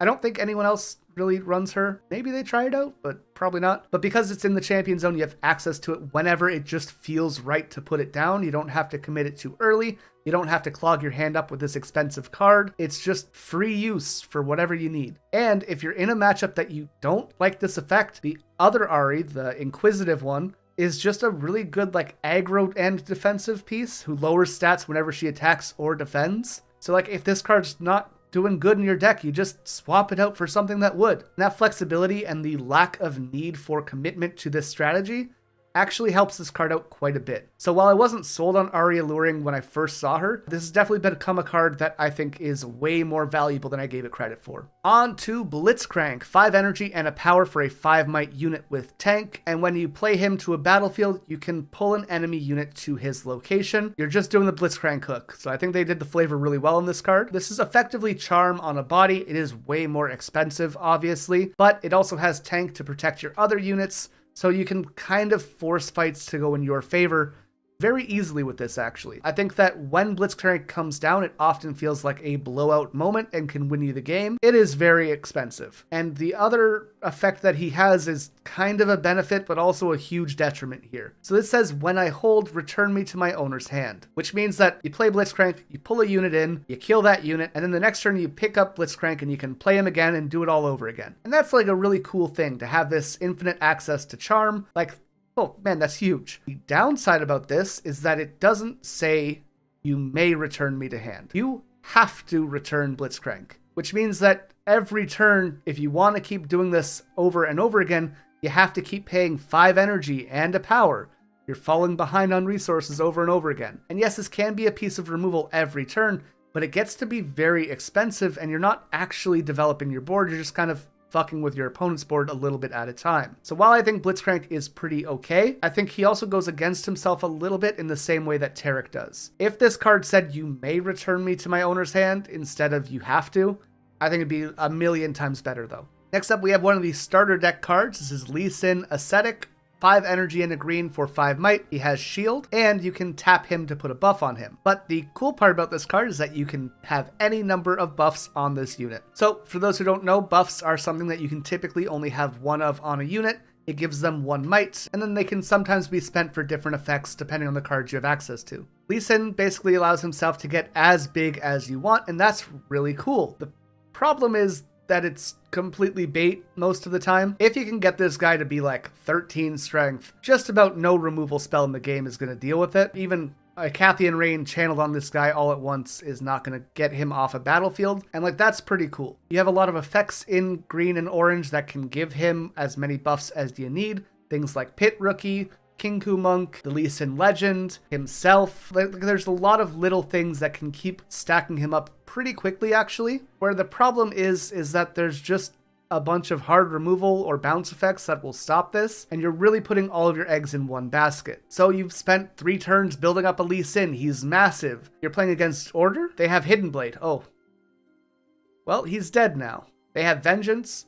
He's dead now. You're playing against Purple and they rebuke him. He's gone now. Like, there's so many little things that really punish this, like, defend the castle style of deck building that this card can feel extremely bad to be punished with.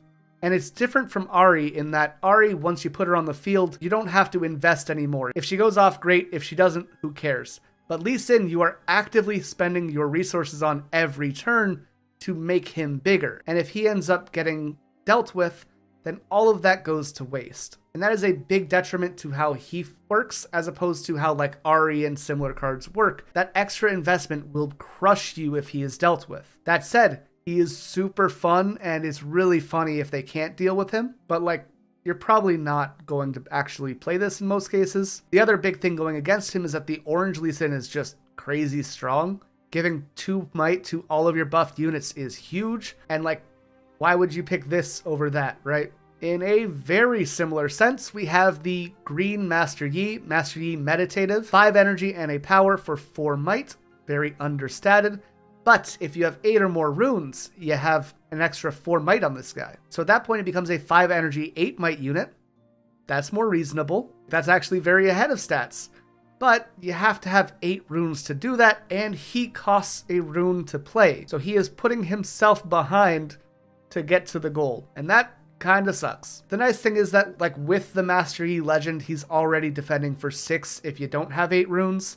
If you do, then he's defending for 10, which is pretty huge. But he doesn't do anything to facilitate his own requirement. He actually works against it because of his power cost. Yes, green has a lot of access to ramp cards, so does orange, but like the decks that want to run those ramp cards also have a lot of power costs, and it can sometimes be a bit difficult to maintain those 8 runes if you're playing things like Deadbloom Predator or White Flame Protector or whatever else, right? So I don't think this card is terrible because like it can be very strong if it's established. I don't think it's good though at all. And again, kind of similar to the Lee Sin that we just talked about, this Master Yi is just worse than the orange one because the orange one comes in readied and has ganking, and like that's just so much more functional and more immediately impactful. And what's kind of funny about that is that in both cases for the orange and green legends, Lee Sin and Master Yi, the green option is just outshone by the orange option, and this is even funnier because the Lee Sin is outshone by Master Yi, so he doesn't get play either, which is crazy because in my opinion, the Lee Sin is as good, if not better than Master Yi, but you need to not be trying to do what Yi does with Lee Sin. Regardless though, topic for a different day. At 6 energy and 1 power, we have the 6 might Leona Zealot. This says that she comes in ready if your opponent is within 3 points of winning the game. So pseudo accelerate that you don't have to pay for. That's pretty strong. And stunned enemy units here have -8 might to a minimum of 1. So this takes your stun effects and makes them extremely powerful. Anything that you stun effectively dies that combat, and there's not much they can do to stop it. I really like this card. It has 2 things going against it though, in my opinion.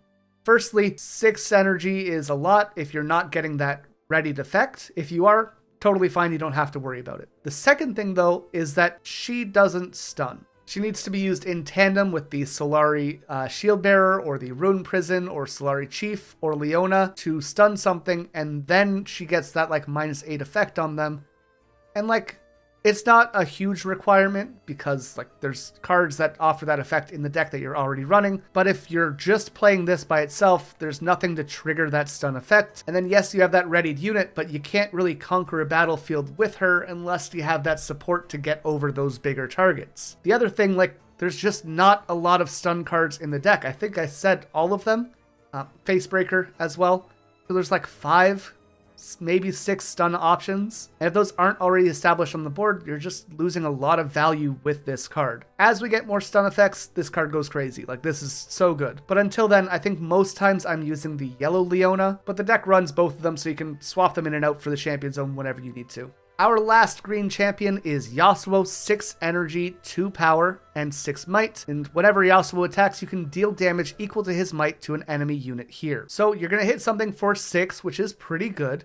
He is effectively immune to the charm spell, because if your opponent pulls him into their location, you get to snipe a card there for 6 damage. That's pretty huge. On top of that, he pairs with his legend really well. You pay the 2 energy, and you can force him forward or back, so that you can get to the other battlefield if you need to. He works well with all of the purple cards, Fight or Flight, Ride the Wind. Anything that lets him move an extra time is just huge. Getting to proc that free 6 damage on an attack is so massive. Obviously, though, there's a pretty glaring downside of this card, and that it is 6 and 2 power. 2 is so much. This card is really strong though, so I understand that. But like, that is a lot of power requirement, and like, you need the energy in this deck so that you can pay for Arcane and Ride the Wind and all those other effects. And like, this is just a very power hungry deck, so having a unit that costs 2 is pretty difficult to deal with. Even so, I think Yasuo is like a really strong unit. He's just expensive. Onto our green gear, and we're starting off with the Seal of Focus. So like all the other seals, 0 energy, 1 power, and you can tap it to pay for a power cost. I think of all of these seals right now, green might be one of the worst ones.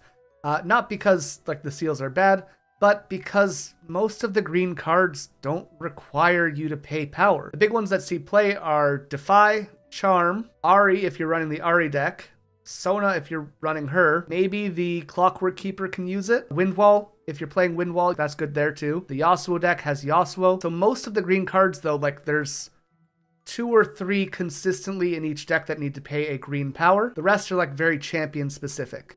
You know, it's just like you don't need to lean that far into paying green that the seal becomes relevant at this point. Again, later decks, as we get more power costs, maybe there's a green deck that is very power hungry. Then this will be more effective. But for right now, there is no real situation where you need this. I do like making Charm and Defy free, like that's pretty cool. Spirit's Refuge, a very cool tech card in any buff decks. This is 2 energy and 1 power, and says when you play this, you can buff a friendly unit. Afterwards, all buffed friendly units have Deflect if they didn't already. So this doesn't stack Deflect, which is kind of upsetting, but it is just really good at making sure that all of your cards are difficult to deal with. If you have 4 buffed units on the board and you play this, now if they want to clear your board with a Cathian Rain, for example, they have to pay a deflect cost every time they target one of them, which means this turns off one of the best removal spells in the game. Same thing for Falling Star, same thing for Singularity. Even effects like Charm or Fight or Flight become really difficult to play because they have to pay a rune every time they want to do this. I've been playing a lot of Ahri right now, and that deck is very strong until you run out of resources, and the best thing about Fight or Flight is that you don't have to pay any power for it. And if I have to start paying a rune for deflect cost every time I use Fight or Flight, now I can't afford my Ride the Winds, which means I'm just going to lose the game. So on average, you're going to see this in like a Lee Sin deck, if anywhere, but it's not a bad card for any decks that run buffs. Zhonya's Hourglass is probably the most iconic green hidden card right now, but if you're not playing it for hidden, this is a 2 energy gear that says the next time a friendly unit would die, kill this instead and then recall that unit exhausted. So the nice part about this card is that it can protect your units. Obviously that's fantastic. The downside is that it's the next time, so you can't really control that. If you play this and then your opponent targets like your Poro, then the Poro comes back alive and now you can't save your bigger stuff. That's why it's nice to play this as a hidden card, because you can gain a little bit of control there and only flip it up when it's necessary. Now, 2 things that you need to know about this card outside of that though, is that if you flip this up on the battlefield, it will return to your base. So why that is relevant is because let's say you have a Poro at the battlefield and then you hide this at that same battlefield, you have nothing else there. If your opponent uses Gust and then sends that Poro back to your hand, you would typically lose the Zhonyas because you don't control that battlefield. However, if you flip Zhonyas, the game says, oh, this gear is in a battlefield, it needs to go back to the base. So rather than sending the Zhonyas to the trash, you get to bring it back to your base instead in that case. That's pretty helpful. The other thing though is that effects that target multiple times, specifically Falling Rain and a Cathian Rain, can hit a unit that is healed with Zhonyas multiple times. Again, using the Poro as an example here, if they target it with Falling Rain twice, the first shot will kill the Poro, the Zhonyas will revive it, and then the second shot will kill it again. So that is a way that you can play around Zhonyas a little bit if your opponent is playing them, but overall this card is just really strong and makes your opponents play the game in a way that they probably don't want to. They have to think about this card reviving your stuff, and that can be super annoying. Our next 2 energy gear is the Mask of Foresight. Wasn't super big on this originally. The more I play around with it though, the more I like it, especially decks like Master Yi and Yasuo. It can be a little bit hard to find a spot for it in Yi, but in that deck it's pretty okay. So this says when a friendly unit attacks or defends alone, give it 1 might this turn. So obviously this makes the Yasuo effect that much better. He deals 1 extra damage when he goes into attack. And if you're defending alone for Master Yi, like now that your cards are up 3, and that makes them really difficult to deal with, especially if you have multiples of these out. like that can become a real problem. In Ahri decks, it's also not that bad because it also kind of triggers with her legend ability. If you put a unit in a position and then they attack into it, they lose a strength and you get a defense because of this card. Like, it becomes super hard to overcome what you have in that spot. What I really like doing with this card though can only be done in purple because of Ride the Wind. So let's say I have a unit going in to attack a battlefield. The Mask of Foresight triggers, that unit gets +1 might, but that might is permanent for the turn. So if I use Ride the Wind from there, I can then move it to the other battlefield. It is now attacking again, and the mask will trigger a second time, which is just really strong. With the purple movement effects, you can trigger this effect on the same unit multiple times, 2, sometimes 3 times in a turn if you want to spend a fight or flight. And like +3 is pretty great. If you have 2 masks out, now that's +6. Like, that's just good. And yes, there's a ton of setup there. It can be difficult to find a place for this in the deck, but I think if you test this card out, you're going to like it more times than you don't. And the last card we have to talk about is a 3 energy gear, the Solari Shrine. When you kill a stunned enemy unit, you may exhaust this to draw a card. Again, this kind of has the same problem that many of these stun cards have right now, and that is that there's just not a lot of stun cards. This effect will become very strong once we have more stunning effects. However, until then, this is like 3 energy, hope you draw into the stun effects, and then sometimes you can draw 1 extra card a turn. If we had a more ready supply of stun effects, you can probably trigger this once a turn, once every other turn at the very least, and then it becomes more manageable. But until then, it's a bit too inconsistent in my opinion. The nice part about it is that like this will draw you into more of those stun effects, so that's something. But even then, it's just eh. With that though, we have covered all of the green cards in Origins and Proving Grounds. Again, this is a super powerful defensive and supportive color. I like playing with a lot of the cards in this set. I think Sona is probably my favorite of the entire color, but in general, there's just so many fun things you can do with this domain that make it really frustrating for your opponents to play the game. Welcome back to my review on every card in the Origins and Proving Ground sets for Riftbound. So far, we've covered 4 of the domains, all of the battlefields, all of the legends and their champions and signature spells, and today we are getting into the Mind domain, our second last one, with Order being the last thing we have to talk about, and then we can get into the Spirit Forge cards. Mind is a really strong domain in the Origin set. It basically has the majority of the finisher spells that we have available to us right now, and they are able to blow out just about anything that any other color has to offer. The only things that it doesn't really deal with are gear and hard removal. However, it has a ton of card draw, it has a bunch of spot removal and damage spells, and it plays really well with hidden and other mechanics like that. So without further ado, let's get into the Mind domain. The Mind domain has access to 41 different cards, including 13 spells, 14 units, 9 champion cards, and 5 gear. And you'll be able to play these cards across 5 different legends, including Lux, Ahri, Viktor, Kai'Sa, and Teemo. But without further ado, let's get into these cards, starting with the spells. Beginning with our 1-cost spells, we're going to begin with Retreat. This is a reaction speed spell that says return a friendly unit to its owner's hand, and then its owner channels 1 rune exhausted. So this is a great card for protection. You can use it to make your units dodge some removal, basically ensuring that you can keep them onto the board. It also allows you to re-trigger effects which happen when a unit is played, or you can hide cards again. So for example, Lecturing Yordle, if it is being targeted by a spell, you can play Retreat, bounce it back to hand, and then when you play him again, you'll get access to his draw effect again. Or you could bounce something like Teemo back to hand so that you can hide it on the next turn. So it is an extremely flexible tool that can keep your units alive and make your opponents deal with them again. It also allows you to channel an extra rune that is exhausted, but if you're playing it on your opponent's turn, you essentially get access to that right away once it passes back to your turn. This can allow you to get access to some of the bigger spells in blue, like Unchecked Power, or even Time Warp 1 turn sooner, which can be a pretty big deal. Now, this can also be coupled with cards with Deflect that are already difficult to deal with, so when your opponent targets them, they have to pay that cost of recycling a rune, you bounce that card back to hand, and then when you play it on the following turn, they have to deal with it all over again, and if they're already targeting a Deflect unit with spells, they're probably going to need to do that again because that means that they don't have a combat-based solution for that. And that just all rolls together to make Retreat a very flexible and versatile card that gives you a lot more options and protection for extremely cheap with just a 1 energy investment. Very similarly, we have Stupefy, another 1 energy card with no rune power investment.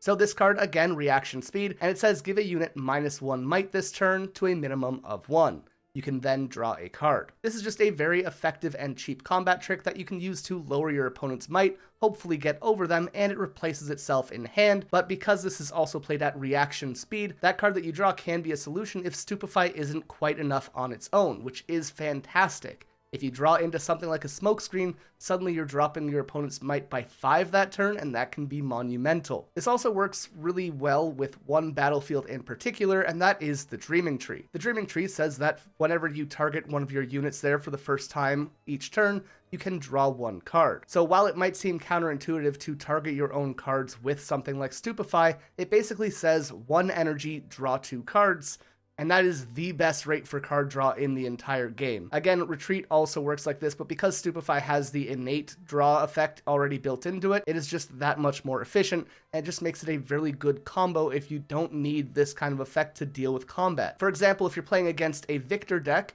and they have a bunch of 1 might units that you're dealing with, you don't really need to lower their might anymore, and that makes Stupefy kind of useless in the matchup. Just in a general sense, sure, in specific situations it might be good, but whatever, you understand what I mean. And so using it on your own unit in a situation like that is totally justifiable and beneficial even. The other thing I want to talk about with these lowering might effects is how they interact with damage. So let's say that your opponent has a unit with 5 might. Well, you can target that unit with something like Void Seeker to deal 4 damage to it, and that leaves it with 1 health. Well, if you lower that unit's might by 1, that unit still has 4 damage markers on it, which means they are now a 4 might unit that has 4 damage marked on it, and they will still die. So if you Void Seeker first and then draw into this with Void Seeker's draw effect, you can still kill the unit that way, and I think that's really cool. On to our 2-drop spells, and we're going to start with Convergent Mutation. This is a really fun card, especially if your deck has a lot of low and high might units, but not much in the middle. So this is a spell for 2 energy and 1 power that at reaction speed allows you to choose a friendly unit and then increase its might until it equals the might of another friendly unit. Notably, this card did need to get an errata so that it lasts just until the end of the turn, because otherwise it's ridiculous. Now, not every blue deck wants to run this, however, because almost every blue deck does involve something like Thousand Tail Watcher, that means you're always going to have a somewhat high might unit that you can play around with and target to buff one of your lower units into. So again, along with that Thousand Tail Watcher, most blue decks also run Watchful Sentry or Ravenbloom Student. These are cards with very low might that you can bump up to 7 if you have a Watcher on the board, and that could be a pretty huge swing. On top of that, if you have a unit like Dr. Mundo, I mean, like, you're just laughing at that point. Doubling up on his stats is ridiculous. There's not much to say about this card. It is just a monumental buff in the right situations. However, it is inherently limited by the need to have 2 different units on the board and needing one of those units to have some kind of decent might to begin with. That said, it can also be comboed with buffing effects as well. Not like the buff status, but having effects that raise might. So for example, let's say you use Cleave on one of your units, give it Assault 3, and then swing into a battlefield with it. That unit then has a boosted might stat that you can then copy with Convergent Mutation to give to another unit as well, and in that way you can kind of double dip on these might boosting effects, which is really effective. Next up, we have pretty much the exact opposite, and it's a card I mentioned earlier. This is Smokescreen. This is 2 energy and 1 power, and again at reaction speed, you can give a unit -4 might for the turn to a minimum of 1. So this has a lot of the same benefits that Stupefy has. Obviously, you're getting 4 might dropped as opposed to just 1, but you don't get the draw effect built into it, and you also have to pay a power for it. Of course, if you're playing Kaisa, that's kind of negated, but still, in general, this is just a really good combat trick. It was very popular in main decks originally, and then kind of became a sideboard piece, but over time it's kind of gained popularity again, which is super interesting. Depending on the meta, this can be a super powerful card. If you're playing against a lot of combat-based decks like Lee Sin, Master Yi, or really anything in that ballpark, then this is a pretty good card to deal with them. Of course, if you're dealing with non-combat based decks, this is a little bit weaker. It also, interestingly enough, is not good against decks with really small units. Things like Viktor that I mentioned earlier, this is just overkill for. You don't need to drop a recruit's might by 4, and because of that, sometimes it does nothing in a matchup, and that's kind of annoying. So this is a very meta-dependent card, but in a meta where it is powerful, it is very powerful. On to a weird one, kind of Retreat's big brother. This is Portal Rescue, a 3 energy 1 power spell at action speed that says banish a friendly unit, then play it to base, ignoring its cost. This is a weird one. So you do get the benefit of re-triggering play effects, which can be kind of cool. Again, things like Lecturing Yordle or even Thousand Tail Watcher, getting their effects to go off again is pretty strong. However, this is at action speed rather than reaction speed, which makes it a little bit less functional than Retreat. Of course, the card that you bounce doesn't go back to your hand, which does help a little bit because that means that you don't have to repay its cost, and that's great. However, this wouldn't actually get around things with reflexive triggers that say do this in their effect, like a Cathian Rain or Falling Star, because that unit gets played immediately again and they can just target it, right? So this is kind of a cool card, but really the function of it is either re-triggering play effects or removing a card from combat by putting it into your base instead. And that's fine. I think we're going to need access to a lot more cards with powerful play effects or cards that can discount cards to make this a little bit better. And I think that it kind of competes with a lot of cards that sort of do the same thing a little bit cheaper or a little bit better. Especially if you're paired with purple, you can kind of just use Ride the Wind or Fight or Flight, which is cheaper in many ways. And that's kind of annoying. But again, those cards don't re-trigger the play effects, so there is an argument there. This card is something I could see seeing play in the future. We just might not have the support for it yet, but it does look very fun in a meta where it's effective. On to our first hidden spell, and this is Sprite Call. This is 3 energy and can either be hidden and played at reaction speed later, or played at action speed to play a 3 might sprite token with temporary. That means that it will die on the following turn before you get any hold effects or trigger any hold points. This can be used to buff up a battlefield, which can be kind of useful by putting an extra body there. Notably, because you can also play this hidden, it can get around things like the Thousand Tail Watcher debuff, because that sprite token won't be on the field when he activates that -3 effect. And that's kind of huge. This can also be used as a deterrent to hold a battlefield. It might be a little bit annoying that the token disappears at the start of the next turn, but sometimes just having an extra body there that your opponent has to deal with is enough to actually stop them from attacking and can kind of guarantee you a hold point in a lot of situations if you have another unit there. I don't think that this card is particularly amazing, but it's also not too bad, especially in Teemo or Ahri decks that kind of double dip on that defensive effect. We'll talk about Sprite Mother a little bit later, but in most situations, I would say she's just a better variant of this card. But again, we'll get to that once we get to the units. Another popular hidden card is Consult the Past, typically a 4 energy spell that allows you to draw 2 cards at reaction speed, but you can play it for hidden, which is not too bad. If you have a seal down, that makes it pretty much free. If you have Teemo, you can do this for 1 energy, draw 2 cards. Kind of nuts. We already talked about how good that was in the Dreaming Tree battlefield if you're using Stupefy on yourself. If you're playing Teemo, you can get that same draw effect without negging yourself and without having a specific battlefield, and that's kind of cool. The problem with this card is that it costs 4 energy otherwise, so while it is pretty good to draw 2 cards, it's pretty expensive if you're not playing it for the hidden cost. And if you don't have an outlet to pay that power cost like a seal or a Teemo effect, that power cost can kind of creep up on you and become a problem in the early game especially. A card I definitely undervalued early on in the game is Falling Comet. This is a 5 energy spell that at action speed deals 6 damage to a unit at a battlefield. So this is a lot of energy cost, obviously. If you're playing Lux specifically, this is fantastic. Her main champion that she uses allows you to lower this card's cost by 2, which makes it super cheap and affordable, and then it triggers her legend ability to draw a card as well. That's great.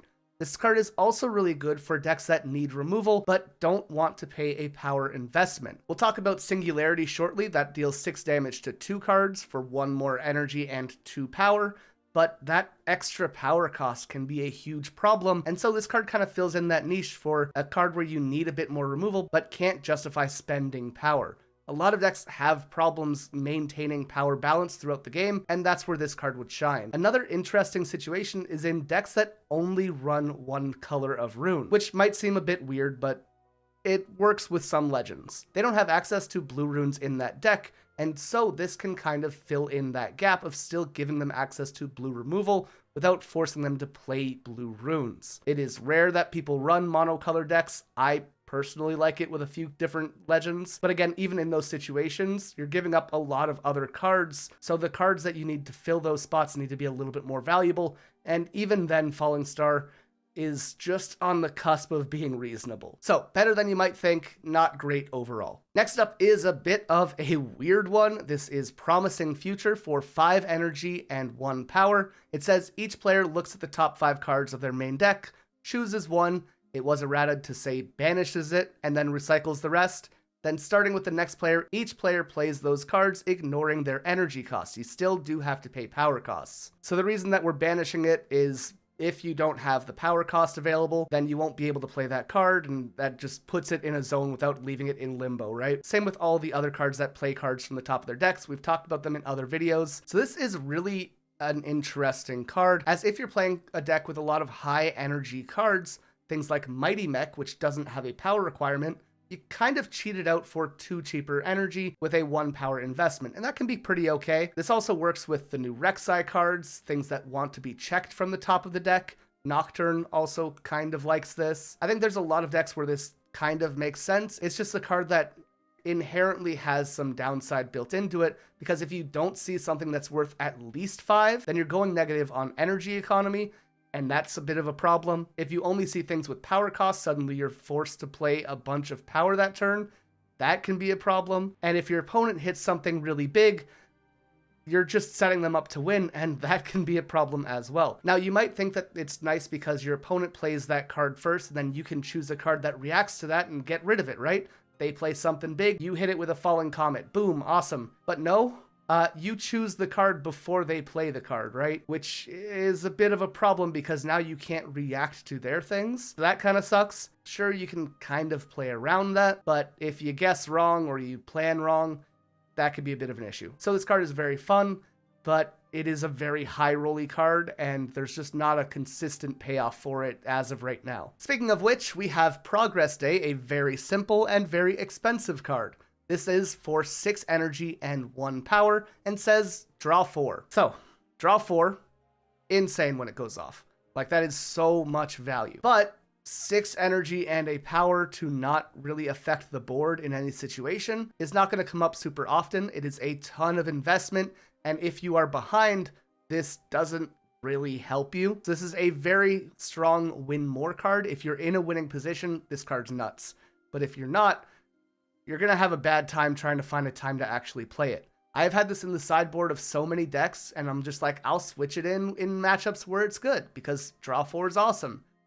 It's never a card that I want to switch in, though. I know these videos are for Origins and Proving Ground specifically, but I think Renata Glask is going to really like this card because she can kind of cheat the cost. Lux kind of likes this card because she can cheat the cost as well. You're paying 4 to draw 4 in that case if you have the champion out. That's pretty okay.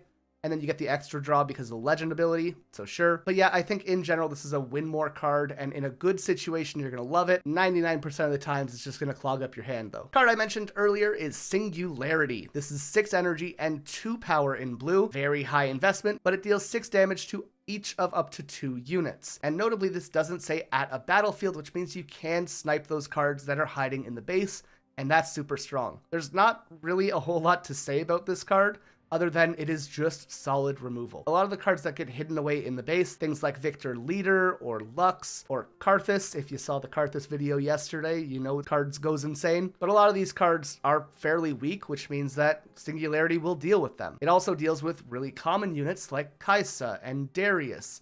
6 is kind of the breaking point for a lot of the average units that we see. The problem is, it does not deal with Thousand Tail Watcher, Dr. Mundo, Dead Bloom Predator, White Flame Protector, all these big cards that are kind of hard to deal with. Some of them have Deflect even. This doesn't quite get there, and you can't stack both of the 6 damage pings on the same unit, so while it can be really effective in that kind of mid-range area, once they get bigger units on the field, it just isn't quite enough. Now, you can preemptively deal 6 damage to something and then send a unit into trade. That's fine. It opens up opportunities for that. You just gotta kind of be smart about when you're using this card. In a lot of cases, it's kind of the Cathian Rain at home, and that's fantastic. I mean, the Cathian Rain is very good in general, but again, you're only hitting the 2 units rather than up to 6. But yeah, this card's really good in the mid game. struggles a little bit in the late game, but you're never disappointed to be playing it. It's just all around really solid. Now, our second last blue spell is going to be Unchecked Power for 7 energy and 2 power. Again, a little bit more expensive than Singularity here.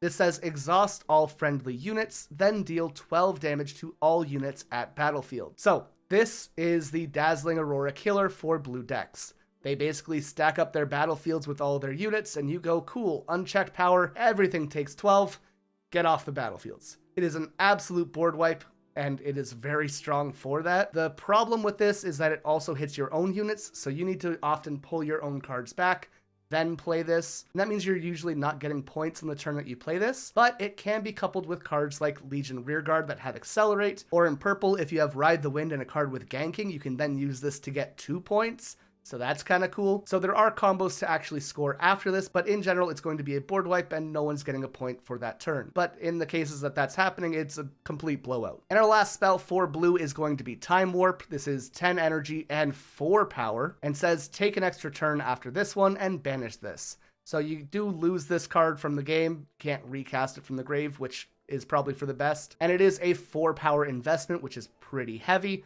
Obviously, Kai'Sa helps with that. Again, Renata Glaskin Spirit Forge is going to love this card. It is so cheap to play for her. And decks that have hold effects like the green Ahri will be able to double up on those effects. And that's really strong. Basically, if you're at 4 points and have an Ahri on the battlefield when you cast this, you can then go up to 6. And then if you cast this again, you're going up to 8, which wins you the game. That's assuming you don't have anything on the other battlefield. So like Time Warp just wins games. But again, it is very win more. There are a bunch of times where I've played this and it's essentially been a 10 energy, 4 power, draw 1 card. Just hoping that I can find a card that answers the board because I'm behind, and it doesn't do that all the time. If you're ahead, this card is insane. Like it will win you the game if you pull it off. If you have 2 of them, that's it. Like there's nothing your opponent can really do. But if you're behind, it does nothing. Now, on top of that, if you're playing against green specifically, you do need to be careful about cards like Windwall and, more importantly, Mystic Reflection, which can straight up steal this card's effect and then your opponent gets 2 turns. So don't be casting this if you're playing against green and they have 4 energy up. But outside of that, this is just a really strong finisher card if you're ahead. On to our units in blue, and we have the Blast Cone Phase. Our first one, this is 2 energy, 1 power for 2 might, and this card can be played as hidden, and when you play them, you can give a unit -2 this turn to a minimum of 1. So you play this at a battlefield hidden, your opponent attacks into it, you flip this and drop their might by 2 while giving yourself a 2 might buff because of this unit. It's not a bad card, especially if you're playing a hidden deck like Teemo, because if you're hiding this, it effectively becomes a 1 power smokescreen that leaves you with a 2 might body, which isn't too bad. Overall, though, I have been cutting this from a lot more of my decks, because when you want to just play it as a normal unit, you still have to pay that power cost, and I just don't think it's as impactful as it needs to be to actually play this on turn 1 by itself. And you compare this to other 2-drop units that have a power cost. You can look at something like Vi, for example. That is a card that is potentially game-winning, and that's where that power investment comes into things. Whereas this is a 2 might drop, which is fine, but it's nowhere near the power level of Vi, for example. But even so, it's a fine card overall. Moving on to what is probably the best early game unit that blue has access to, and we have Ravenbloom Student. This is 2 energy for 2 might, but every time you play a spell, you can give them +1 might for the turn. So this works really well with things like Stupefy, for example, which for 1 energy, you're dropping your opponent's might by 1, and then this thing's might goes up by 1. Blue has just a ton of quick reaction spells, which make this a really good card, and it's good in just about every blue deck other than maybe Viktor. In Ahri, you have things like all the defensive spells that Calm has access to. In Kai'Sa, you have Cleave and Hextech Ray and all their spells. In the Teemo deck, you have Ride the Wind and Gust, all that stuff as well. It's just a really flexible card that works in almost any deck that you play it in as long as you're in blue, because most blue decks want to be casting cheap spells. Now, notably, they did change the rules on announcing this card's effect. It used to be that you would have to say it every time it procced. Now, because it doesn't change the actual state of the game, you can just say it when it becomes relevant. So if you cast 3 spells, then move it in, you just say, this is at +3 because of the 3 spells I cast. It used to be you would have to say it each time. which was kind of annoying, so good change. The other important 2-drop in the Mind Domain is your Watchful Sentry. This is a 2 energy, 1 might unit, so a bit understated, but they have the Death Knell ability that when they die, you can draw a card. So you're trading a bit of board presence for the ability to refill your hand when this goes away, and that's not too bad. In a lot of cases, it's going to act as a deterrent so that your opponent doesn't want to swing into one of your battlefields that you control because they don't want you to draw a card. And in that, it's pretty useful. But outside of that, it is a bit harder to actually establish the board with this because it is such a small unit. If you saw my video yesterday on Karthus, I'm going to bring it up again here. This is a really good card in that deck because you can double its Death Knell, and I think that's when it becomes a extremely good card as opposed to just a good card. Eager Apprentice is a really interesting card in that I think it's really good at what it does, but we don't super have a deck that wants to do what it does regularly right now. So this is a 3 energy, 3 might card that says while I'm at a battlefield, the energy cost for your spells is reduced by 1 to a minimum of 1. It would be nice if this could reduce things to 0 because a lot of the spells you want to cast in blue are already kind of that 1 or 2 range anyways. It's nice when you're playing with green because you can play things like Discipline for 1 energy, but in general, having this discount without being able to actually get the card to 0 I think holds this card back a little bit. There's also just not a ton of like cantrip cards in the game right now that will draw a card for playing the spell. We have an okay amount of them, but like the power of this card is your ability to chain multiple spells in a row and draw into more so that you can keep playing them, but you're kind of limited by the card pool right now. This is a card I can see becoming better with time, but it's just kind of limited in a lot of ways at the moment. Gemcraft Seer is a bit of a weird one right now. 3 energy and a power for a 3 might unit. Okay stats. They have vision, which means that when you play them, you can look at the top card of your deck and choose if you want to leave it or recycle it. And then they give all of your other friendly units vision as well. So this is cool-ish. We don't have a ton of payoff right now. Basically, you're looking for like Nocturne. If you can hit it, it's kind of cool. And then outside of that, you're just deck fixing, which is strong in itself, but it only happens every time you play a unit, which is kind of a limiting factor there. It's nice that it affects all of your units though, that's great. We might see some experimentation with some of the cards that come with the Rek'Sai package. Obviously you won't be able to play this in Rek'Sai because they are red and yellow, but maybe like a red and blue deck might play this, or a yellow and blue deck could do this. We'll have to wait and see. Right now, there's just not enough payoff to this effect, and the power cost is definitely holding it back as well. A super subtle card that is extremely powerful is the Lecturing Yordle. This is a 3 energy, 2 might card that has the tank ability, which means it has to be dealt damage first, protecting your more important cards like Kai'Sa and Ahri and Teemo even. So it's very effective in that way. But on top of that, it draws a card when you play it, which is just fantastic in general. It's front-loading the effect of Watchful Sentry. We already talked about that being a good card in general. On top of that, you can combo it with things like Portal Party or Retreat or anything else that bounces a card back to hand to let you play it again, which is not too bad. It's just a all-around really good utility piece that both gives protection and resources, and I think that's why it's seen so often across the game. Now, notably, this is understated just like Watchful Sentry is, and that's why people sometimes shy away from it, but I think most blue decks do play at least 1 copy of this. Many of them run 3 if they're looking for a bit of extra consistency though. The Pit Crew is a weird card at the moment. This is a 3 energy, 3 might unit that says when you play a gear, you can ready it. That's fine. I think with Spirit Forge, this becomes better because there's that emphasis on equipment and gear just in general in that set. But right now, there's not a ton of gear that we're really working with. Sure, you could play like the seals, but like, what else are you really doing? Like, you can kind of play this with a purple package with things like the Scrap Heap and the Pack of Wonders and all that stuff. And like there, sure, you can get some mobility out of it, but at that point, just play Ride the Wind. Just use whatever else, right? I don't know, the idea is there, but I think I would just rather play a unit that has ganking or potentially something with a higher might value that can really benefit from the effects of being readied in general. But yes, this looks like a really fun card. It just doesn't have a home right now. It might see play in Spirit Forge, like I said. I don't know. We'll see. Sprite Mother, what a fantastic uncommon this is. Super powerful. 4 energy and a power for a 3 might unit, so it is understated. But when you play this, you can play a 3 might sprite. That is so hard for me to say. You can play a 3 might sprite token with temporary that can move right away, because it doesn't say that that token comes in exhausted. So basically you can play Sprite Mother in your base, have the token get generated there, and then move it forward to hold the battlefield for you. It essentially gives you that accelerate value of being able to move something right away, while also giving you another body that will be left behind the following turn. So it opens the door for a ton of aggressive plays that blue doesn't typically have access to. On top of that, you can use that sprite token to hold the battlefield. You won't get the point for it, but it stops your opponent from running into it. It's all the good things from Sprite Call from before, but you also get this permanent 3 might body that the unit comes with that gives it a lot more value, all for just 1 more energy and 1 more power, which I think is just extremely efficient. Following that, we have Ava Achiever. This is a 5 energy unit with 4 might that says when I attack, you can pay 1 blue power to play a card with hidden from your hand here, ignoring its cost. And I believe this is one of those cards that got an errata, so let me look it up for you. Yes, so her new text says, when I attack, you can pay 1 power to play a card with hidden from your hand here, ignoring its costs.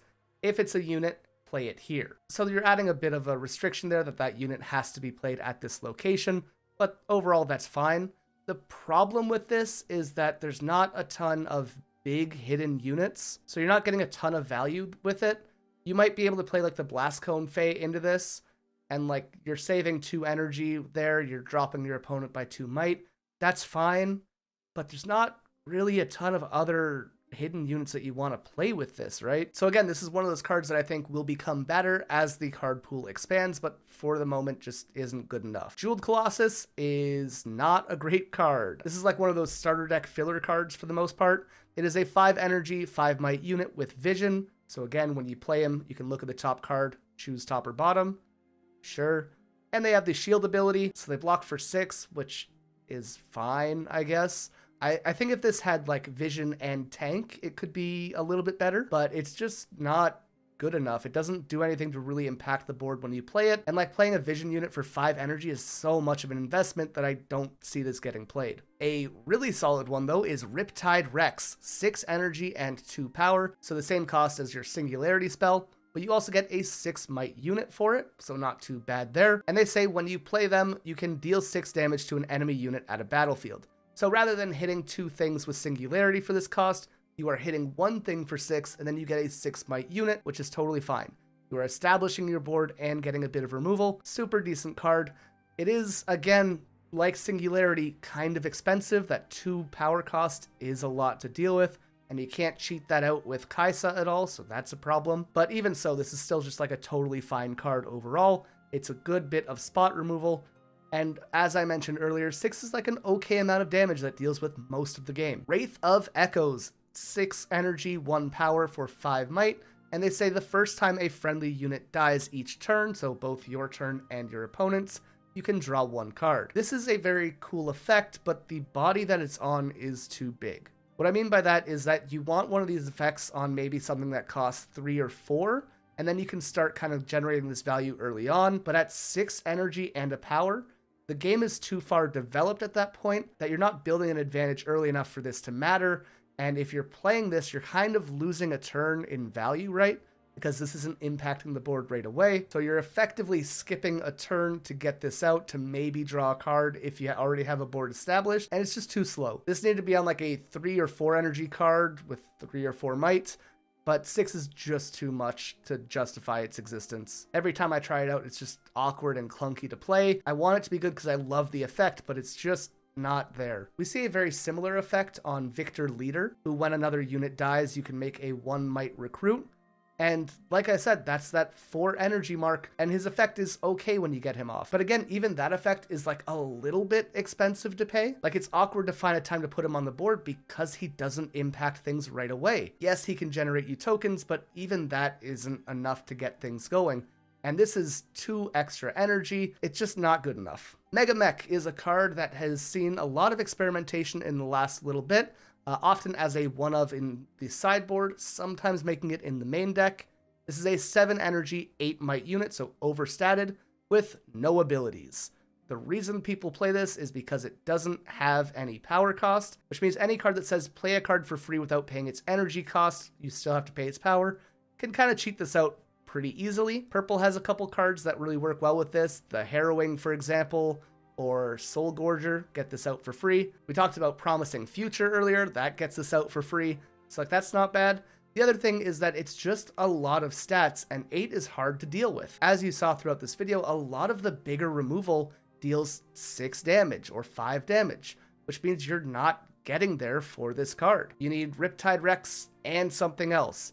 You need Singularity and something else. And that can be a big problem for a lot of decks to deal with. Now, yellow has a lot of like hard spot removal with things like Cull the Weak or Hidden Blade. They can deal with this, but most other colors really struggle to deal with anything that's 7 or above. So that just makes this an okay unit in a lot of matchups. And from there, we have what is arguably one of the best units in the game with Thousand-Tailed Watcher. This is 7 energy and 1 power for a 7 might unit that has Accelerate. And I believe this is the only Accelerate unit we've had so far in blue. There's a couple in the champions, but as far as like generic units, this is like your quick mobility card. So if you don't know, Accelerate says you could pay 1 and a power to make it come in readied, which is pretty good. At that point, you're paying 8 and 2 power to have this come in readied, which is like fine, because on top of that, he has the ability that when he is played, you give all of your enemy units -3 might for this turn. So that means that when Watcher comes in and swings, he can take out a unit that has 9 might on his own, which is pretty good. On top of that, the more units that an opponent has at a battlefield, the more value you're getting out of this. If they have 5 units with 4 might each, all in the same spot, that is a stack of 20 stats. And then suddenly Watcher comes in and they lose 15 points of might, which is just devastating for them. The other thing that's really nice about this is that you can combo it with some of the other removal, specifically in red, or you can combo it with orange cards when we get the orange and blue legends in the future. But for example, Hextech Ray will deal 3 damage to a unit at a battlefield, so Watcher allows it to clear a unit that has 6 might. Singularity deals 6 damage to 2 units, now you can clear out 2 units that have 9 might. Icathian Rain deals 2 damage 6 times. Now you can clear 6 units that have 5 might. You of course can't pay for Icathian Rain and Watcher or Singularity and Watcher in the same turn because that's too much energy. But you understand what I mean. Any spot removal becomes more effective because you can just drop your entire opponent's board by 3. Although I guess technically you could play like Portal Rescue and then Icathian Rain, and then you'd trigger his effect and pop. It's possible, I guess, technically. I'm not wrong. But yeah, Thousand-Tailed Watcher is just a phenomenal card. This is like one of the big game enders that blue has access to, on top of the Unchecked Power and Time Warp and all the other game enders that blue has access to. Now moving on to the champions, and our first one is Teemo Strategist. This is 2 energy and a power for a 2 might unit with hidden, so it can be played for 1 power face down. Pretty okay. They did get an errata, so let me read that one out as well for you. So Teemo now says, when I defend, choose an enemy unit here and reveal the top 5 cards of your main deck. Deal 1 damage to that unit for each card with hidden revealed this way. Then recycle the revealed cards. So essentially you will choose 1 unit that your opponent controls, look at the top 5 cards of your deck, and then ping that thing for 1 damage for each hidden card revealed that way, which can be a very powerful game-swinging effect, sometimes. The problem is there's just not enough hidden cards. Even if you are playing aggressively, putting in as many hidden cards as possible, maybe you're hitting 15 in the deck. Like, that is super aggressive deck building for this effect. And even in that situation, you're kind of at like a third of the cards in your deck have hidden, which means more often than not, you're not getting this effect at max value. Typically, you can expect to deal 1 damage, maybe 2 if you're feeling real lucky, and like that can be fine. But obviously there's a lot of wiggle room where you're not getting the most bang for your buck with this card because the hidden pool is so shallow right now. Again, as seems to be the theme for blue, as we get more cards and flesh out the card pool a bit, this card's going to become very strong, but for right now, it's just limited by that factor. Next up, we have Ahri Inquisitive. This is 3 energy and a power for a 3 might unit with a really solid effect. So whenever she attacks or defends, give an enemy unit here -2 might for the rest of the turn to a minimum of 1. So in tandem with the Ahri Legend ability, you're shrinking a unit by 3 whenever they attack into you. That can be really hard to get over. And obviously when she attacks, you're also lowering them as well, which is great. Something to be aware of though is how this interacts with Deflect. So the Deflect ability is when you target or choose that unit, you have to pay 1 extra power to do so. This effect technically is targeting that unit, which means that if you want it to happen, you need to pay that power cost. But you can also choose to refuse to pay it and the effect will just fizzle instead. So that is just something to take note of whenever you have this on the field. Overall though, this is just a fairly good defensive and offensive card. It is extremely flexible, and I think that's why people like it so much. It is a bit of a shame that it has that power cost because it can set you back a little bit early on, but it needs it. Like, this is just such a strong early game card, especially with that Ahri Legend ability. Moving on to Heimerdinger, again, another one of these cards that's going to be good later on, but maybe not so much right now. This is a 3 energy, 1 power unit for 3 might that has all of the exhaust abilities of your friendly legends, units, and gear. So you can pair this with Viktor to be able to make an extra recruit every turn. You can pair it with the seals to be able to generate 1 extra power each turn. If you have like Iron Ballista on the field, you can ping an extra unit for 2 each turn. There's like a bunch of decent options, but nothing super crazy right now. I think we just need more exhaust abilities to really get this thing going. But like anything that copies an effect will be broken if it gets the right thing to copy, right?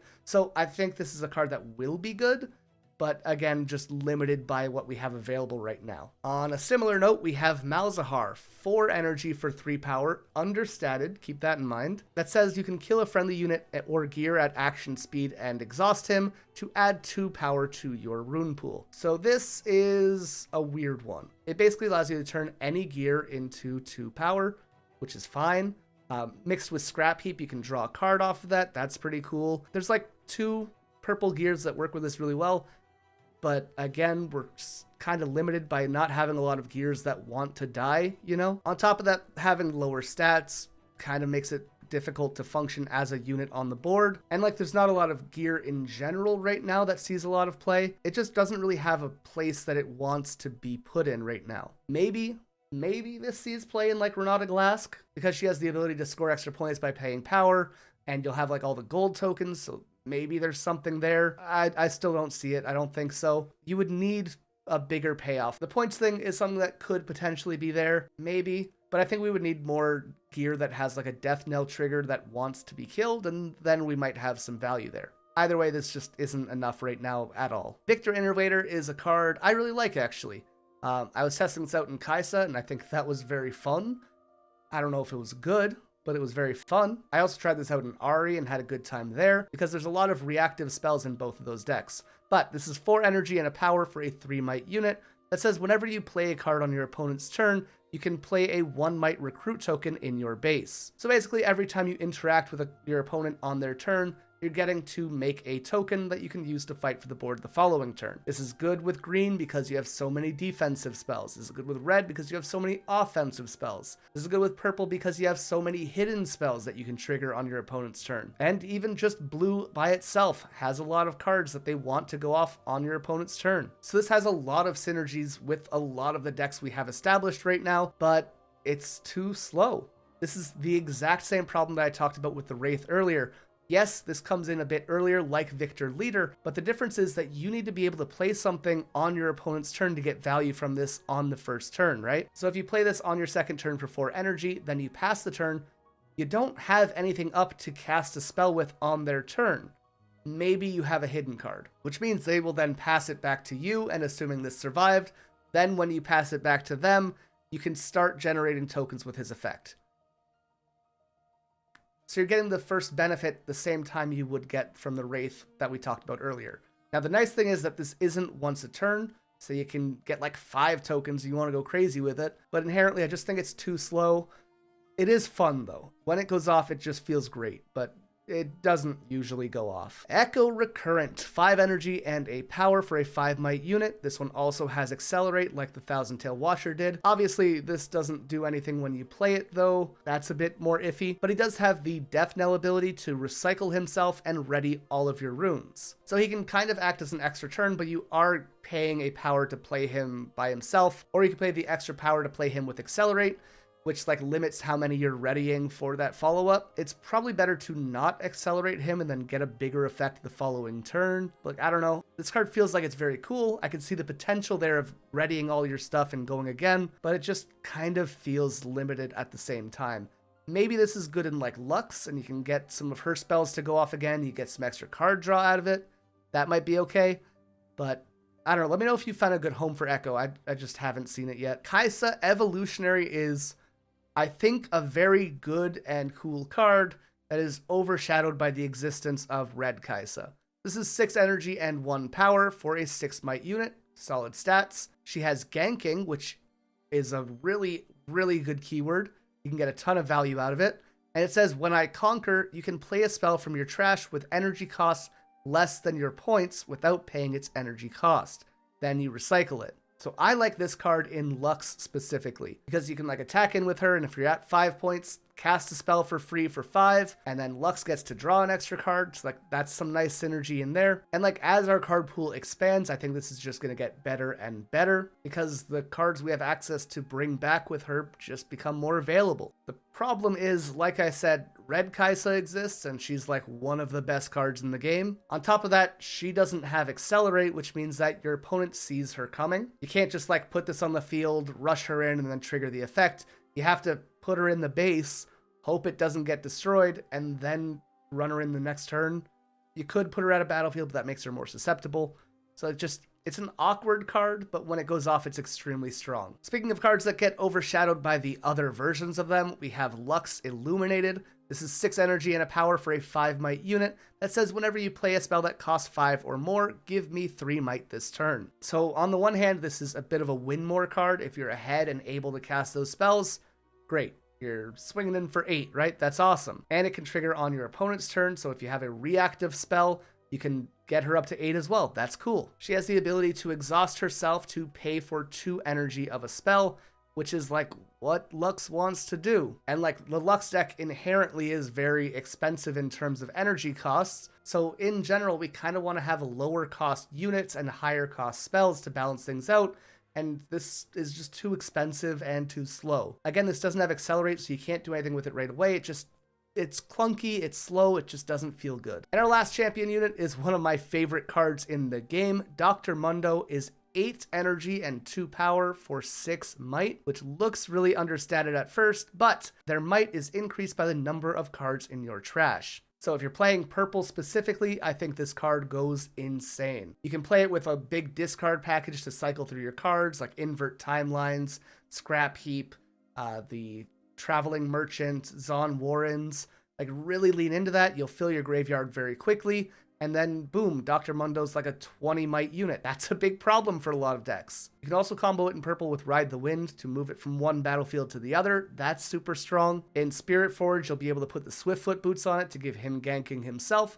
That's very strong. The biggest problem with this card is that it's just so expensive to play. The other big problem is his upkeep cost. At the start of your beginning phase, you need to recycle 3 cards from your trash, which means he's becoming smaller each turn. Yes, you can play more cards to fill that out, but it does kind of become a problem if you can't keep refilling your graveyard. This also combos with things like Nocturne though, which is kind of funny.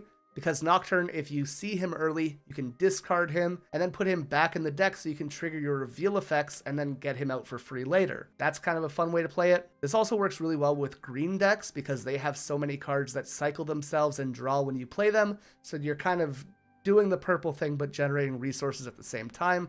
But of course you don't have the move effects that purple has access to. And the other thing is that only yellow really has hard removal with kill effects, so other decks just don't often have answers for a 20 might unit, and that is a totally reasonable amount to have Mundo be at. By the time you get this 8 energy card on the field, you'll have a ton of cards in your grave. So it deals with red super easily. It deals with green pretty easily once it's established. Orange has a hard time going at it unless they're like Dazzling Aurora-ing already and they have a couple units established. Blue is gonna hit it for like 6 damage at a time with spells. Cool, good talk. Like nothing really deals with him easily outside of yellow, and I think that's a big strength of this card. Now moving on to the gear for blue, and of course we're starting off with the seal, 0 energy and a power. You can tap it to generate a power at reaction speed. It's totally fine. As we go into Spirit Forge, it becomes better because of all the gear and equipment and high power costs. It is a totally okay to good card. I think right now maybe the game is in a spot where these aren't super useful, but it's going to be a card that's just generally good depending on the meta. A really interesting card is Orb of Regret. This is 1 energy for this gear, and once a turn you can exhaust it to give a unit -1 might this turn to a minimum of 1. So this is just generally okay. It allows you to shrink a unit once each turn. The problem with this card is that it's not at action or reaction speed, so you can't do it on your opponent's turn, and that I think holds it back quite a lot. Similar to all the minusing effects, it works really well with red because you're able to lower their mites and then hit them with direct damaging spells. But again, without the action or reaction tag, this is just too slow. Next, we have the Garbage Grabber for 2 energy. This allows you to recycle 3 cards from your trash, pay 1 energy, and exhaust it to draw 1 card. Kind of a Mundo effect where you're putting cards back in the deck, and this time you're able to draw 1 card a turn with it. I think early this does nothing because you don't have anything in the grave.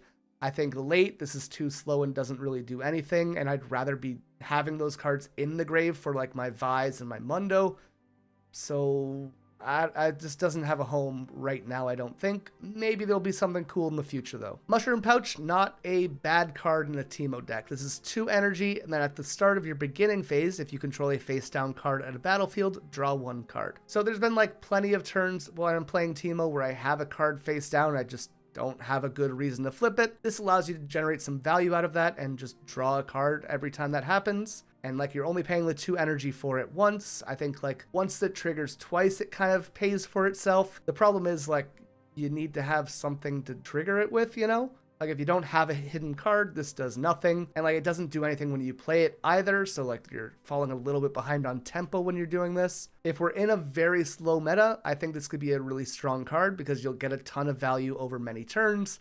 But I think this is too slow right now, but I could also see it being played with a little bit. And our final card is going to be the Energy Conduit. For 3 energy, you can tap it at reaction speed to generate 1 energy. So it's just a mana rock, but like, because of the way that Riftbound works as opposed to like Magic, I think this is just too slow. Spending 3 energy for 1 energy that stays on the board is kind of rough. I could see value in it over like the course of a game, but if you're playing this early enough for that to matter, like you're not doing anything on your second turn and you need to do things in the early turns or you'll fall way too behind in Riftbound. So this is a card I think could be cool, but just is too slow, like many of the blue cards we've talked about so far. But with that, we have covered all of the mine cards in Riftbound. I think more than any other color in the game, blue is in this interesting spot where either the cards are insane, they're going to be insane as the card pool expands, or they do absolutely nothing. And there's not much like in between those categories. This is definitely one of the more exciting card colors to play because they have access to so much draw and removal and big flashy finishers, but it often is like something that supplements a game plan that's already in motion. It is the resource engine and the finisher that completes another color, whereas on its own it just feels like it's missing something. It has great early, great late, and the mid game is just kind of a void. And that's probably why like Kai'Sa, for example, is so good. It has the Kai'Sa unit at 4, it has Darius at 5, as the Noxian whatever at 4 energy even. Like it has the cards you want to kind of fill out those extra spots. And I think that's similar with Ahri as well, and Teemo because of all the purple cards. Like blue is such a cool color, but it needs other colors to make it special. Welcome back to the finale of our series going through every card in Riftbound's Origins and Proving Ground sets. We've done all of the champions, their signature spells, their legends, as well as every color and battlefield with the exception of today's topic, the Order Domain. The Order Domain is my probably second favorite in the game. It has a lot of tokens, has decent removal, and a lot of really interesting gameplay mechanics that the other colors just don't have access to. If you are looking to play the Order Domain, you have 6 champions to choose from, including Leona, Lux, Sett, Garen, Darius, and Viktor. And within those legends, you have access to 13 Order spells, 17 units, 10 champions, and 5 gear, totaling 45 cards, making it the domain with the most cards out of the original 2 sets. And because it has the biggest card pool, we shouldn't waste any time, we're going to jump right into it. With all that being said, let's get into the cards, starting with the spells. So starting things off, we have Cull the Weak, a 2 energy, 1 power spell that is one of the most interesting removal pieces in the game right now. This card says that each player kills one of their units,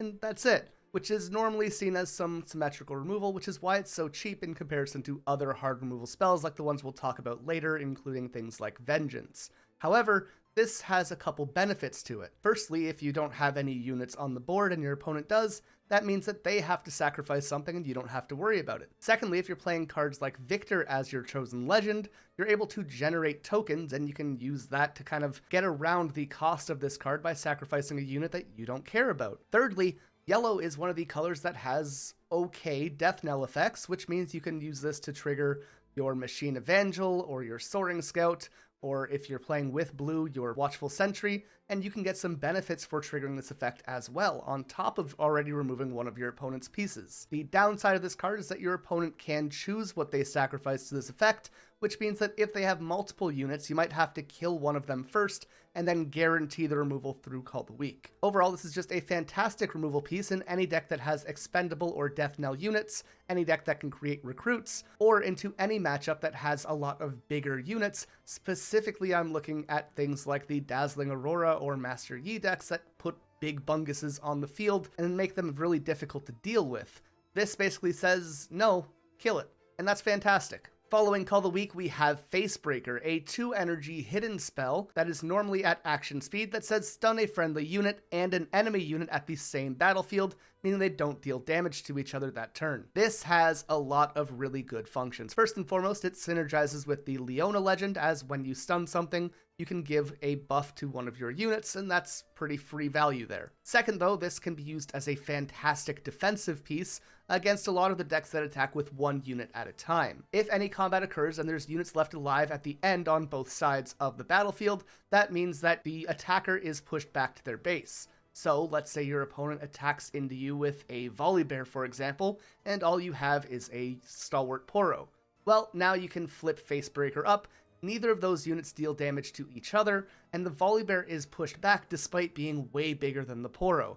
And that makes this really good. On top of that, if your opponent uses something like Discipline and buffs one of their cards mid-combat, you can say, no, that piece doesn't do damage this fight, and you can maybe keep one of your units alive during that combat when they should have died. This is a very flexible card that deals with a lot of bigger threats, although it does keep them alive in most cases, but it can at least open you up for some kind of opportunity in a Leona deck possibly, or give you some time to find an answer that's more permanent by giving you an extra turn. Another powerful removal piece, again, that is very cheap in the order domain is Hidden Blade. This is 2 energy and a power, again a hidden spell at action speed normally, that says kill a unit at a battlefield, its controller draws 2 cards. So, 2 energy to choose a unit to kill at the battlefield being a requirement is a little bit annoying, but still very high value. We're basically half, if not a third, the normal expense for this kind of effect, so that is huge.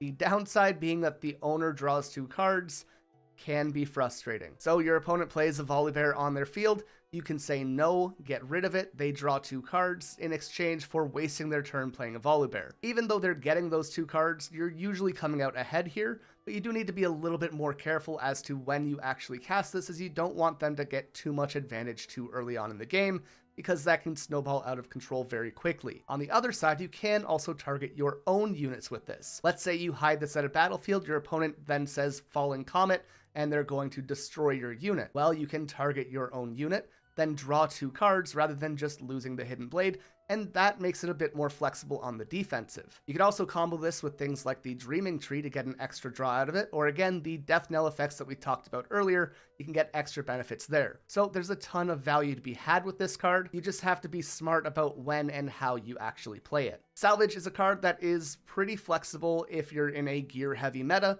Right now we have Dazzling Aurora and a few seals in play, but not much else. Going into Spirit Forge, we have all the equipment cards and a bunch more gear as well, so it's probably going to see a bunch more play as we move into that set. This is a 2 energy, 1 powered card that at action speed allows you to kill a gear and then draw 1 card. The nice part is that even if there's no gear to kill, you still get to draw 1, so that's some value. But you can get rid of some pretty hefty things with this, namely those equipment that we're going to see next set, or Dazzling Aurora, which makes this a 2 energy trade for sometimes a 9 energy gear.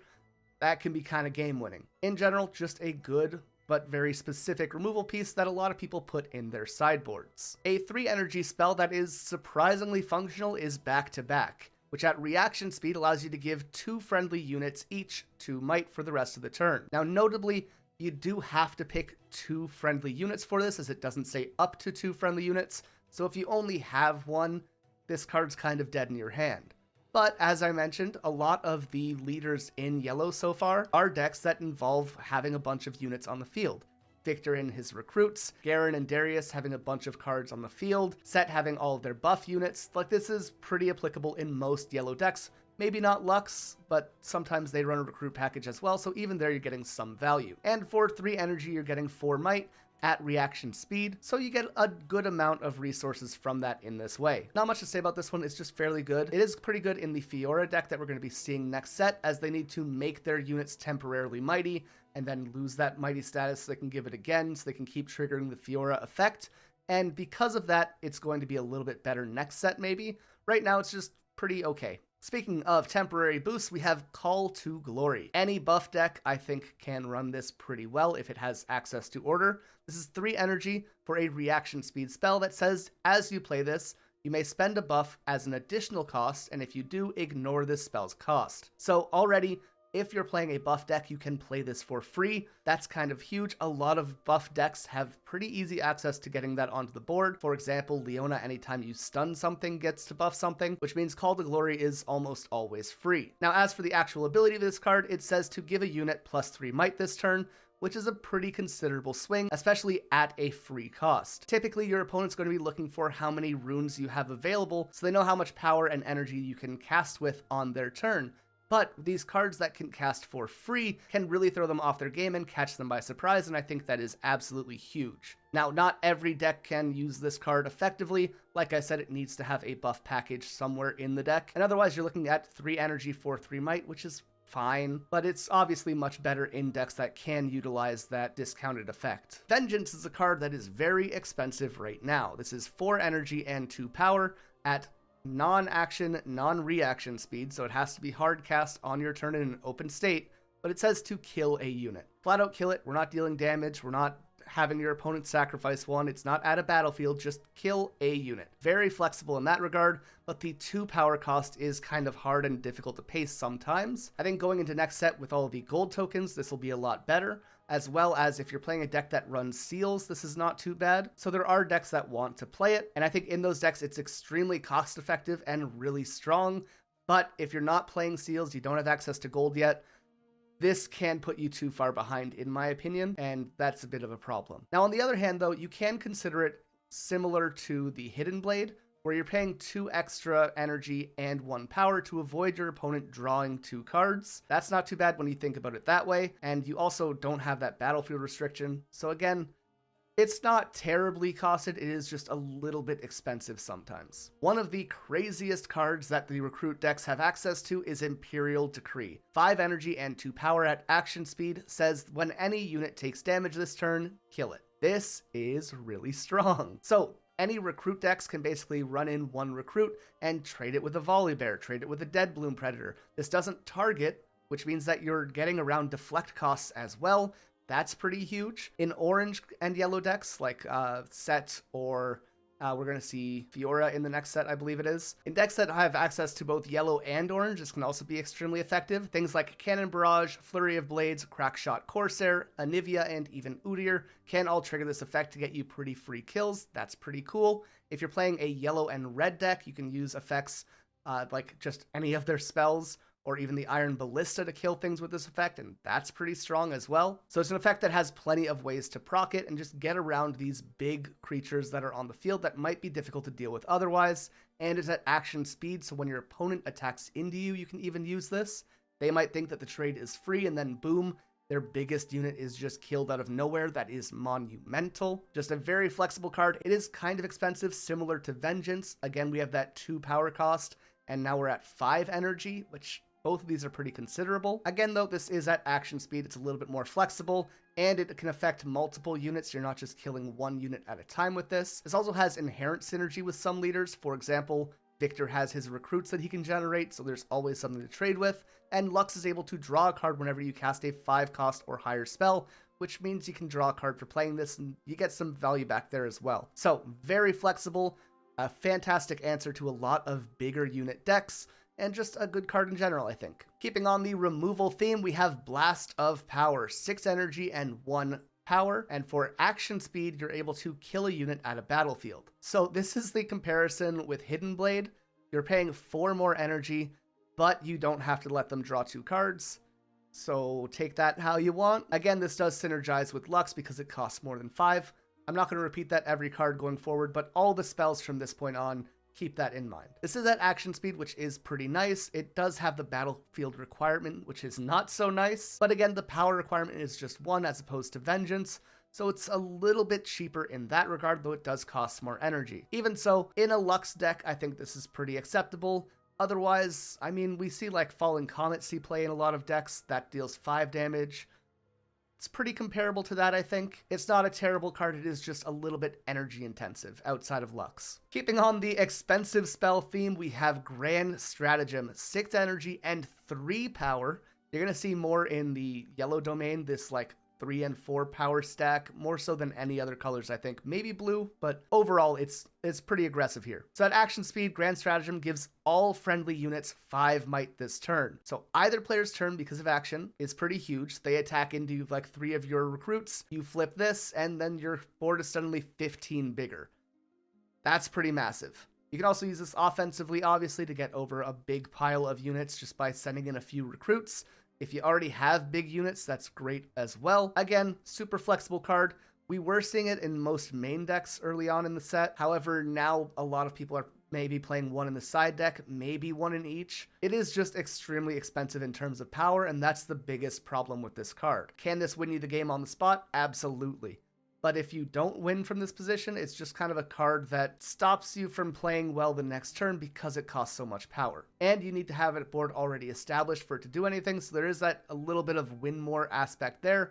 But it's a win more card that has a built-in catch-up mechanic that, like, if you have a board of units but you're not in control of the battlefields, it allows you to capture them. So it's like a flexible win more card, and I think there's some value in that. And again, the bigger your field, the more value you get out of this. We mostly see it in Viktor and Lux decks. I could see it in like Garen or Sett as well. It's just like okay overall. It just, you gotta be careful with it. Our next card is one of those ones that's better in multiplayer formats, I believe. It is King's Edict, 6 energy, 2 power, and says, starting with the next player, each other player chooses a unit that you don't control that hasn't been chosen for this spell, and then kills those units. So in a normal 1v1 game, both players will choose 1 unit that your opponent controls and kill them. So it's essentially 6 energy and 2 power to kill 2 units your opponents control. Not terrible. If you're comparing it to Blast of Power, it's just 1 power more, and it's not at action speed as the trade-off. So there's like an argument for it there. Again, Lux likes it, yada yada. If you're in like a 4-player game though, this is suddenly really good. It is 6 energy and 2 power to remove 4 things from the board. Not bad. You obviously don't have agency over what the other players choose, but even so, I think this is a considerable card in like a multiplayer game. 1v1, it's a little bit bad, but it's not the worst card at least. Recruit the Vanguard. This card I really like. I think it's a bit of a sleeper card. It's 6 energy. At action speed, play 4 1 might recruit tokens. Not bad. So the nice part about this is that you can play this on your opponent's turn and have those recruits go into your base, and then next turn they're ready to move into action. That's pretty cool. If you have the Trifarian War Camp on the field or any other aura buffing effects, you can also have your opponent attack into one of your units and then surprise them with this like, boom, here's 8 might that you weren't expecting. So that's pretty good. Again, just a very flexible card, works great with Lux, works great with Viktor, works great with Garen as well if you want to play Garen. But yeah, it's just a pretty good card that at action speed can fill your board with units, and there's not too many recruiting cards like that in the game right now. The closest comparison to this like big recruit system is the Machine Evangel, which you need to play and then needs to find a way to die, which is a little bit frustrating. And then even then, you don't have access to those units right away typically. On to Divine Judgment, a pretty controversial card, one that I definitely misjudged early on.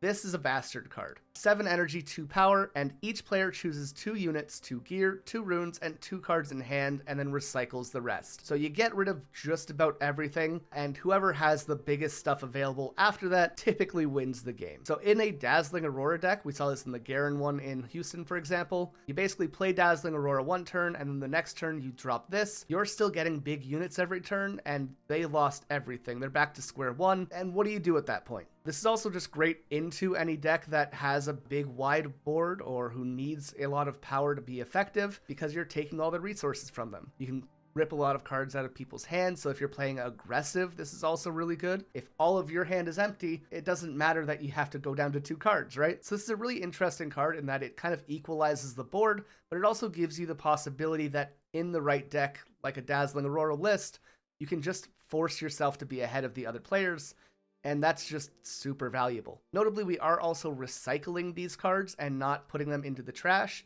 so if they have something like a Mundo out, they're losing the value from that as well, because these cards aren't even going to the trash for him to get more stats. It also stops other cards like Annie from bringing those spells back to their hand. It stops anything with recursion like the Harrowing or Soul Gorger, anything like that as well. So there's a ton of value here that's just super oppressive to your opponent. Now on to our units, and we're starting out with Daring Poro. This is 2 energy for 2 might, and he has Assault 1, which means he gets 1 might when he's attacking. Super effective card. This is just a good early game unit. It also has some inherent value going second, which is nice in this game because a lot of decks don't have that, but most 2-drops in the game have 2 might, so they'll play like their Ravenborn student or something on their turn, pass to you when you play this, and now they can't effectively move that student up without knowing that your card can run over it. They might have to save their energy so they have a spell to equalize things, and if they're doing that, they're losing some tempo on their turn. So a ton of value in that. It's also nice in Viktor specifically because if you're going second, you're able to then make a recruit as well. And yes, you can do that with just about any 2-drops, but because this is a card that already likes going second, it's just making that position a little bit better in a game that heavily favors going first. All in all, just a very good card. Soaring Scout, another really cool one. This is 2 energy for 1 might, but it has the Death Knell ability to channel an exhausted rune. Any deck that you have a big mana investment, this is really good for. Some people play it in things like Sett because you have that heavy reliance on his legend ability that costs a power. As you've seen, a lot of the spells in yellow also have power requirements, so this helps you get there as well. It's just not a bad card. If you saw my Karthus video the other day that has like all about Death Knell effects, this was a fantastic card in that deck. All in all, a very simple unit. It is understated, similar to Watchful Sentry, but rather than getting a draw out of it, you're getting extra runes, which helps you get towards your endgame just a little bit faster. And because of that, I think it's pretty good. Trifarian Glory Seeker is a card that sees some experimentation. It's not in every buff list, but it does make some of them. This is a 2 energy, 2 might unit with the Legion effect, so if you've played something before it this turn, you can buff them when they enter, which is not bad. Having a buff to be able to spend is pretty nice, but it has a bit of negative synergy with its own cost, because like you don't want to play this on turn 1 because it doesn't get the buff, and then why aren't you just playing the Poro at that point? If you're playing this on turn 2, you need a 1-drop spell, which is pretty limited in this game right now. And we don't have any 1-drop units right now, so that kind of sucks. You can pair it with like a seal, and you get some value there. But getting this to trigger on your first turn is difficult. It sucks a little bit. Turn 2, you can go Poro into this, or Soaring Scout into this. That's not too bad, but again, it's kind of hard to proc this effect early on without having specific thought put into that in the deck building. That can be a little bit constricting. If it has the buff, it's not too bad. You can use it with Monastery of Hirana or the Sett Legend effect, all those things, and there's some value there, but again,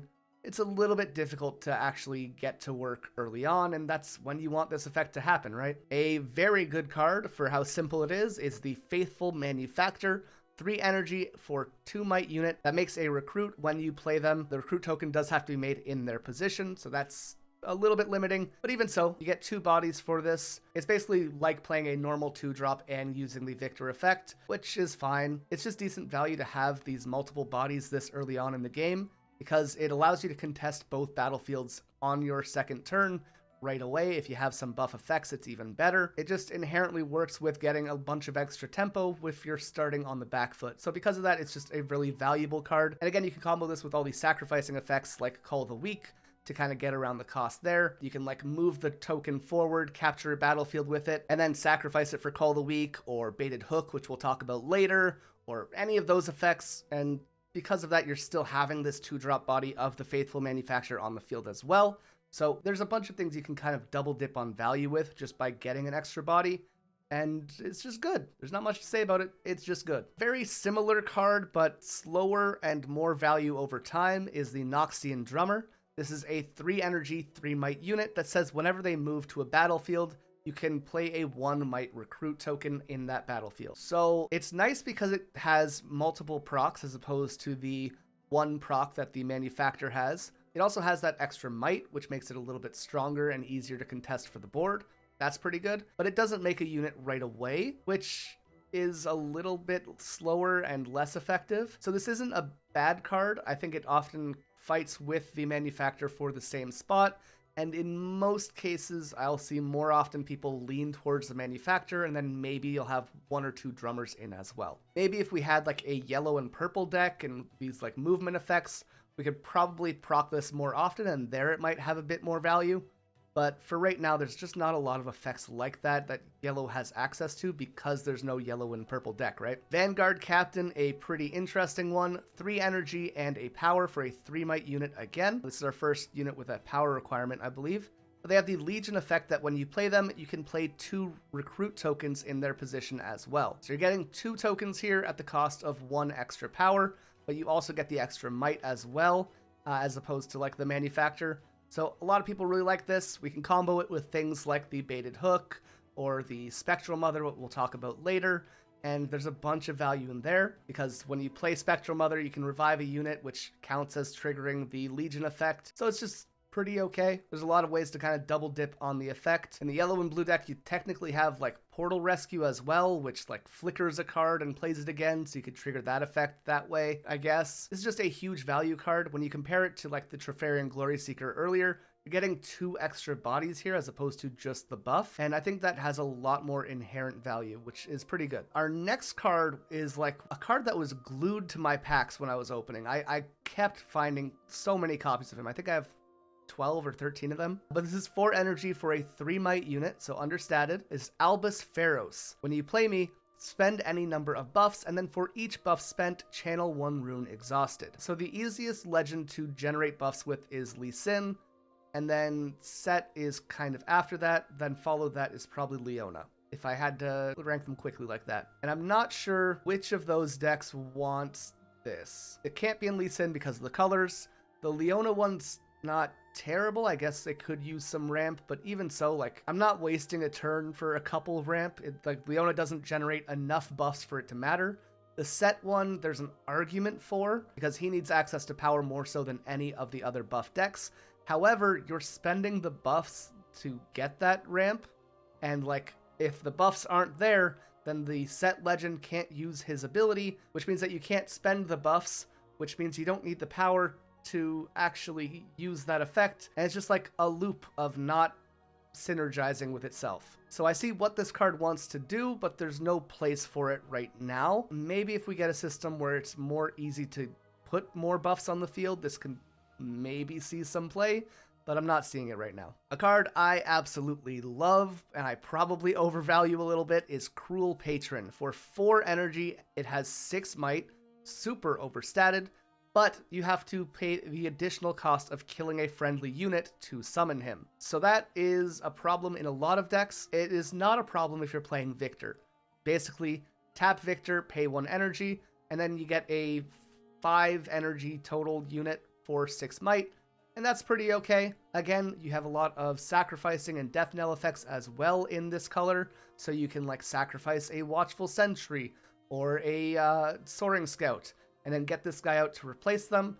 That's pretty good, because if you sacrifice the Soaring Scout, you're getting an extra rune next turn. If you sacrifice the Sentry, you get to draw a card. Something to note with this card is that you need a unit in the battlefield he is being played to after you sacrifice. So if you only have 1 recruit in a battlefield, and then you sacrifice that recruit, you cannot play Cruel Patron to his position because you don't technically have control of that battlefield when he enters the field. So you need to plan around that, have Viktor make another token in that position, and then sacrifice that token. Then you can put him there. It's a little bit difficult to work around that sometimes, but in most cases you have something to sacrifice, and I wouldn't worry about it too much. In general, this is just a big stat stick that a lot of decks have trouble getting over early on. Blue can kind of deal with it as we get into the mid to late game.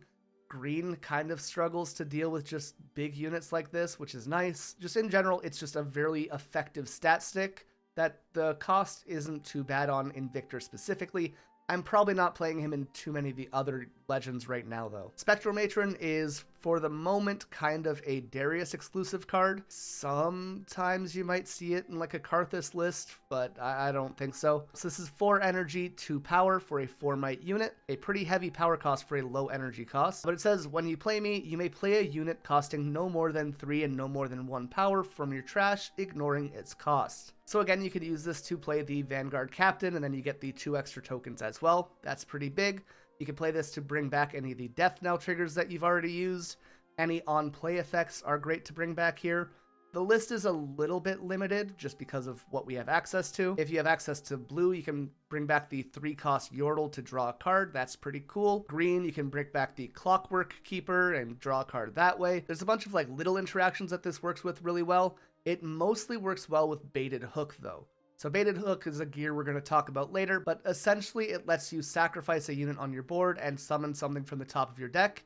And if you see this, you're able to play it without paying its energy or power cost, and then you're just like laughing because of the amount of value you get off a very cheap investment. So it's a bit of a high roll card in that sense, similar to like Nocturne almost, but I think on average it's just better than Nocturne if you end up hard drawing it. Following that, we have like the vanilla unit. This is 4 energy for 4 might with no ability.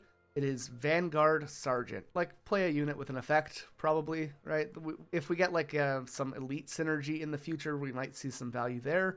But outside of that, no, don't play this. Machine Evangel is a pretty interesting one. 5 energy and a power for 4 might, with the Death Knell ability to create 3 1 might recruit tokens in your base. So 3 is quite a lot of tokens, and the original body at 4 might for 5 is understated but not terrible. So it's like not too bad to play with this. If you have Karthus out, you're now making 6 tokens. That's pretty funny. And again, if you have something like Treferian War Camp or whatever else to buff your units, that gets pretty out of hand pretty quickly. I think this is a little bit expensive in terms of energy cost to play it regularly in many of the yellow decks, but it's not bad as like a 1 or 2 of in a Viktor or a Lux list. Keeping on the theme of pretty bad cards, we have the Petty Officer. This is 5 energy for 5 might with Assault 1. That is not a real effect if we're paying 5 energy for it. This needs to have something else going on, and it just doesn't. So not much to talk about. It's pretty bad. Solari Chief is kind of a trap right now. You'll sometimes see it in Leona, but it's really expensive for what it does. For 5 energy and a power, it is a 4 might unit, so it is understated. That's a bit of a problem already. But when you play them, you can choose an enemy unit. If it is stunned, you will kill that unit. If it is not stunned, you will stun it. It's nice if you already have something stunned. It is next to useless if you don't. Yes, if you play it and you only get the stun, you still get the Leona buff effect, which makes this a 5 energy, 5 might unit. Great, we're finally up to par on stats. But because of the way that stunning units typically works in the game right now, this just isn't good enough. So like the major way that we stun something right now is attacking with the yellow Leona card that we'll talk about in a little bit. And like you can't trigger this during the attack, so you can't kill that unit until after the combat is resolved. That kind of sucks. You can pair it with like the Solari Shield Bearer or like the Rune Prison cards, and that's okay, but then you're just playing like 7 or 8 energy to kill 1 unit. You might as well play Harness Dragon at that point or any of the other hard removal spells. On paper, this is a pretty cool card, but we don't have any good ways to consistently trigger its effect in a way that matters. Because of that, it's just too expensive. Speaking of too expensive, one of my favorite cards in the game right now, Commander Ledro. 6 energy and 4 power, but you get an 8 might unit out of it, and that unit also has deflect and ganking. If you can get this on the board, it is silly how strong it is. The downside is that you have to pay 4 power if you want to do that, which is a problem. It is overstated because it has 8 might for 6 energy, so that's nice. The nice thing is that you can reduce its power cost by sacrificing your units. So if you have 4 recruits on the field, you can sacrifice each of those, and then you can play this for just the 6 energy. So typically the way this works is you play Machine Evangel on one turn, you get him to die on your opponent's turn or by running into something on your next turn, and then on that following turn, turn, you can play Ledros for just 1 power. That's okay. You can also do like recruit the Vanguard and then the following turn play this. You're looking at a lot of energy requirements there, but it's not like unheard of to have enough resources to get this guy out. It's just, it can be kind of a brick in your hand if you don't have those resources available. If you're playing a deck that runs seals, this becomes a lot more manageable. It is just 1 sacrifice you don't have to make, but even so, it's kind of high cost for what it is. Again, if it's on the board, it is a monster. Getting it on the board, pretty rough. Following that, we have the Peak Guardian. This is a card that I could see maybe seeing play in the future, but right now it's just kind of like in this weird limbo spot. So for 6 energy and a power, you get a 5 might unit, and when you play him, you can buff him, and then if I'm at a battlefield, buff all other friendly units that are there. So in my head, they wanted you to play this, and then Albus Ferris, and then you're like, wow, I gained so much energy, but you're already at 10 energy if you're doing that combo, so what are we doing? It's like pretty cool if you have a bunch of units and need to buff them all at the same time, but those units all need to be at a battlefield, and that's kind of limiting. This wants to be a Lee Sin card more so than anything else, but it can't because it's not in Lee Sin colors. Like, that's the buff deck that's like all the little units getting together, and then you throw Lee Sin in there and they're massive, right? And in that, this would be okay, but like, Sett doesn't super care about this. It's way too slow for his game plan. And like, Leona is doing her own thing that has nothing to do with this style of playing the game. So it just doesn't have a home right now. Again, as we see the future sets, this might see some play. I could potentially see it seeing some experimentation in Fiora. Again, you're like forcing units above that 5 power mark.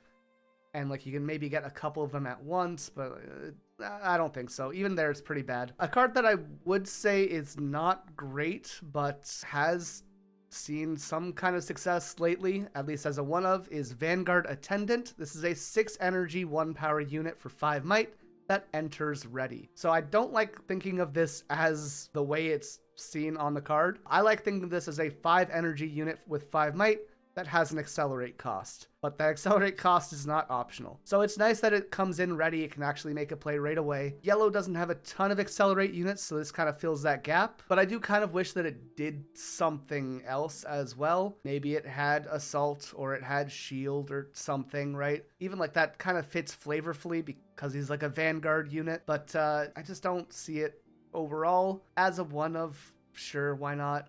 But I can't see this being like a regular part of a strategy. And our biggest yellow unit, without getting into the champions, is Harnessed Dragon. For 8 energy and 2 power, we are getting a 6 might dragon that says, when you play me, kill an enemy unit. So we're comparing this to the Vengeance spell, or the Burst of Power, or Blast of Power, whatever it's called. This is, you know, a little bit more expensive than those, and you get a 6 might unit on top of that, which is not too bad. It is, on its own though, an 8 energy requirement, and that is hard to play around because you can't really do this and something else in the same turn. But even so, like, it's not too bad. I think this is a pretty good top-end piece. If you're playing like a heavy removal deck with all the Cull the Weak and the Hidden Blade and Vengeance, like, this is just more of that, and it's on an okay body for the effect that it comes with. The power cost, again, pretty high. In a deck where you're running seals or gold in the next set, this is pretty great overall though. Moving on to the champions, and we're starting out with Karthus, one of my favorite cards in the game. Just posted a video with a very cool Karthus deck for the Spirit Forge set. I hope you enjoy that. This is a 3 energy, 1 power unit with 3 might that gives your Death Knells the effect to trigger 1 more time. Again, this says additional time and not twice.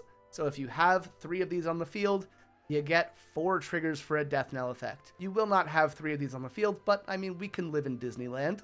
It can happen. Overall, this adds just a ton of value if you can get to proc. There's just not any good Death Knell effects in the base set, or there's not enough of them. I think it's basically Watchful Sentry, the Soaring Scout, Machine Evangel, and Echo are the only 4, and like, that's not enough to build a deck, right? But moving into Spirit Forge, we get a couple more, and I think that makes them a lot more viable. Shen, another of my favorite cards. I'm noticing how much I like yellow in this video, but this is 3 energy and a power for a 3 might unit with both Shield 2 and Tank. which makes them a great defensive option. On top of that, it is the only unit in the game right now with the reaction keyword. So when your opponent attacks into you and they might think that they can just kill your Poro pretty easily with their Kai'Sa, for example, you can drop this Shen and then boom, you have this massive 5 blocking unit that they have to get through to kill the Poro on the other side, right? And Kai'Sa just dies to this. So if you ever see someone accelerate the Kai'Sa in and you have this in hand, that's great. You won the fight. That's awesome. Something to be aware of is that you need to control the battlefield in order for Shen to play into it like that. So if you're attacking into a battlefield that your opponent controls, you cannot cast Shen as a reaction speed because you don't own that battlefield. It is only once you have that battlefield that you can play there. The same as casting any other unit. Some people get confused by that. Either way, I think this is just such a cool card and it's so fun to play around with. Another really great card is Fiora Victorious. For 4 energy, you have 4 might. No power cost involved. You always love to see that, especially in the mid-game units. And she says, if I am mighty, so if you can get her to have 5 might, so you need 1 more point on her, so if you can give her a buff or anything else, she has deflect, ganking, and shield. That is so much value for just giving her a buff. If you're playing the Leona deck, you can get that pretty much for free just by stunning something. That's awesome. The Sett deck can give it to her with like Pit Rookie or whatever else. If any spell that gives any stats gets her there. So that's great. And again, as we go into Spirit Forged, all of the equipment makes it so that she has that effect as well. Like, just a great card all in all. Giving it both deflect and ganking makes it a menace to deal with offensively. And the fact that it has shield, so it's even stronger on the defensive, is just brutal. Not much to say here, just an all-around fantastic card. It just needs a little bit of investment to actually get all of its effects, but even so, 4 energy for 4 might is like on par anyways, right? Absolute banger of a card. We have Leona Determined, 4 energy and a power for a 4 might unit that has shield 1, which is nice. And then whenever she attacks, you can stun an enemy unit at that battlefield. So this typically ensures that you're going to win early game combats, which is nice. If they have a Kai'Sa standing at a position, you attack into it. That Kai'Sa is now stunned, can't hit her back, which means you take the battlefield without losing your unit. That's pretty cool. On top of that, because you're stunning a unit, your Leona Legend goes off, which means you can buff her or another unit. So if you have a Fiora out, there's your requirement. If not, Leona is now a 5 might unit and defends for 6 because of that shield effect. That's pretty strong and difficult to deal with early on, right? The fact that you can also use this pretty regularly is great. If you combo her with Reaver's Row, you can basically swing in, stun something, and then when they try to take the battlefield from her, you pull her back, and then the next turn you can swing her into the next battlefield and get the effect all over again. So she is just a stun generating machine that does it more regularly and more consistently than any other card in the game right now. Because of that, she is just extremely important for the Leona deck to work, which, I mean, makes sense. But she does kind of have pseudo taunt in that way. For those who don't play Hearthstone, pseudo taunt means that it's a unit that when the opponent sees it, they know they have to kill it, and that puts a big target on their head. That means, like, you're not going to keep this on the field for very long, despite all the things you have going for it. You can use her as bait, though, and that's really effective. If you have cards like Defy or Windwall, you can force out a lot of their removal while keeping Leona alive, and, like, you have Discipline, On Guard, all those other green effects, so that you can keep her alive pretty well, and that's pretty nice generally speaking. So just all in all, a very good mid-range card that affects the battlefield in a really great way.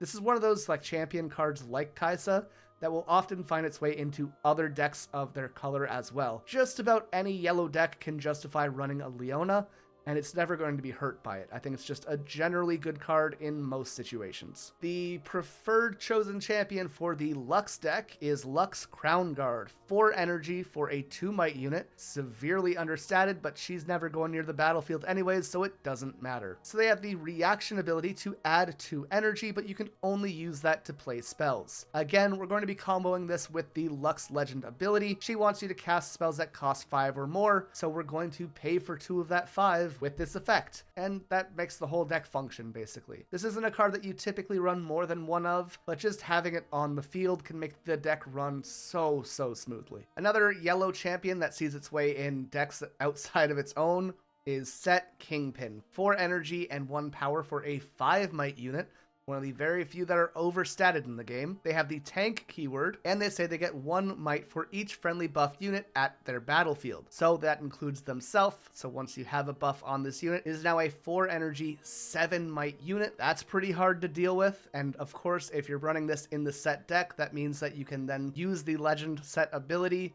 to revive this once they kill it, which means it just stays on the board. This is the inverse of the Lee Sin champion that like gives stats to all of your buffed units, and it just becomes this big monster in the middle of your buffed army. Again, just a generally good card in any buff decks. You're looking at Leona or Sett in this way. Outside of that, you're probably not playing this card. There's no real reason to play this in a deck that doesn't focus on buffing, but in those buff decks, like, he is just nutty. Viktor Leader. This is 4 energy, 1 power for 4 might, typically the preferred Viktor chosen champion. They say whenever a non-recruit unit you control dies, play a recruit unit token in your base. So this is pretty okay. I oftentimes find that I have trouble actually finding a good time to cast this card. It's not super expensive. I think the effect is pretty good. It just doesn't impact the board right away. And because of that, I often feel I'm falling behind if I play it early on. Once I have a field established, like this card's fantastic. You drop him down and swing in your units. They replace themselves right away. That's very cool. But he's just like at a slightly awkward cost. He's not bad by any means. He's very good once he's on the field. It's just hard to play him, if that makes sense. But again, like, there's so many effects in yellow that want you to sacrifice or kill your own units that this allows you to replace them with a recruit each time you do that. And that's so good. If you're playing like a baited hook Viktor deck, now you like sacrifice a Soaring Scout, you get to channel a rune, find a new unit with baited hook, and make a recruit token. So you're like tripling up on the value of each time you make that decision. That's really cool. If you sacrifice that owl for Cruel Patron, you get to get the Cruel Patron and a recruit. That's pretty cool. So there's a lot of value you can generate from this, but you need to be ahead to be in a position to play him in the first place. He's also one of those leaders that like doesn't go near the battlefields. You want him to be in the base 90% of the time so he isn't killed. And that's another big issue, because if you play this on turn 2 or turn 3, now you're not like progressing on turn 4. So I don't know. Like I said, a little bit awkward, but very good once he's established. On the opposite side of that, we have Darius Executioner. 6 energy and a power for a 6 might unit. Gives all of your other friendly units +1 might at his location. That's okay. And they have the Legion effect that when you play him, you can ready him right away. So similar to the other Darius that you can give him the ready effect, but it's just the one time that happens when you play him. So that's a bit more limiting. He also doesn't get might like the other Darius does when he readies himself. So that makes him a little bit less popular. He also only buffs other units. So if you don't have a board established, that's not getting you very far. But his deck does rely on a lot of those like Vanguard Captain, Spectral Matron, a lot of like the baited hook kind of style effects. So you should usually have units on the board, but in 99% of cases, the other Darius is just better, and I often find that this one's just too expensive to justify playing. Not terrible, objectively a better version of the Darius card that exists, but I think just overshined by the other Darius, similar to how like red Kaisa means that blue Kaisa never sees play. Speaking of the Garen, we have Garen Commander. 6 energy, 1 power, 5 might, so again, exactly the same as Darius, but 1 might less. And they have other friendly units get +1 might here. The same effect that the Darius has, but without the Legion effect to ready himself. So this is just an objectively worse version of that Darius. The reason for this is that this was made for the Proving Ground set, which was supposed to be a weaker version of the game to get people into Riftbound. Obviously, there is Master Yi and Annie in that box, so we may have missed the mark a little bit, but Garen was like the weak example from the deck, and often it's just not good. So this is just a good example of why that deck is not playable. And our last champion unit for order is Karma at 6 energy and 1 power for a 6 might unit. Karma has the Vision ability, which is the only yellow card to have that, I believe. The rest are in like blue and purple. So this says basically when you play her, you can look at the top card of your deck and put it at the top or bottom. Fine. And this is a card that actually got an errata for her second effect. So it now says when you recycle 1 or more cards to your main deck, you can buff a friendly unit. The original text says when you recycle 1 or more cards, which means if you recycled your runes, you could do that effect as well. Now it only affects the main deck cards. So, much weaker than it used to be, but still not terrible. This is something that we see a lot of the times in a Sett deck if it gets played, not often in other ones, but basically every time that Sett recycles one of their cards, you're able to put a buff onto the field, and that's fine. It's like a consistent buff generator that you can then use to trigger Sett's legend ability. It's like fine. This is a card that sees a little bit of experimentation. I'm not super sold on it so far though, but maybe we'll see something cool from it in the future. On to our gear, and we have the standard seal first. So we have Seal of Unity, 0 energy and 1 power, and at reaction speed you can tap it to add 1 yellow power. Same as all the other seals, just a fine card. I think in yellow in particular, it is more valuable than in many of the other colors. As you saw throughout this video, many of the yellow cards have 2, sometimes 3, and one time even 4 power requirements on them.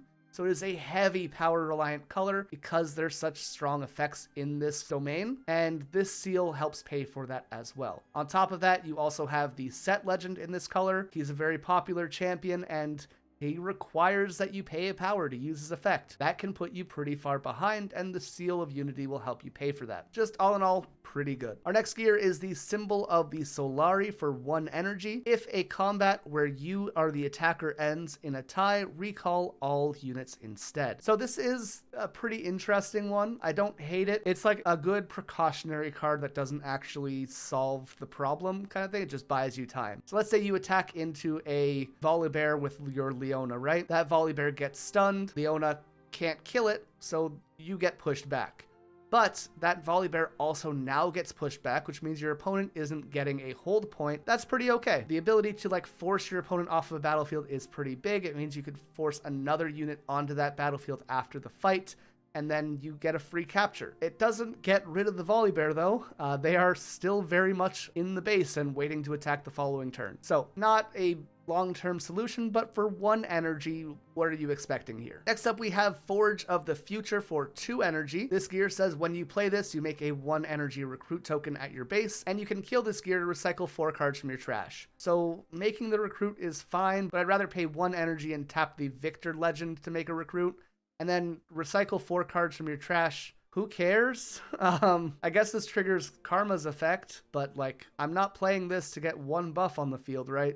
So just generally a pretty bad card, I think. Maybe there's an argument that like you need certain cards in the deck for sure, but I don't think so. Vanguard Helm is a gear for 2 energy that says when a buffed friendly unit dies, buff another friendly unit. Sure.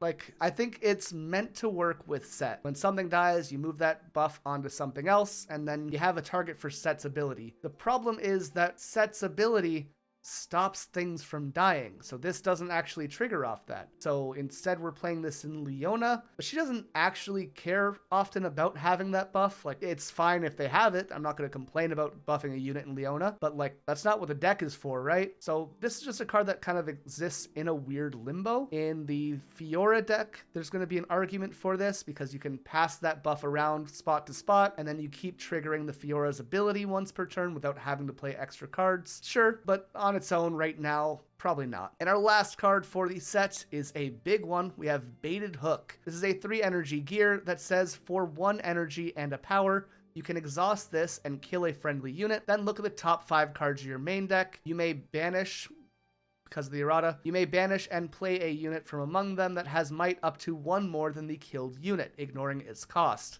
That is all cost, that is not just energy, so you don't have to pay power either, and then you recycle the rest. So the way you do this is you have a Soaring Scout, you sacrifice it, you get the channeled rune, and then you look for a unit that has 2 or less might from the top 5 cards of your deck. You grab a Faithful Manufacturer off the top, you play that for free, and then now you get that extra recruit as well. Then you sacrifice the Faithful Manufacturer on the following turn, and you get a Vanguard Captain who makes 2 tokens, and then you sacrifice that, and you get a Spectral Mother who comes out on the field and brings back your Vanguard Captain from the grave, and you just keep climbing up until you overwhelm your opponents with the value that you get. I think in the Baited Hook deck, you really need the seals as well, so you're not falling too far behind on power, because you're going to be spending 1 every turn. But like, you can get some crazy advantage from this. It's mostly seen in a Darius deck. I occasionally see it in Viktor. I've been having some fun there. But yeah, it's just a value-generating aggressive machine that overwhelms your opponent by getting this very discounted set of units turn after turn after turn. The problem with this is that if you ever don't hit a unit, you're fucked. So like, if you check those 5 cards, you've now killed something and spent power and energy for nothing. And that's not good. So missing with this card can be game losing. But you're usually mostly playing units anyways, so you're going to hit something most of the time. All in all, like, this is just a very strong card. It's consistent enough that it's not like playing Nocturne because every unit in your deck is fairly available. And like, it doesn't have to be a unit that's one bigger. You can choose anything up to that point. So if you sacrifice a 3, you can still play a unit that has 1 might, and that opens up some flexibility as well. But yeah, that is all of the order cards, and with that, we have covered every card in the Riftbound Origins and Proving Ground set. We're going to start on a review of the Spirit Forged cards coming up very soon. Let me know your favorite cards so far, which domains you like to play, and we can talk about those in the comments. If you enjoyed, remember to leave a like and subscribe. You can always check out the Discord to take part in future videos, play games, or build decks together. And of course, you can choose to support me on Patreon like all the wonderful people on screen now. With all that being said, thank you all so much for watching, and I will see you in the next video.